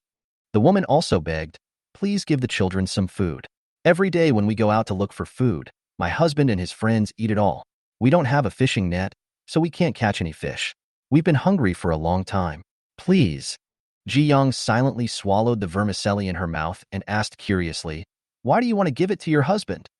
The woman was stunned and said as a matter of course, he snatched it away. Ji Yang asked again, "Won't you eat it outside first?" The woman immediately shook her head and said anxiously, "No, no. If we go back without finding anything to eat, we'll be beaten." Ji Yang was choked. "Then why don't you just not go back?" The woman probably saw that she didn't seem to be planning to give her any food, so she became angry and anxious and cried, "It's easy for you to say that, But how can I, a woman with a child, survive if I don't go back? Ji Yong was completely speechless and turned aside to refuse to face the two men. Seeing that they had been talking for a long time but still couldn't get any food, the boy wanted to climb up greedily. Sister, I just want to have a bite. Please give me a bite. Get down. Ji Yong took out the crossbow in his hand, pointed the cold arrow at them, and said coldly, if you don't want to die, stay away from me. Aren't these two people living well? They still have the energy to find food for others, and would rather go hungry themselves and their children and beg from strangers. She didn't want charity. The boy looked at her in horror, not daring to move. The woman was frightened and quickly hugged the boy down, crying loudly, are you going to watch me starve to death? Ji Yong gave them a meaningful look. They still didn't leave even after all this. According to the countless times she had been cheated in her previous life, something was wrong. However, she was too lazy to care. This was nothing compared to what she had encountered before. She continued to eat her food. But a group of people in the opposite corridor couldn't stand it anymore. Shui Yuanyang and his teammates were curiously listening while cooking their lunch. When he heard this, he immediately got angry. He had come to trade with Ji Yong because he thought she looked kind and greedy, but he didn't expect her to be so cold-blooded. He was so angry that he broke free from his teammates and ran over. Why are you like this? You didn't even react. Ji Yong lowered his head to eat his own food, not even looking at him. Shui Yuanyang was a little angry and took 2 steps forward to remind her. However, before his hand touched Ji Yong, the other party grabbed his arm with lightning speed and twisted it. Ah, it hurts. Shui Yuanyang screamed and was pressed to the ground. When the other people heard the noise, they quickly ran over. When they saw the scene, their scalps exploded. Hey, girl, calm down. A man with agility was about to rush over and attack Ji Yong. But Ji Yong was faster. He pointed his crossbow at Shui Yuanyang and said coldly, do you want to see who dies faster? The sharp arrow was aimed straight at Shui Yuanyang's temple. Shui Yuanyang's hair stood on end due to biological instinct. Every nerve in his body sounded the alarm for help. His face turned pale, and he dared not move. Third brother. Zhang Qin scolded. The third brother's face changed slightly, and he didn't dare to move at a distance of 2 meters. Others were also at a loss for a moment. The two sides were in a stalemate, and the mother and son stopped crying and looked at them in horror. Zhang Qin quickly ran back and brought back 2 cans of Coke, then smiled and said, Miss, I'm so sorry. Our captain accidentally offended you. Is this an apology? Seeing him like this, Ji Yang's face looked a little better and she nodded slowly. Okay, put your things down and you go first. I will let you go as the captain. She said coldly, if you want to be kind, do it yourself. Don't blackmail me morally. It's the end of the world. Don't you know how to keep a distance from others? And when I say leave, I mean leave this building. Although Shui Yuanyang was simple and naive, he was not stupid. He kept a sour face and said nothing, but his ears were completely red. So embarrassing. As for fear, I was a little scared when I was pointed at by a crossbow just now. But later he realized that the other person didn't want to kill him, so he wasn't so scared anymore, probably. Because this person looked familiar. Zhang Qin made the decision, okay, let's go right away.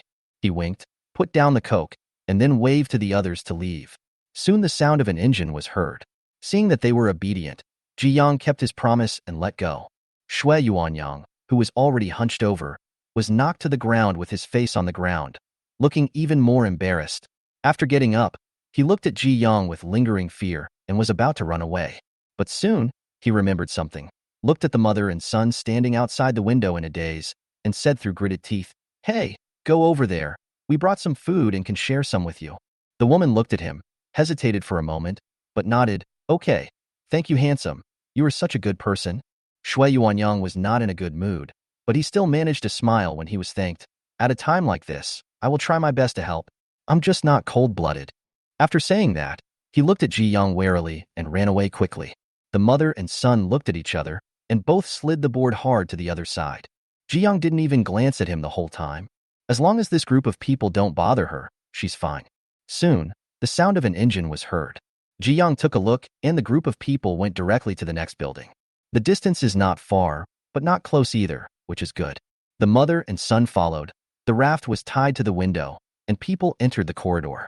Soon there was a burst of noise over there. Shui Yuanyang had also forgotten the embarrassing episode just now. He was kind-hearted, but he was not mindless in his efforts. All the mother and son wanted was a meal. They happened to have exchanged 4 bags of delicious food. so they would naturally have some extra dry food. Therefore, he reserved some of the dry food for them, and when the water was boiling, he specially soaked the food in the pork intestine noodle soup before passing it to them. He said sincerely, "Eat it quickly, it's delicious." He was so greedy that he urged his teammates to cook some food for him. The mother and son looked at the dry food and coarse cakes in front of them, and then looked at the delicious food still boiling in the pot. Their faces froze. The mother immediately took it with a smile and thanked her profusely, but the little boy refused to eat it. "Wow, I want to eat this. I want to eat meat." Shui Yuanyang hesitated.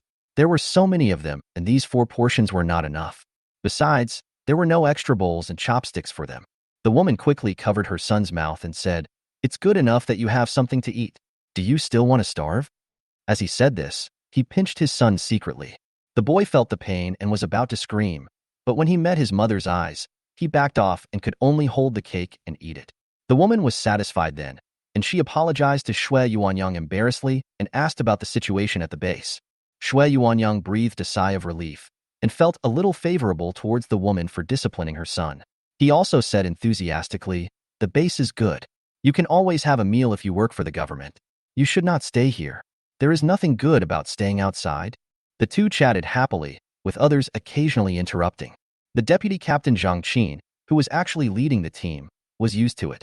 He picked up the tumbling noodles, pinched them hard with chopsticks, and after confirming that they could be broken, he served a portion to Shui Yuanyang first. Their captain had a good family background and his family was capable, so they raised the child to be simple. Therefore, they spent a lot of points to let them take him out to play.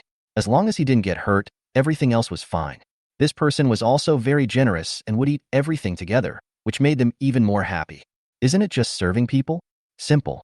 As they chatted, perhaps feeling familiar, the boy ate the biscuit and seemed to be in good spirits.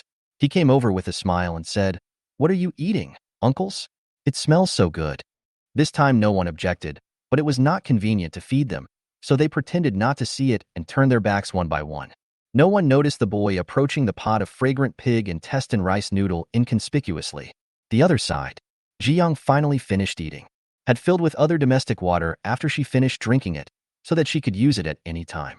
She used the water here to rinse the contents of the small pot, and finally wiped it with toilet paper. It wasn't completely clean, but there wasn't any oil stain to dirty other things.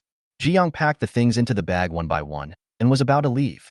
Suddenly, someone growled angrily from the other side, "Fuck, my stomach hurts, I need to go to the toilet first." "I think my stomach hurts too." One after another, they were all complaining of stomachaches, including Shui Yuanyang. However, there was no available toilet here, so it was hard to imagine where the last toilet was.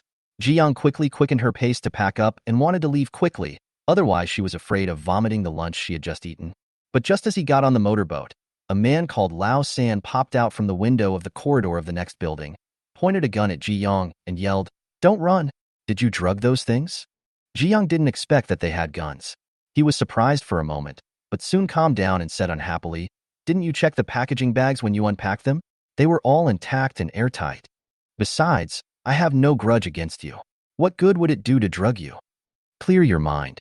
The third brother was stunned, and then felt embarrassed. That was right. If something happens to them, this person will run away. What good will that do?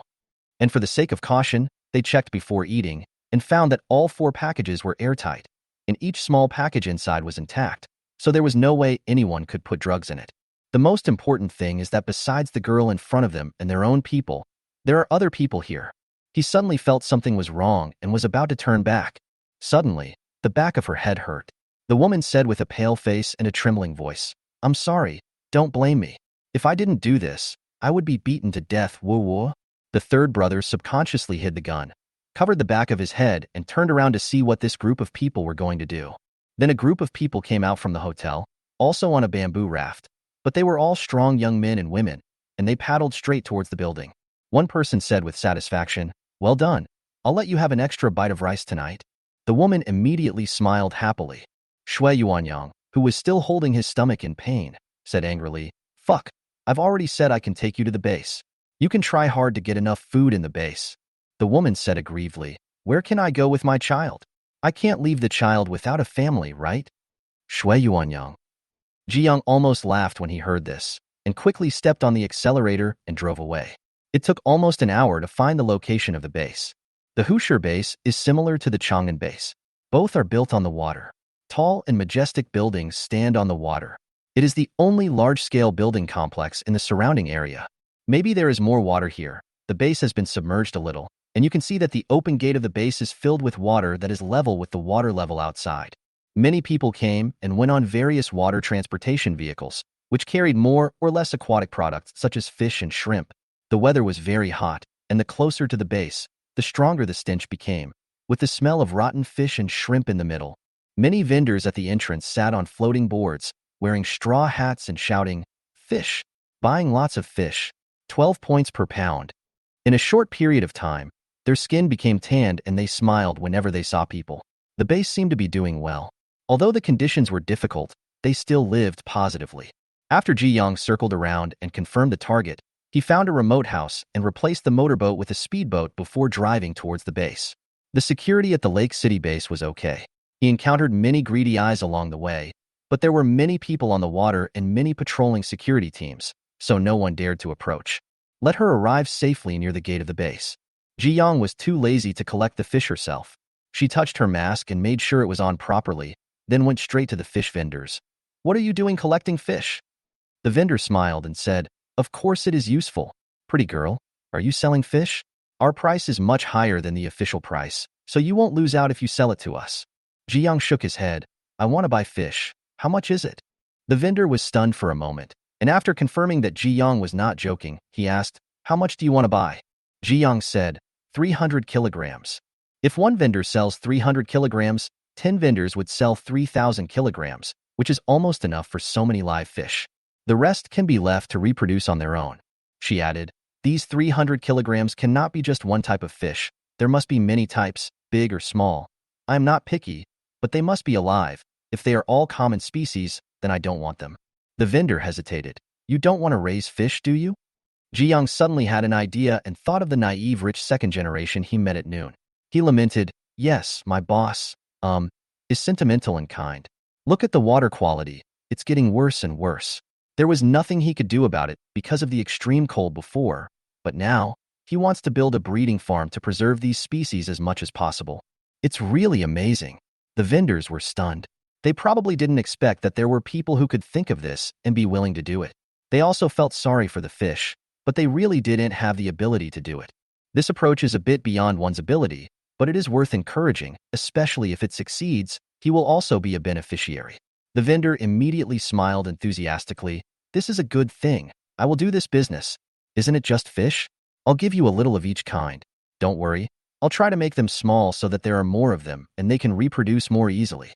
That's the price, 15 points per pound, which is already a preferential price. At the end, he felt a little embarrassed. It's a lot of time and effort, and you have to get more money, but you're afraid the price will be too high and you'll be rejected. The purchase price of small fish and shrimp is much lower than that of big fish. Ji Yang was too lazy to bargain, but she didn't want to be ripped off, so she hesitated for a moment. Seeing that the stall owner was about to lower the price, this was a big business, but she finally nodded, "Okay, but it must be of good quality and with a wide variety, otherwise I won't buy it." "Don't worry, we guarantee they are all alive and well." The vendor patted his chest and assured, "How about before 5 p.m. tomorrow? The transaction location is still here." "No problem." Ji Yang agreed. Next is the issue of the deposit. This was very straightforward. Ji Yang directly gave him a pack of good cigarettes as a deposit. Currently, there was no internet connection between the bases, so there was no way to use the points from one base and another base. However, the price of this kind of cigarettes was 200 or 300 points for a pack, and the price would increase every once in a while, so it was just right as a deposit.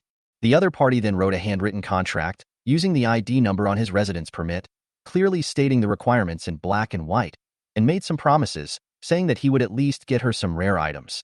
After the contract was signed, Ji Yang left gracefully and went to the next stall. In order not to attract attention, she did not look at the entrance of the base, but drove the speedboat to different gates. There were 4 gates in the base, so she found 4 vendors and ordered 300 kilograms from each of them. After a round, it was almost 4 o'clock. Running around outside all day, Ji Yang was already tired. With nothing to do next, she went directly to the base. She had a residence permit from the Chang'an base, so she scanned it and entered smoothly, directly obtaining permanent residency, which was pretty good. Although the point system was not connected to the national network, It was recognized by these other bases, and that was enough. Knowing that she came from another base, the person in charge of registration curiously asked about the situation there, but when he found out that it was not very different from this place, he was not that interested. However, the points card needs to be reapplied. Ji Yang directly used a bag of fresh strawberries to exchange for 3,000 points, and then went into the base. The layout here is similar to that of the Chang'an base. Both are mainly solid. There are no ordinary hotels in this base now, but there are many private hotels. As long as nothing happens, the base doesn't bother to care. Once Ji Yang goes there, he might be a stranger. So many people will recommend him to you. She rejected them one by one, drove her speedboat slowly to the housing authority, and directly rented a house for a month. Nowadays, all houses are public property. There are people who hoard houses, but the management is strict and this situation is prevented as much as possible. Therefore, the government still has enough houses on hand, which can be rented out directly without the need for a deposit. Taking the neighbor's situation into consideration, Ji Yang directly booked a large flat. Although she could not live there for a few days, she could not be careless. She had no shortage of points, so it was worth wasting them on the official. When renting a house, she specifically asked for one with fewer people. The staff quickly found a building with only 2 floors for sale, and she became the 3rd resident there. After getting the key and asking for the direction, Ji Yang went straight there. Many people in the base were walking directly in the water, and the accumulated water only reached the knees of adults, so their lives were not greatly affected. Now most of the daily electricity was solar energy, and it happened that the rain had stopped and the street lights were still on. Ji Yang found the house she rented, and after confirming that the building number was correct, she drove the speedboat in, went down to the stairs, and carried the speedboat up. Her speedboat was inflatable, similar in style to a rubber boat, except that it had an extra engine and was not very heavy. She carried the speedboat upstairs, and halfway up, she saw a familiar middle-aged couple coming down the stairs with worried looks on their faces. The 2 parties passed each other by, and the woman did not notice Ji Yang carrying the rubber boat. Her pretty face, which showed some traces of time, was full of worry. Why hasn't Yang come back yet? Didn't he say he would come back for dinner? It's okay. With Zhang Qin and the others here, nothing will happen. The man patted the woman's hand more calmly, not seeming worried. Ji Yang's eyebrows jumped. Could the son they were talking about be the naive rich 2nd generation he met at noon?